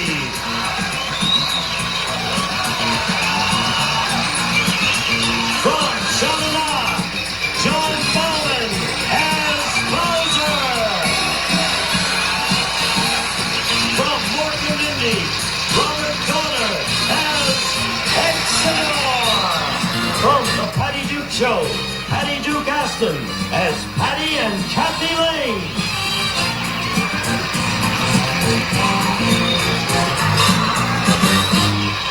And here's the host of Password Plus, Tom Kennedy.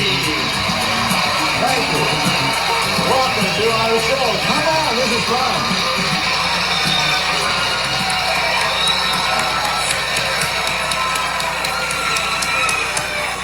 You all remember your three favorite characters here playing for charity. Joining us today for the first time this week is Kathy Lane. And Kathy, we're happy to welcome you. Thank you. Patty told us you were coming. We've been looking forward to it. Well, I've been looking forward to it too. That's good. And you're playing for famine relief. Is that right, Kathy? Yes, famine relief Uh-huh. for the Somalians. Very good. Welcome to our humble abode. And, you got a nasty gash there, didn't you? We have here, ladies and gentlemen, this is a brand new game, and we have a $100 puzzle, which I am going to give immediately to. Oh, that's what I'm going to do. I'm going to toss a coin to see which of these two teams goes first. Heads! And he said heads. That means if it comes up heads, do you want to go first? What do we want to do? Oh, he doesn't speak. Wait a second. Wait a minute. If it comes up heads. We'll go first. All right. Now, Flora Simpson Riley, tell me, what is that? I believe it's tails. It is tails, and that means you go first. You and Kathy. And now, Flora Simpson Riley and Kathy Lane. Yes. Thank you very much, Kathy. Yes, Mrs. Riley and Bowser. Mrs. Riley, you want to pass a play? I play. All right. Carol Burnett. Very good. Fortunately, Kathy watches American telly. Oh, quite a very bit. much so. She's a wonderful comedian. Yes. Kathy, what does Burnett mean to you? What's the puzzle? Well, unfortunately, lately it means the National Enquirer. Is it the National Enquirer? How do you like that?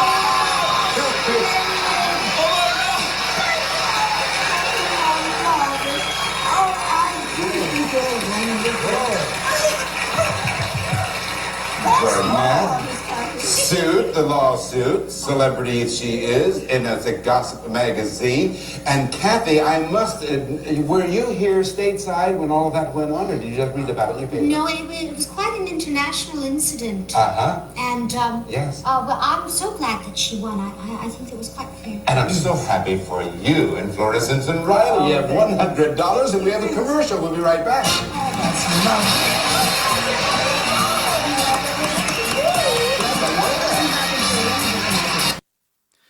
Yeah, I wanted to play a little bit of both Patty and Patty as Patty and Patty as Kathy playing the game, but the rest are just opening remarks. By the way, if you want to watch the video of this audio broadcast, simply Google The Nostalgic Podblast Patty Duke Show, and it should pop right up. Subscribe if you like. It's free. It's free, of course, as you know. That way, you'll be notified when new content posts. So here are some more opening remarks only. Now, these are like 28. Here's one clip that's 28 seconds and 49 seconds. These are short little clips. I want to put it on. Four of your favorite personalities. And one gross thing happened in Patty's words, where John Bauman is playing with Patty as Patty Lane, and she's chewing bubble gum, and he kisses her, and at one point he takes the bubble gum out of her mouth and chews it, and she goes, gross. And I mean, it was funny little moment. When this shows up on Buzzer, you'll see it. It's great video, and it's a great little moment. But let's continue with this little clip. Our show all this week for their favorite charities. And from the Patty Duke Show, I'm so happy to welcome back one of the identical twins, namely Patty Lane. Kathy was on the show last time, and she was brilliant. Yeah, she's very brainy. Is she? Is. Yeah. We're happy to have you. She's a little stiff. Is she? Yeah. So I like her. I like her. You're beautiful. Speaking of I like you sweet, too. Mrs. Riley, I want you to know. He kissed her on the lips right there. I didn't pull audio of the gum clip because it's visual, but it's funny when she goes, gross. Okay, so that was the Wednesday opening remarks. This is Thursday. From the Patty Duke Show, Patty Duke Aston as Kathy Lane and Patty Lane. And here's the host of Password Plus, Tom Kennedy. Thank you. Welcome to our show. Great fun. All right. What a week.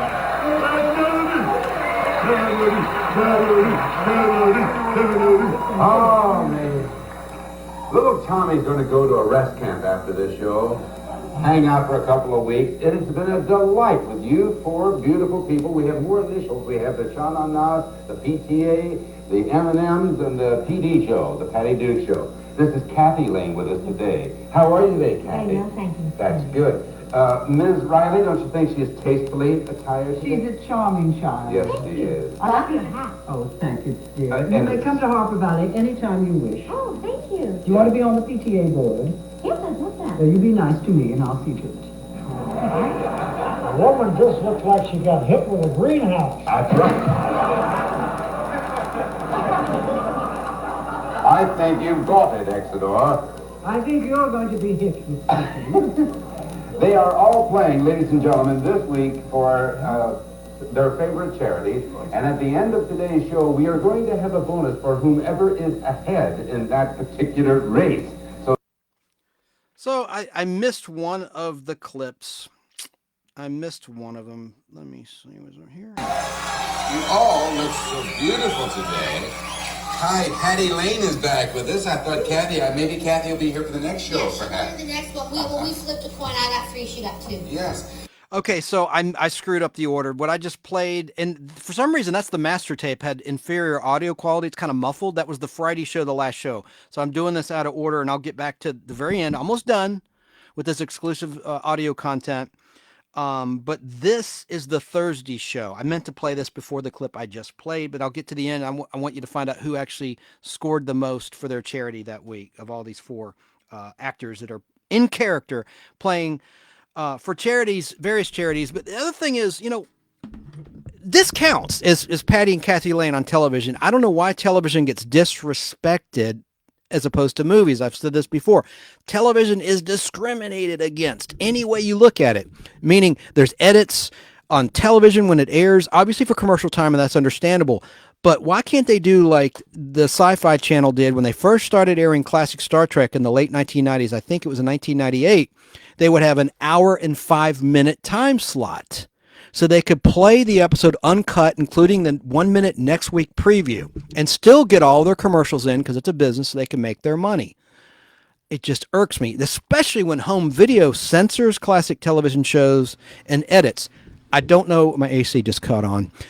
It's hot as hell in here, but I cut the air off so there's no noise. I don't even hear that AC unit.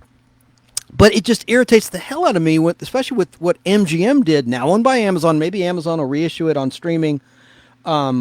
With those audio bits restored that they removed, like Patty's greeting to the audience, Merry Christmas, everybody. I hate that they cut that out of the DVD and the reruns. It's understandable why the reruns might not have it, but home video should never be altered. It should be in its original state. I know they can't play the commercials. They may not have the original commercials. Now, I have a lot of films in my library with the original commercials, like Invaders, Summit Meeting, two-parter with the original commercials, and a bunch of other stuff. And that's always a treat. But I'm digressing all over the place. I want to get back to this clip, and then we're going to talk about something else, and I'm going to wrap up the show. My God, I've gone over 5 hours. I did it again. When I prepare a show and it takes me 2 days to prepare what I want clip-wise and what I want to say, that should be a tip-off to myself that this is going a little too long.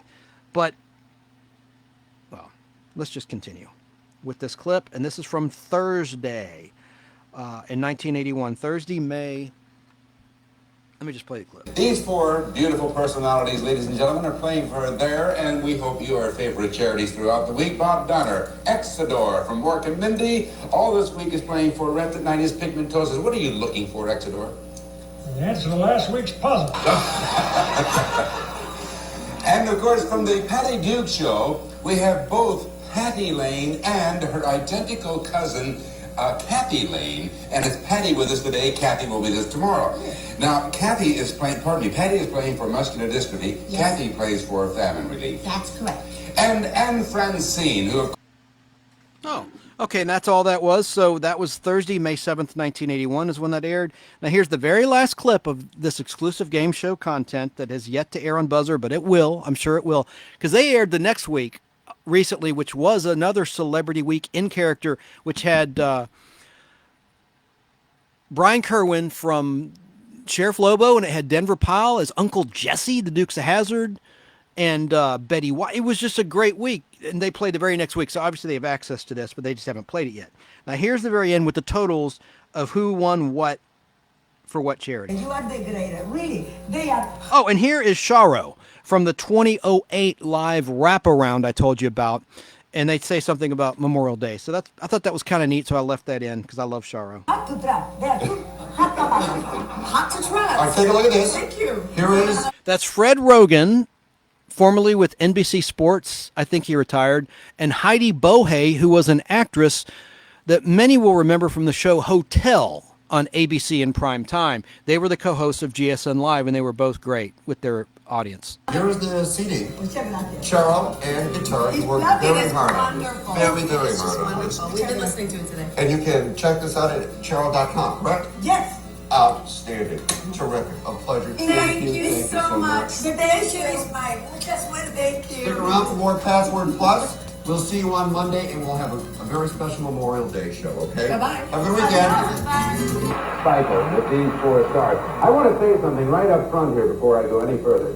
These are four very fine actors who do many, many roles throughout the year, and we thank them, and we thank God for that. But, of course, they came and this week assumed characters for which they are known sincerely in order to win money for charity. Bob Donner is the actor who portrays Exodor and Mork and Mindy, and he earned for Retinitis Pigmentosa this week $1,100. Thank you, Robert. That's very good. And Anne Francine, of course, is Ms. Flora Simpson Riley. Mrs. Flora Simpson Riley from Harper Valley PTA, and you were just beautiful all week. And you generated for the Alcoholism Council of Mid-Fairfield County, which is in Connecticut, $1,100. Congratulations. And I'm sure they are too. And that multi-talented Patty Duke from the Patty Duke Show, her identical cousins were playing all this week, and they were, of course, Patty and Kathy Lane, and today it happens to be Kathy Lane, but you be sure to thank Patty also. Patty and Kathy, ladies and gentlemen, Patty played for muscular dystrophy, Kathy played for famine relief, and you generated for those two charities $2,800. Thank you very much, Patty and Kathy. John Bowen, who of course is from Sha-Na-Na, known as Bowser, played for the Spastic Children's Foundation. And John, I told you earlier in the week that we have a bonus for whomever earned the most. You earned for your charity $4,600. Since you were the leader, we're adding to that, listen to this, an additional $10,000 for a total of $14,600 in the Spastic Children's Foundation. Thank you. There are many things I could say, and it's very hard to express our appreciation, but you tell me, folks, did you enjoy these four people this week on Pastor Club? You were all sensational. Thank you very, very much. I thought that was pretty cool. And no one talks about Patty and Kathy Lane being on NBC. I think it counts. I just do. So Wikipedia doesn't let you know that. I just did. And finally, we wrap on the topic of Patty Duke. And God, I've gone over 5 hours, so I've got to cut this short. I want to play, as I promised, Patty, in her own words, talking about winning Best Supporting Actress. And I have that right here for you now. This is not that long a clip, I don't think. It's a the winner of last year's award for Best Supporting Actor in West Side Story. Oh, this is actually Patty Duke winning her Oscar for A Miracle Worker. Forgive me, I misread my notes.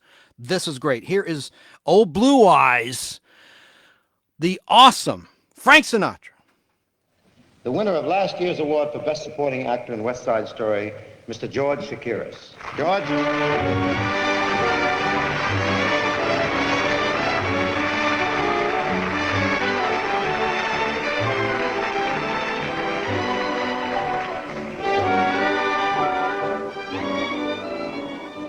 He's not so tough.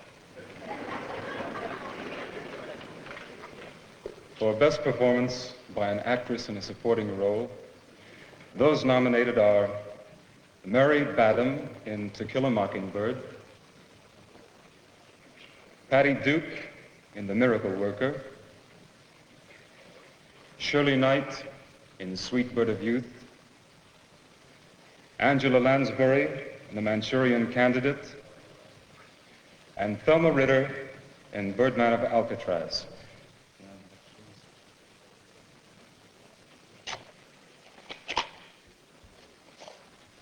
The winner is Patty Duke in The Miracle Worker.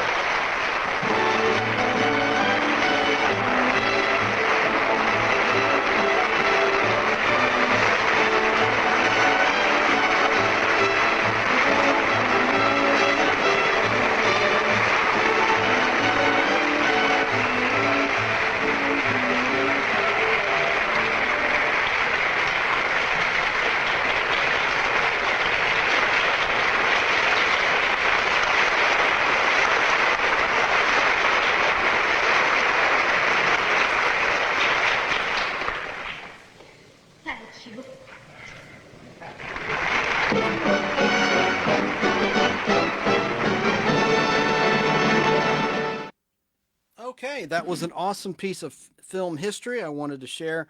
Now, we are going to hear Patty in her own words talking about that moment. That's why I pulled that clip. Let's see here. Boom. Come on now.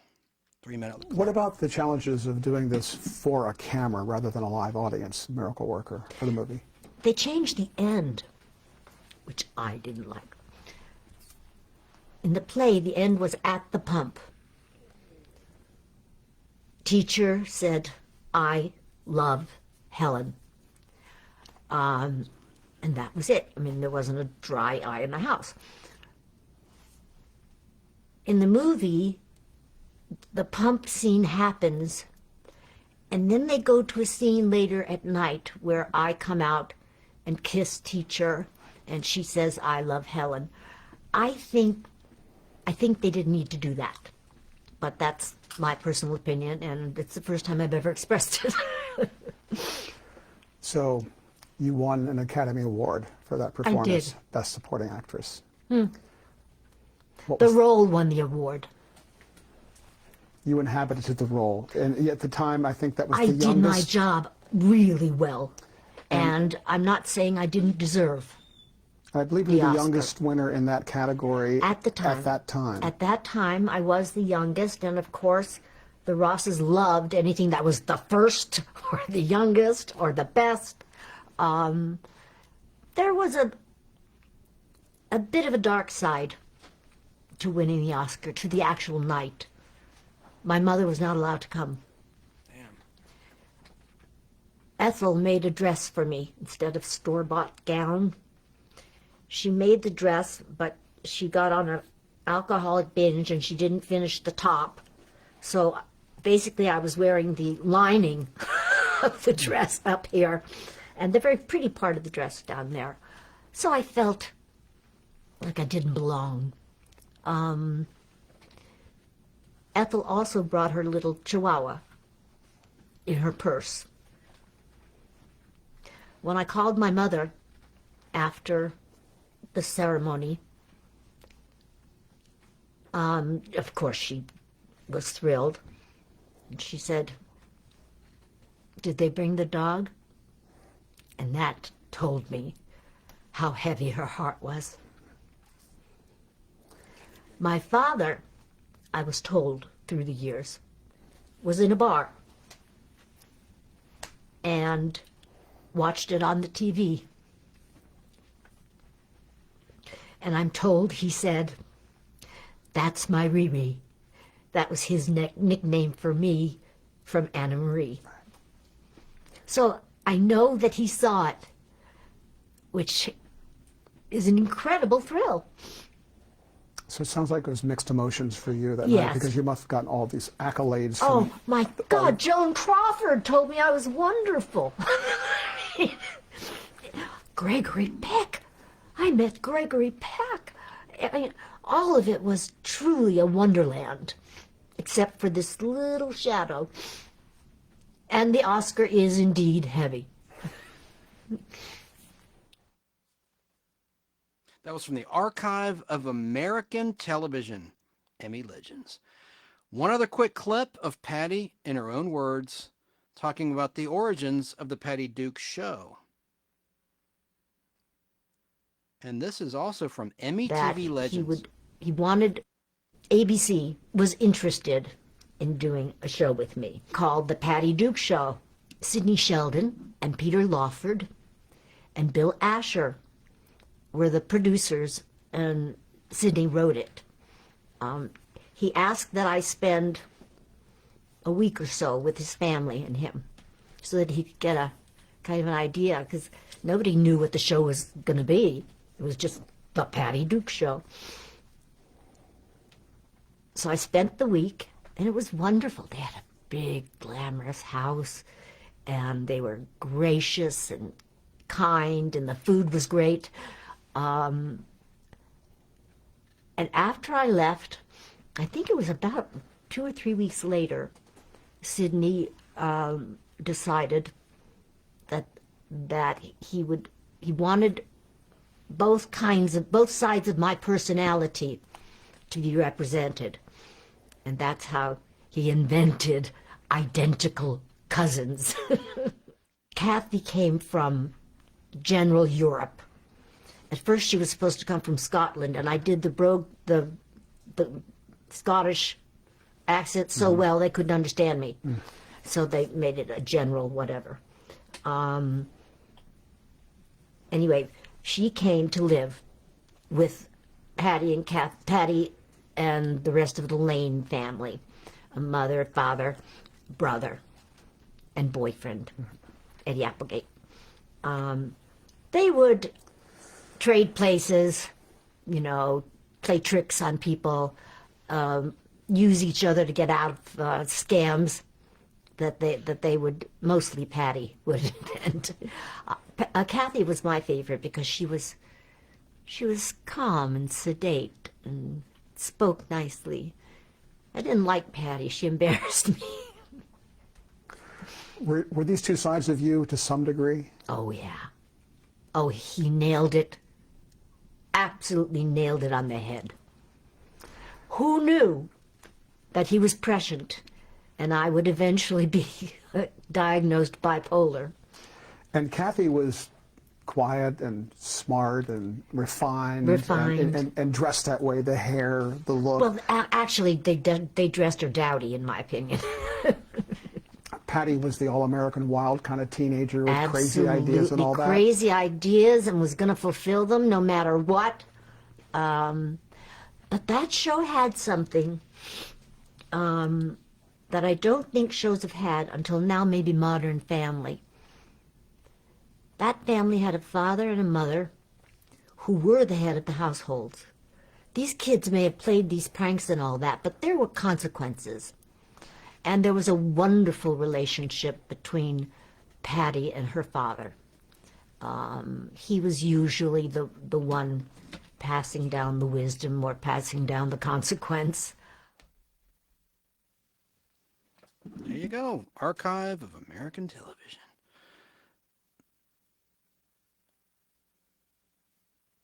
Let me see what this is real quick for you guys and gals. Playing the two girls was more of a challenge than I thought it was going to be.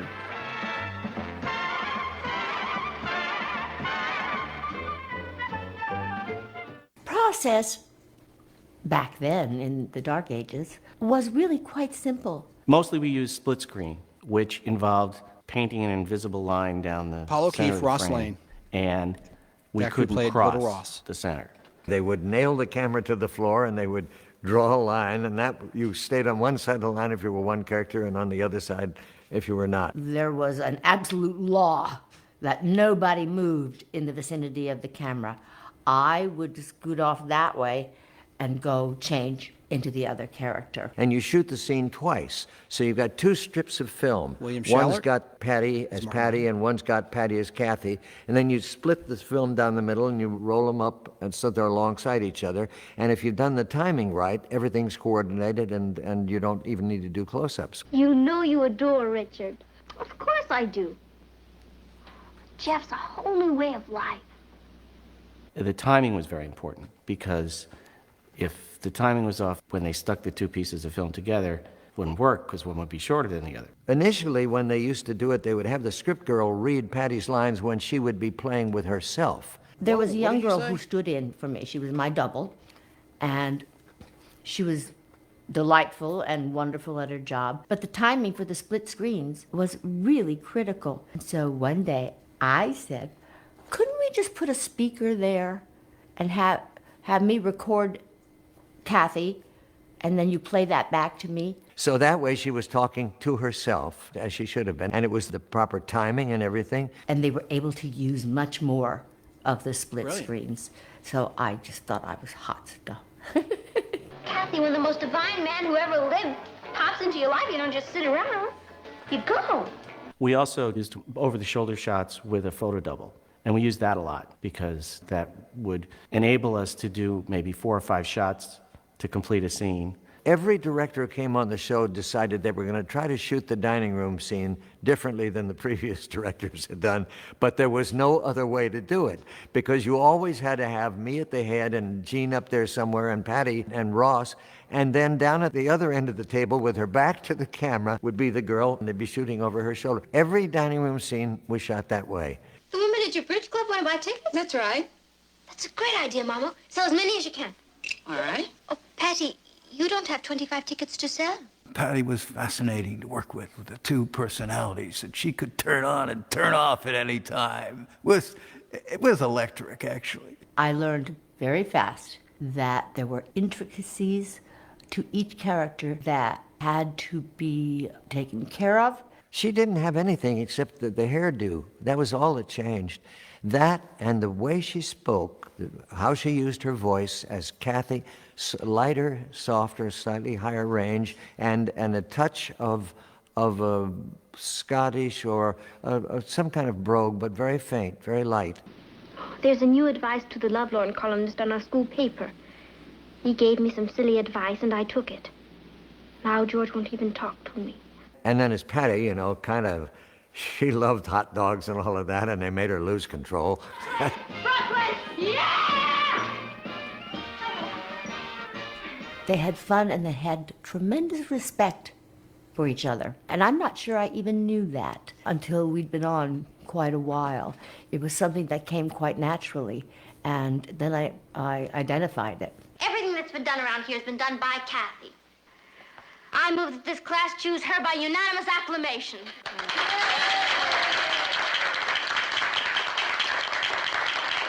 Kathy was my favorite because she was dignified, she spoke English properly, and Patty was an annoyance to me. Oh, don't be upset. I'm sure there are times when you find me a long-haired drag. I never said that. Let's face it, Patty, we're really very different people. Yeah, but we get along great. And everyone thought, oh, you must love Patty the best. No, I liked the quiet one with the hair that turns under. Do you know what I love about you, Patty? You have both feet firmly planted in the clouds. Well, meeting a boy is better than killing a day at the library. Oh, I didn't exactly kill the day. I met a boy myself. You're putting me on. I forgot how much concentration it took to be Kathy. I'd be waiting around for them to do a shot, and I'd be kidding around with everybody as me or closer to Patty. And then I would find we'd go for the take, and the dime had not dropped. So I had to have a little more concentration time. Why? Never have much fun at dances. I understand. It must get tiresome seeing Patty with all the boys. That's Betsy. That's Patty as cousin Betsy from Atlanta, the Atlanta Lanes. Thanks. Yes, I'm afraid it does. They also love to laugh, the both of them. You think it's easy finding a laugh for one and a laugh for the other? That should frighten him away. I can't wait till tomorrow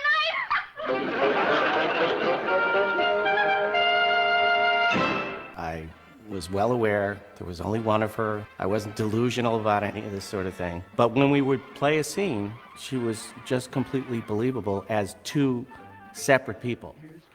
That's Paul O'Keefe, again, who played Ross Lane, the younger brother. He's the only surviving original cast member of the Patty Duke Show in the Lane family.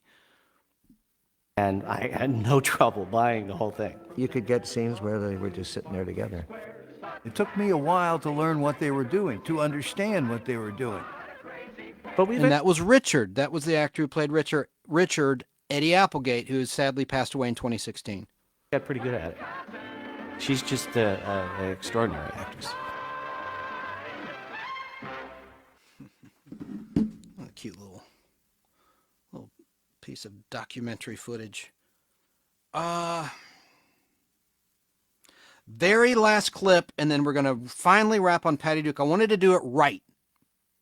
Here's William Schallert talking about the Patty Duke Show and Patty Duke specifically and her brilliance as a performer.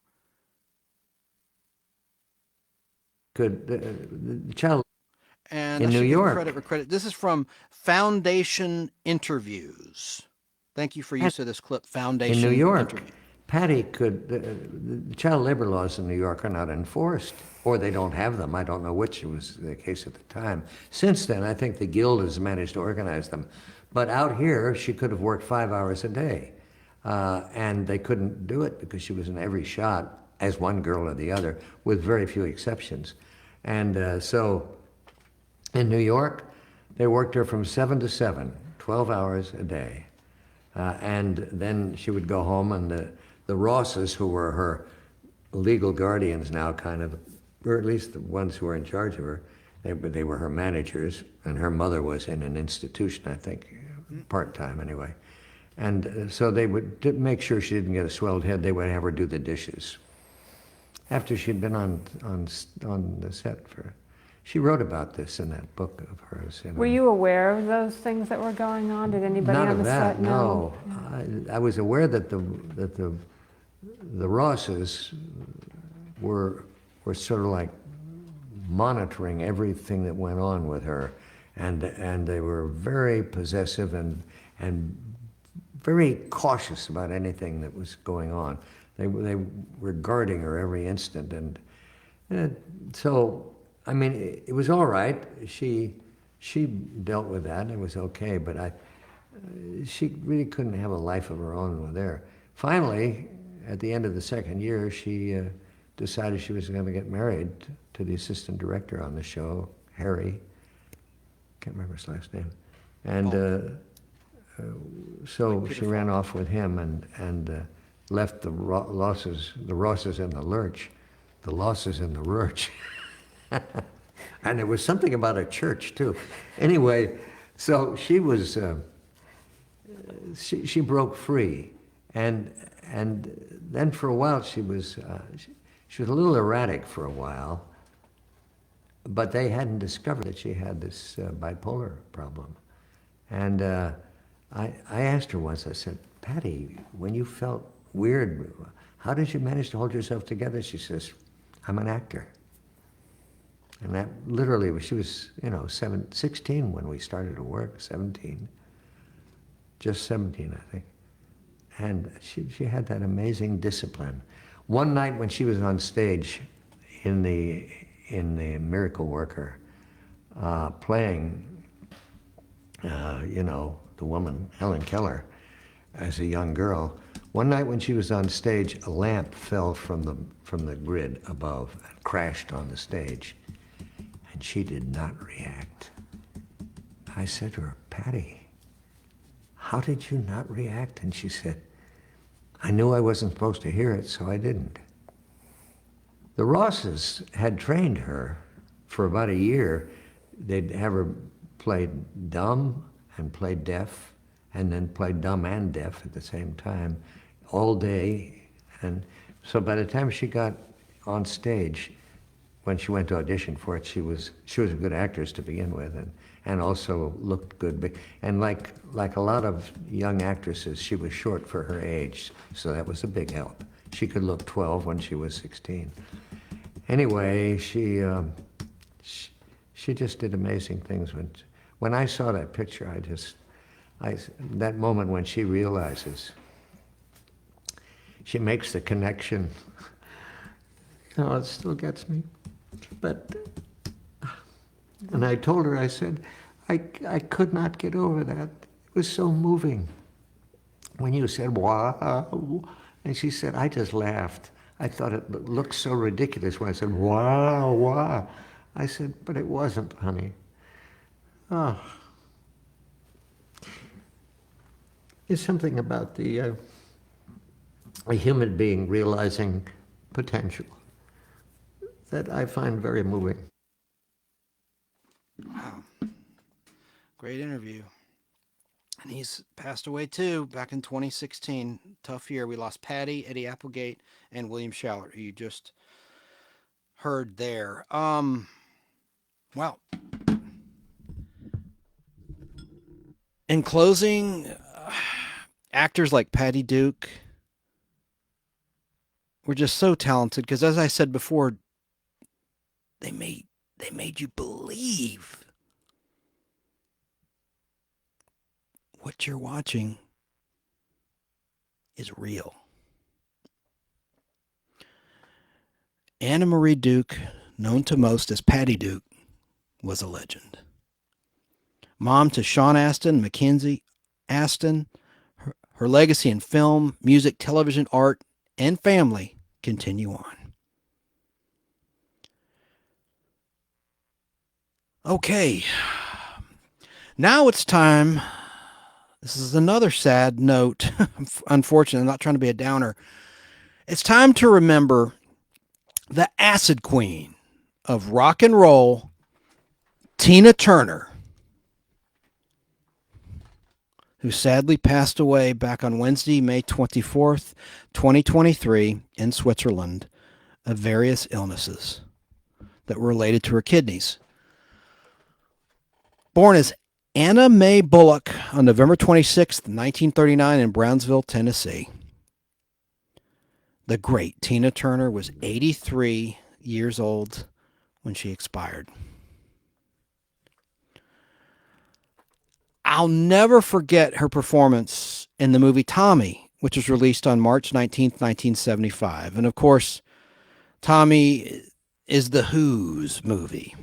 And Elton John is in it. I want to play a little clip of the trailer to Tommy, and then a couple brief musical performances of the great Tina Turner as we start to wind down this edition of the Nostalgic Podblast. Here's the trailer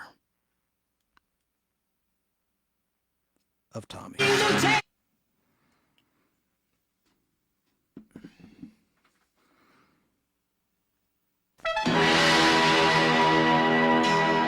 are proud to announce a truly outstanding rock opera film, Tommy.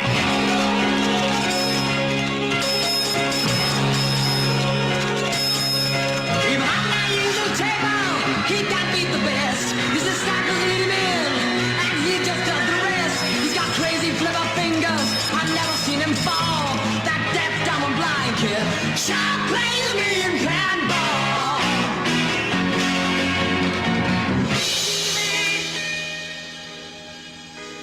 Feel me, touch me.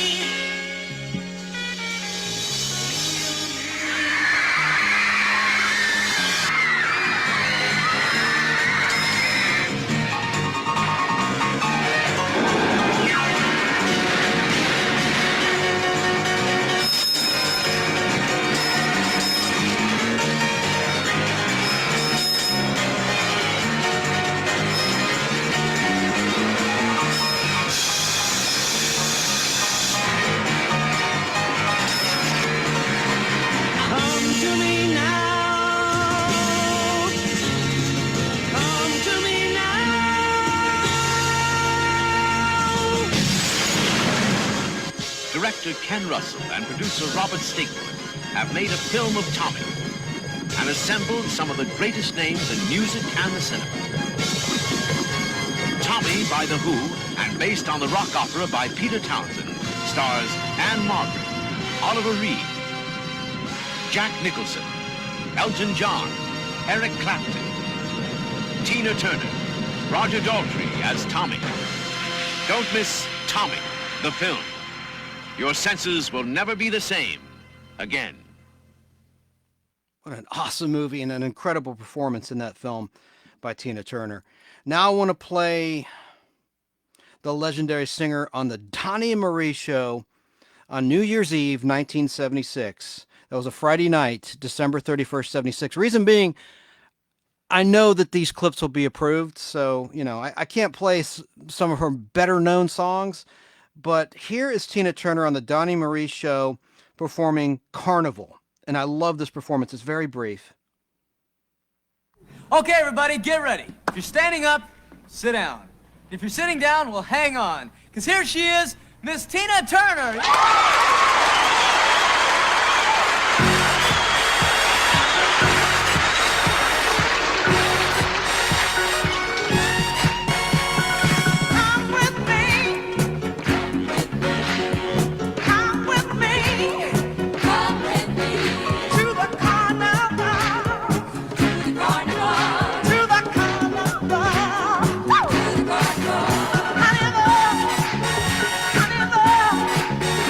Honey,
one other quick clip from that same night with the great Billy Preston. Here's Tina Turner, Proud Mary. And what they were doing here was performing for New Year's Eve a song for each decade. From the 1920s through 1970s, because this was 1976 into 1977. So here's Tina Turner representing 1967 in the 60s decade with Billy Preston. And for some reason, I can't get it to play. Unbelievable. Come on. Oh.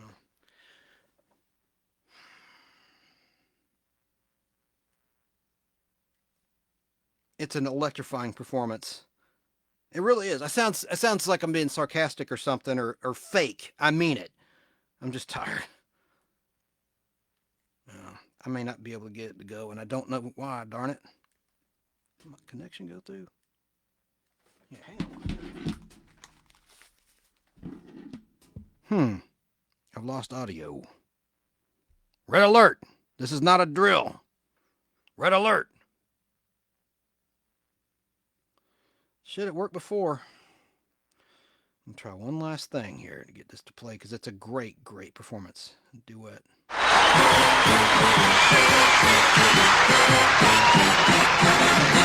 Left a good job in the city, working for the man every night and day.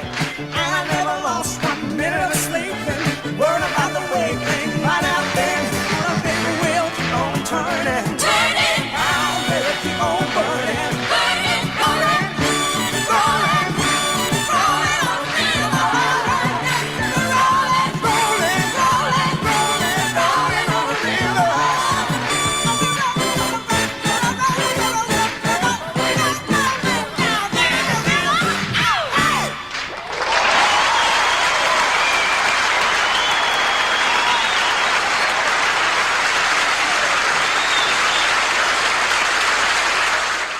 Wow, that was very, very brief and powerful. And boy, I love that movie, What's Love Got to Do with It, the biopic where Angela Bassett played the great Tina Turner. And who knew her backstory about that terrible abuse?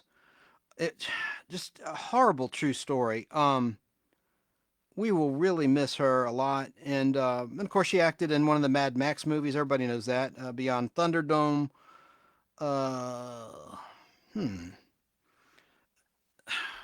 I've just got to say about Tina Turner, I never saw you in concert. Wish I did. Rest in peace and rest in power up there with your soul sister, Aretha Franklin. Amen. God bless you. Item. Happy belated birthday to Karen Valentine, an actress best known for Room 222 on television. I'm going to play a little audio accompaniment real quick. I played a hell of a lot of clips tonight. And thanks for bearing with me, by the way, with the Nostalgic Pod Blast. But I think it's important that I do it right, especially when it comes to a talent that I really respect and appreciate to this day. Let me find something here. I couldn't believe the reaction to actually, I can believe it because for a lot of people a little bit older than me, Karen Valentine was their crush. And I want to play, the theme by Jerry Goldsmith. A nice piece of music. And surprisingly, at Dodger Stadium during baseball games, they still play a piece of the theme during some Dodger games. But happy belated birthday to Karen Valentine. She turned 76. Pretty Karen Valentine was best known as Alice Johnson on Room 222 on ABC TV for 113 half-hour episodes. She was on it from the beginning, from the pilot until the end. And it aired on ABC TV from 1969 to 1974. A dramedy, meaning drama and comedy show, set in a school, half-hour show, in which she won an Emmy Award. Valentine was born in Sebastopol, California on Sunday, May 25th, 1947. She's of Portuguese heritage And her grandfather changed the family name from Valentin to Valentine before she was born. Happy birthday. Thanks for the memories. And she also appeared a lot on Love American Style. She was in the original Love Boat pilot. She should have been a bigger star. On camera, I'm showing a comic book, Room 222. There's a couple editions of that. There were a lot of comic books based on popular television shows over the years. Another birthday. Joan Collins turned 90 back on May 23rd. Joan Collins, the Regal. Joan Collins was born on May 23rd, 1933 in London, England. Remember those movies she did? I'm going to say a bad word here. The Bitch. There was a series of movies, like R-rated soft movies, soft adult movies. She played a character, The Bitch. Anyway.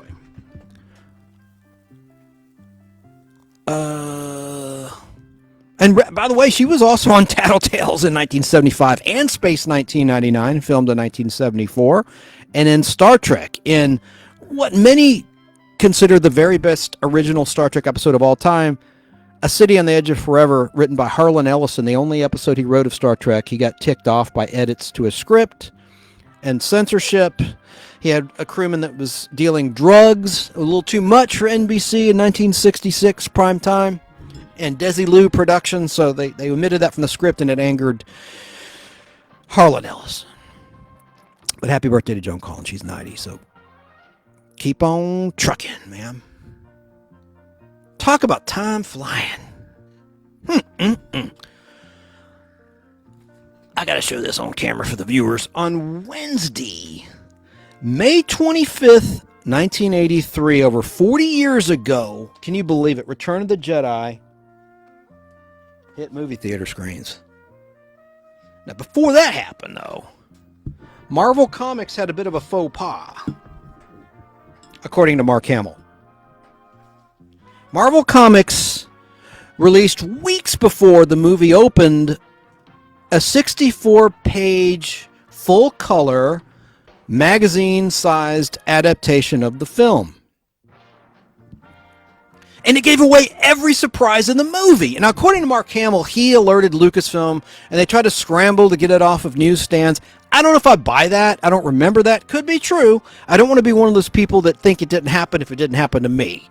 I'm not that self-absorbed and just in my own little world, believe it or not. But that book, I bought it. That's my copy. It's a red copy.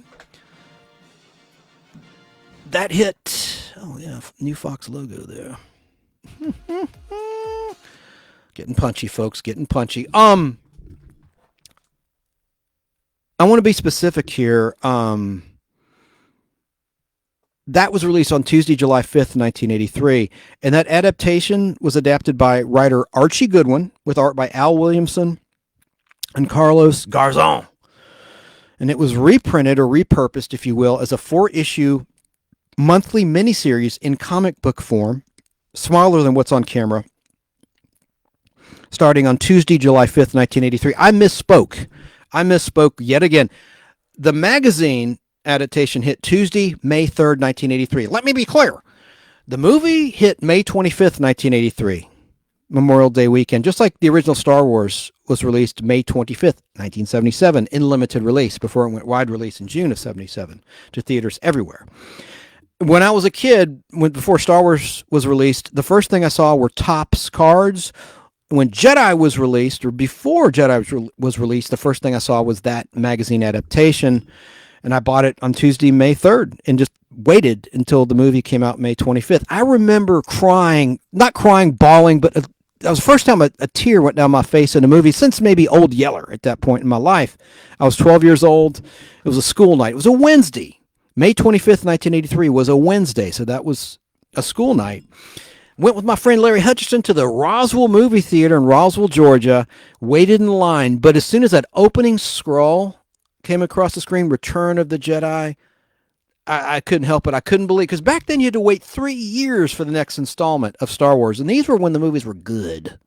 I mean, really good. And it just, I wasn't bawling, but tear Couldn't help it. I mean, I was just so excited, and I couldn't wait. And then another thing that gave things away was the Star Wars storybook. It was a hardcover book, and they also published reprints that were softcover, but I always got the hardcover books, and I got the hardcover edition of the story of Return of the Jedi, but it didn't show photos of Anakin Skywalker or Darth Vader unmasked. But all that was in the comic book version. And going back to the first Star Wars movie, Marvel Comics also published the first couple of issues of their 6-issue adaptation of the first Star Wars movie before the movie was released. So, and I can't remember if Empire, their adaptation, was released before the release of the film. I should have researched that, but I do know for a fact Star Wars and obviously Return of the Jedi, original title Revenge of the Jedi, and I have on 16mm film trailers, teaser trailers as they call them, the first preview trailers from 1982 where it said Revenge of the Jedi, and there's a poster I have, Revenge of the Jedi, and others have too. And the story, George Lucas realized after the fact that revenge is a tactic for the Sith, for the bad guys, not the good guys, and this was a movie about Luke Skywalker completing his training and becoming a full-fledged Jedi, a good guy, and he didn't get revenge. No, he redeemed his father and his father's soul. We could get into the changes in the special edition. Others have talked about it better than I could and have written books about it. Like I direct you to the Retro Zest show. Curtis interviewed 2 authors that released a book celebrating the first 40 years of Return of the Jedi. And I would direct you to retrozest.com and just hit his show tab, and it'll pop right up. It's a great listen, and that will air on Fistful of Radio occasionally. I typically air his program Monday evening, Wednesday evening, and Saturday and Sunday evening when he has some new content for me. And a couple of things I want to recommend, some friends out there, the Superman homepage. I've never mentioned them, and they're good. They do a live show every Monday night at 10:30 Eastern Time.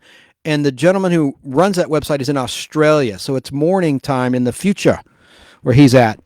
That's a great show if you're a geek like me. Geek to Me Radio, James Install. It's a radio show on KTRS, St. Louis, Missouri at 10:30 Eastern, 9:30 Central, 6:30 Pacific Time, Sunday night. It's an hour show. Did I say 30?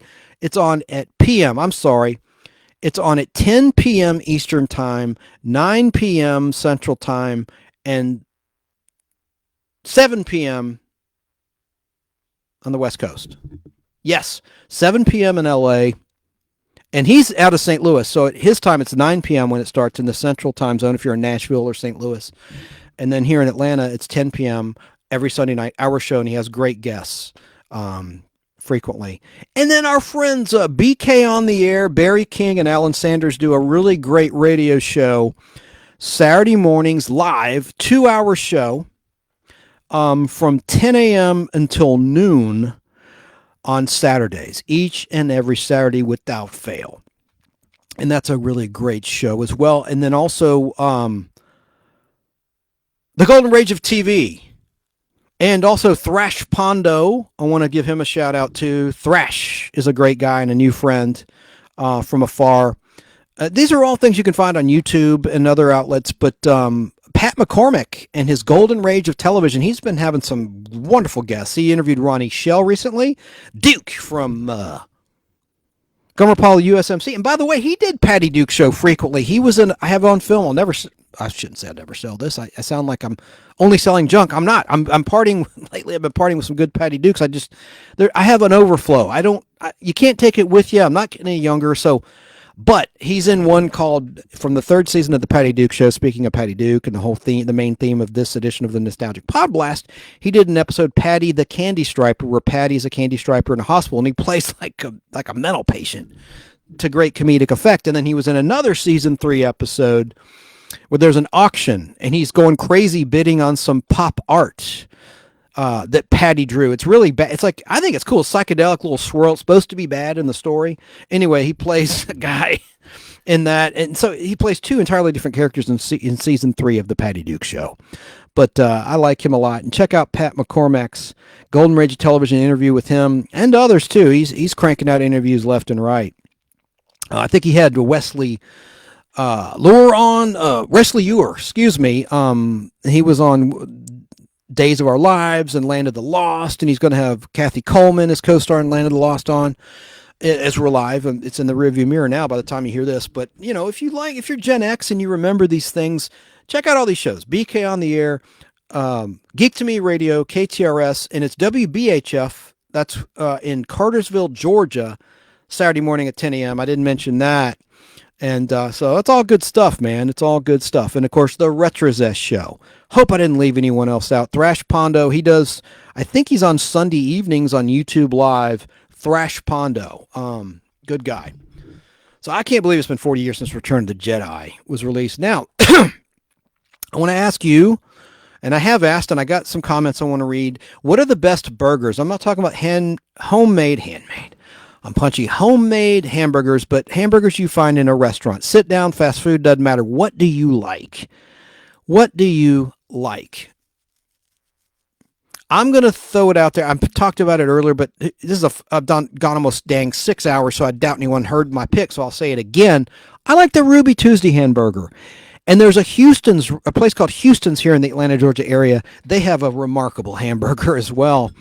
I mean, nothing really beats homemade, but if you're going to go to a restaurant, I think Ruby Tuesday gets you more bang for your buck, and hit the salad bar while you're at it. Let me read some comments now. And while I'm pulling that up, I just remembered that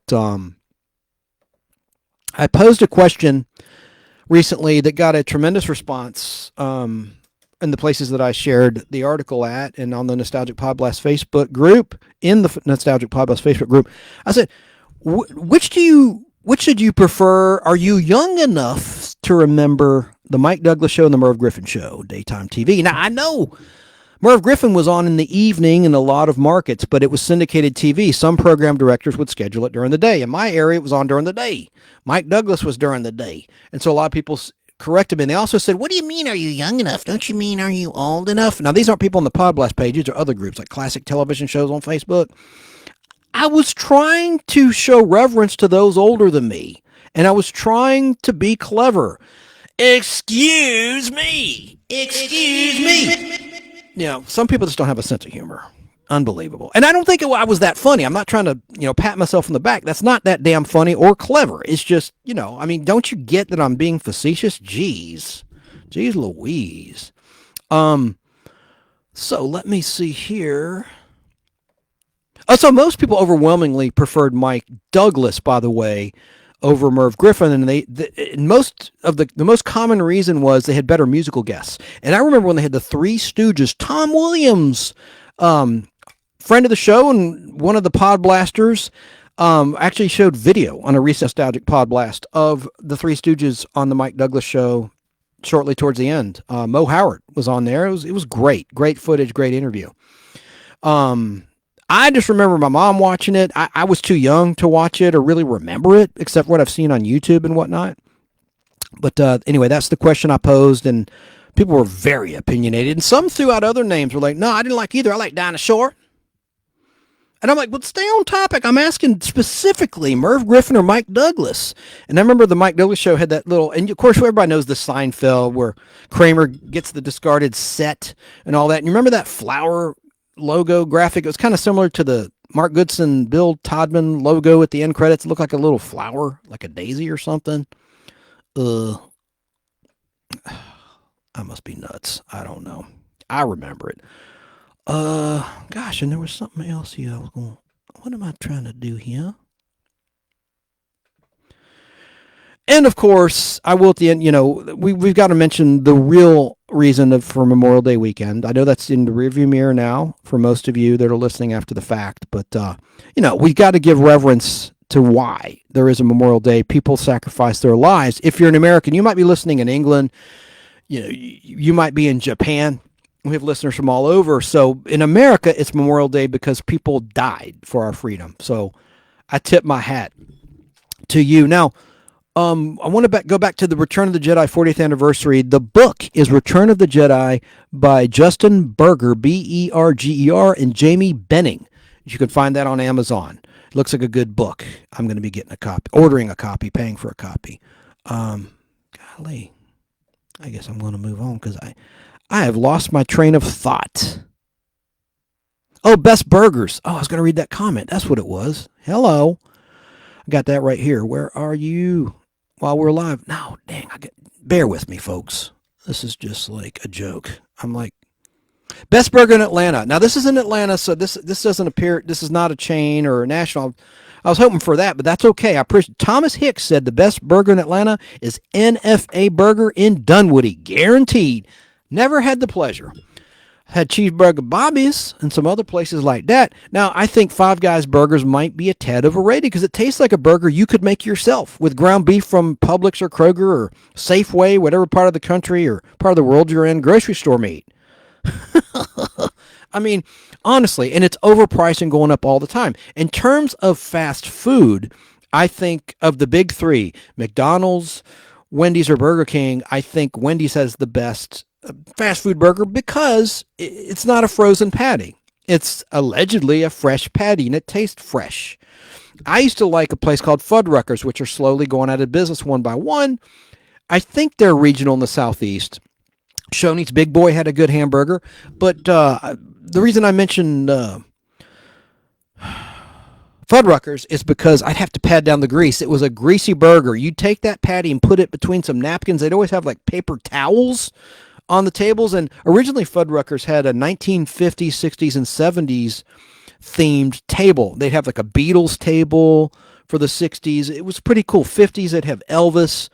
By the way, I thought of a good topic for Memorial Day. That's actually a friend told me this, a good friend said, why don't you do a show, since you're going to do a show before Memorial Day, about actors who served overseas? I said, that's a good topic. I've talked about that before. Obviously, Elvis Presley enlisted in the armed forces. And hell, there's some that never came home, unfortunately. But, you know. I had already prepared. This is about Patty Duke. No disrespect, believe me, to anyone that celebrates Memorial Day. Hell, I do. But let's get back to some other topics real quick as we wrap the show up. It's time for my fake rant of the week. This is the one I promised you that everyone could relate to. This really gets to me. And this doesn't just pertain to people that have the cord. This pertains to people that have cut the cord that may still watch television with digital rabbit ears antenna. Doesn't necessarily pertain to streaming. But here's my fake rant of the week, which is a very real rant of the week. What the hell is up with the weekly emergency broadcast system updates? Why does that need to be done every week? I know it's federally mandated by the FCC, but do they really need to do that? And when the hell have you relied on the emergency broadcast system for anything? It's all on our phones.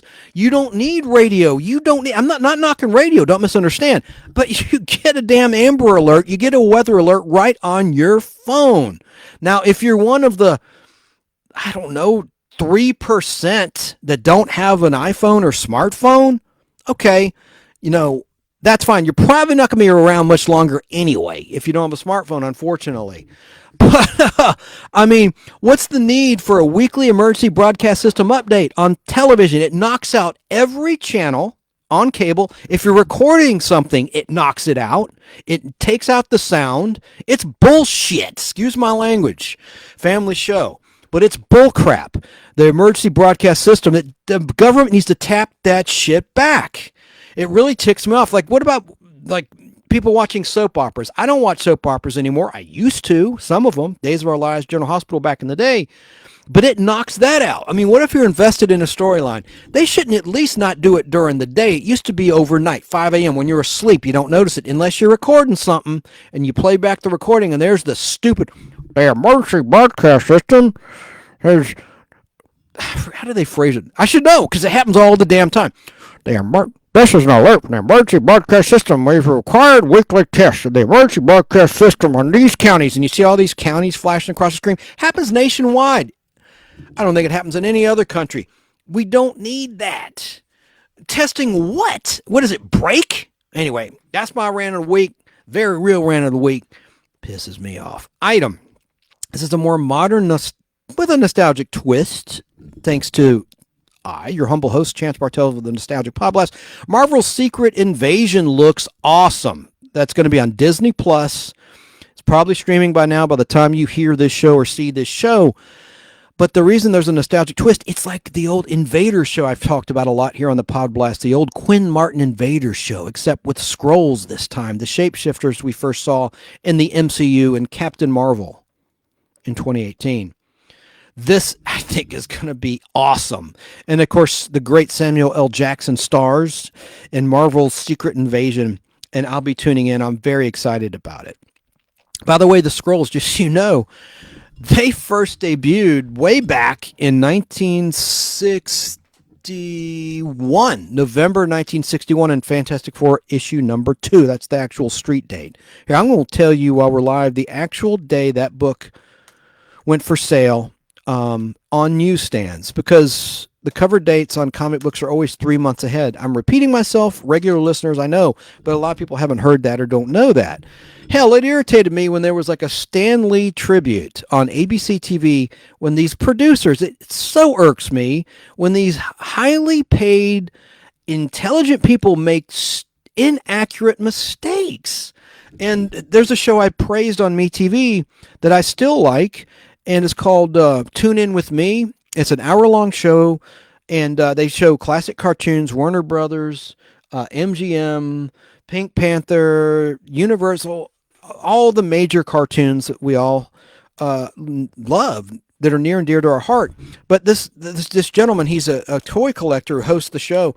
He did a show about the original arcade games, and he said, they claim, it's probably a writer, not him, I like him, but he said that Ms. Pac-Man was released in 1983. It was 1982, and there were little inaccuracies in that particular episode about the dates that these games were released, and it just kind of irritates me. I mean, and in that tribute to Stan Lee, they're quoting the cover date and not the actual date in real time that major comic books were released. It just irritated me. I'm over it, but I mean, it just was like, who the hell? And then there's a new show I do like on ABC, the Game Show. I didn't watch the third episode because it's about reality TV, and I think reality TV is of the devil. I'm kidding. I'm not a fan of it. So I skipped that one, but I watched the first two, and they were pretty good, but there were some things that weren't entirely accurate, but it's mostly accurate, and it's a good show. And I like seeing Bob Goen and Marianne Curran from GSN Radio featured on the Game Show. So that was great, and I hope they got paid some good dough for that. That's great. They deserve it. Now, Fantastic Four issue number 2 was originally released. I love this site. I'm not going to say what it is because I'm being a bit selfish. I got to have my sources. It hit the streets on September 28th, 1961, first appearance of the Skrulls, the shapeshifters. And they were bad guys. They were sort of spun in the Captain Marvel movie, the original Captain Marvel movie, to be sympathetic. But they weren't so sympathetic in the comic book. So I'll be interested to see how this all plays out. Item. This was funny. Speaking of MeTV, I've seen The Fugitive ad nauseum. I have them on DVD, but I happened to tune in with the DVR to their 2 a.m. broadcast, which is Sunday, technically Monday morning, Sunday night, technically Monday morning at 2 a.m., to an episode of The Fugitive titled Runner in the Dark, which had guest star Richard Anderson in it, who a lot of Gen Xers remember as Oscar Goldman, about 10 years after this 1964 Fugitive episode, filmed in late 64, aired in early 65, as Oscar Goldman, and he wore an obvious hairpiece. Well, the interesting thing was, in this season 2 episode of The Fugitive titled Runner in the Dark, and I posted images I took of the screen in the Nostalgic Pod Blast Facebook group, he's not wearing his hairpiece. And his hair is very thin on the front and the back, and in some scenes you see like his bald spot in the back, and I want to talk, I'm starting to lose it in the back. But it was just a little interesting and enjoy. I liked him better with the hair loss. I don't know why some of these guys have to wear hairpieces. It'd be interesting to see William Shatner without his hairpiece. He had a hairpiece pretty much in every decade. He had, and I was shocked when I learned that Shatner wore a hairpiece as far back as the original Star Trek, and before that in The Twilight Zone and Outer Limits. My gosh, it looked pretty damn good. But then he had an entirely different, like, darker hairpiece in the 70s, like on the game shows like Match Game and Tattletales, and in the $6 Million Man episode he did, Burning Bright, I'm Burning Bright, in season 1 of that show. But there's no part It's obvious fake. And then the worst hairpiece Shatner had, God love him, was in T.J. Hooker. I mean, no part at all. But one of the best special effects in Star Trek IV, The Voyage Home, was when William Shatner as Captain Kirk dives into some water to save the whales on the Romulan bird of prey. And I swear, I don't know how director Leonard Nimoy pulled this off, and Shatner himself, that looks like real hair. And he's swimming. Obviously, it's probably a bald cap that he put hair over, but you could see a part when he's swimming by. That amazed me. That look, to this day, I'm like, damn, that looks like real hair. Holy smokes. Incredible. Item. We already talked about a couple birthdays. Here's a musical birthday I want to discuss briefly. No clip, because we're out of time. I'm 6 hours. Jeez Louise. Happy 75th birthday to solo artist Leo Sayer, who was born on Friday, May 21st, 1948 in England, Sussex, England. And Leo Sayer began his music career co-writing songs with David Courtney, including the song Giving It All Away, which gave Roger Daltrey of The Who his first solo hit way back in 1973. The peak of Leo Sayer's career came in the year 1977 when he achieved 2 consecutive #1 hits in the United States of America. First, with the disco-styled song, You Make Me Feel Like Dancing, Dance the Night Away, which was a Grammy winner for the year's Best Rhythm and Blues Song. Not bad for a white guy. Pretty fly for a white guy there, Leo. Followed by a romantic ballad, When I Need You. Oh, I'm off key. Wait. I just won't even try. When I Need You. Sometimes I can hit the key. I don't know why I'm gonna sing. It's a silly. It's a silly song anyway. When I Need You, which reached #1 in both the United Kingdom and the United States. Wow, #1 song. When I need you, I hold up my hands and I touch love. I never knew there was so much love keeping me warm night and day. Okay, I've lost my mind. I need to get some sleep. It's 3 a.m. as we're live. But it's the weekend. So, on a somber note, as I said earlier, remember this Memorial Day, what the day is about on Monday. Honor the fallen who fought for our freedom. And I mean that with all my heart. And even if you're not an American, hey, we helped defeat the Nazis, right? And that's very, very, very, of course, important, or we'd be all speaking German right about now. Want to also mention we got a show coming up on June 4th, and I'm very excited about it. It's going to happen with or without. I'm hoping with some people. I'm not going to mention names, but it's going to happen. I'm excited. It'll be a little bit different. It'll be via a Zoom call, and let me cue up some music. Yes, here we go. Oh, I'm so excited. Next time on the Nostalgic Pod Blast.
Got some a big-time historian of Bob Crane as our special guest.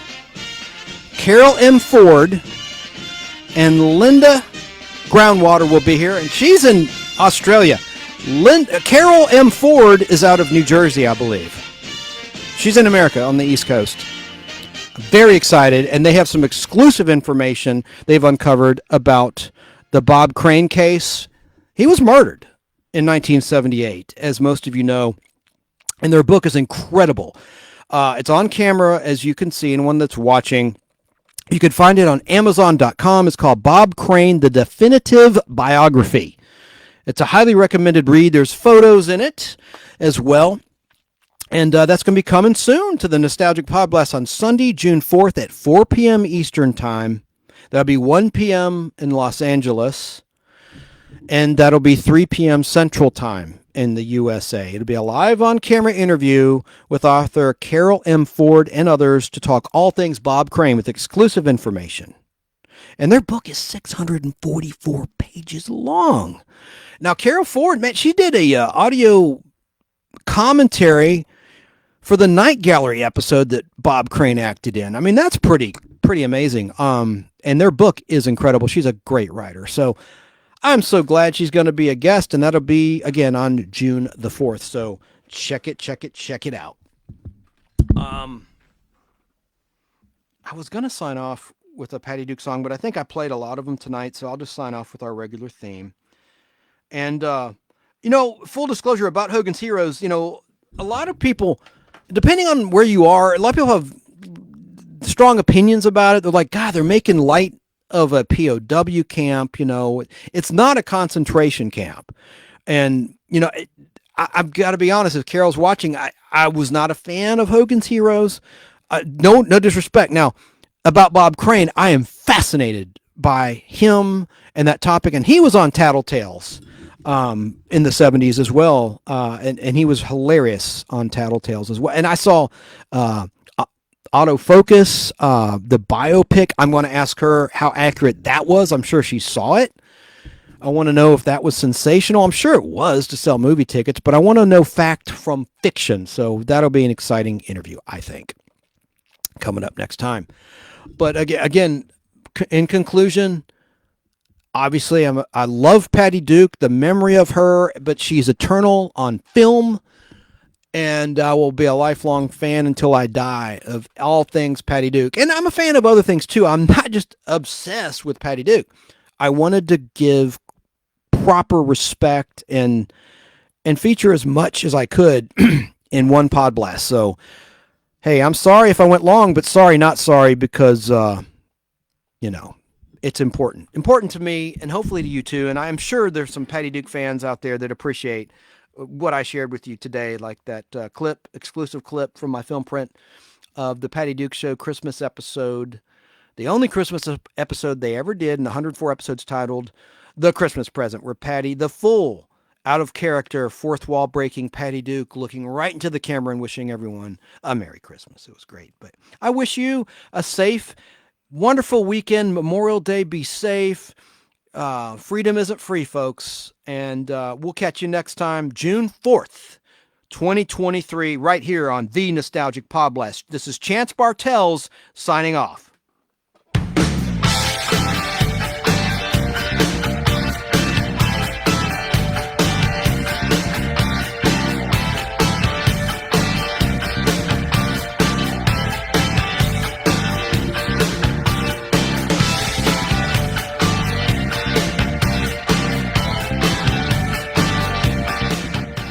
Six hours, 24 minutes, folks. Oh, wow. Thanks for hanging in there.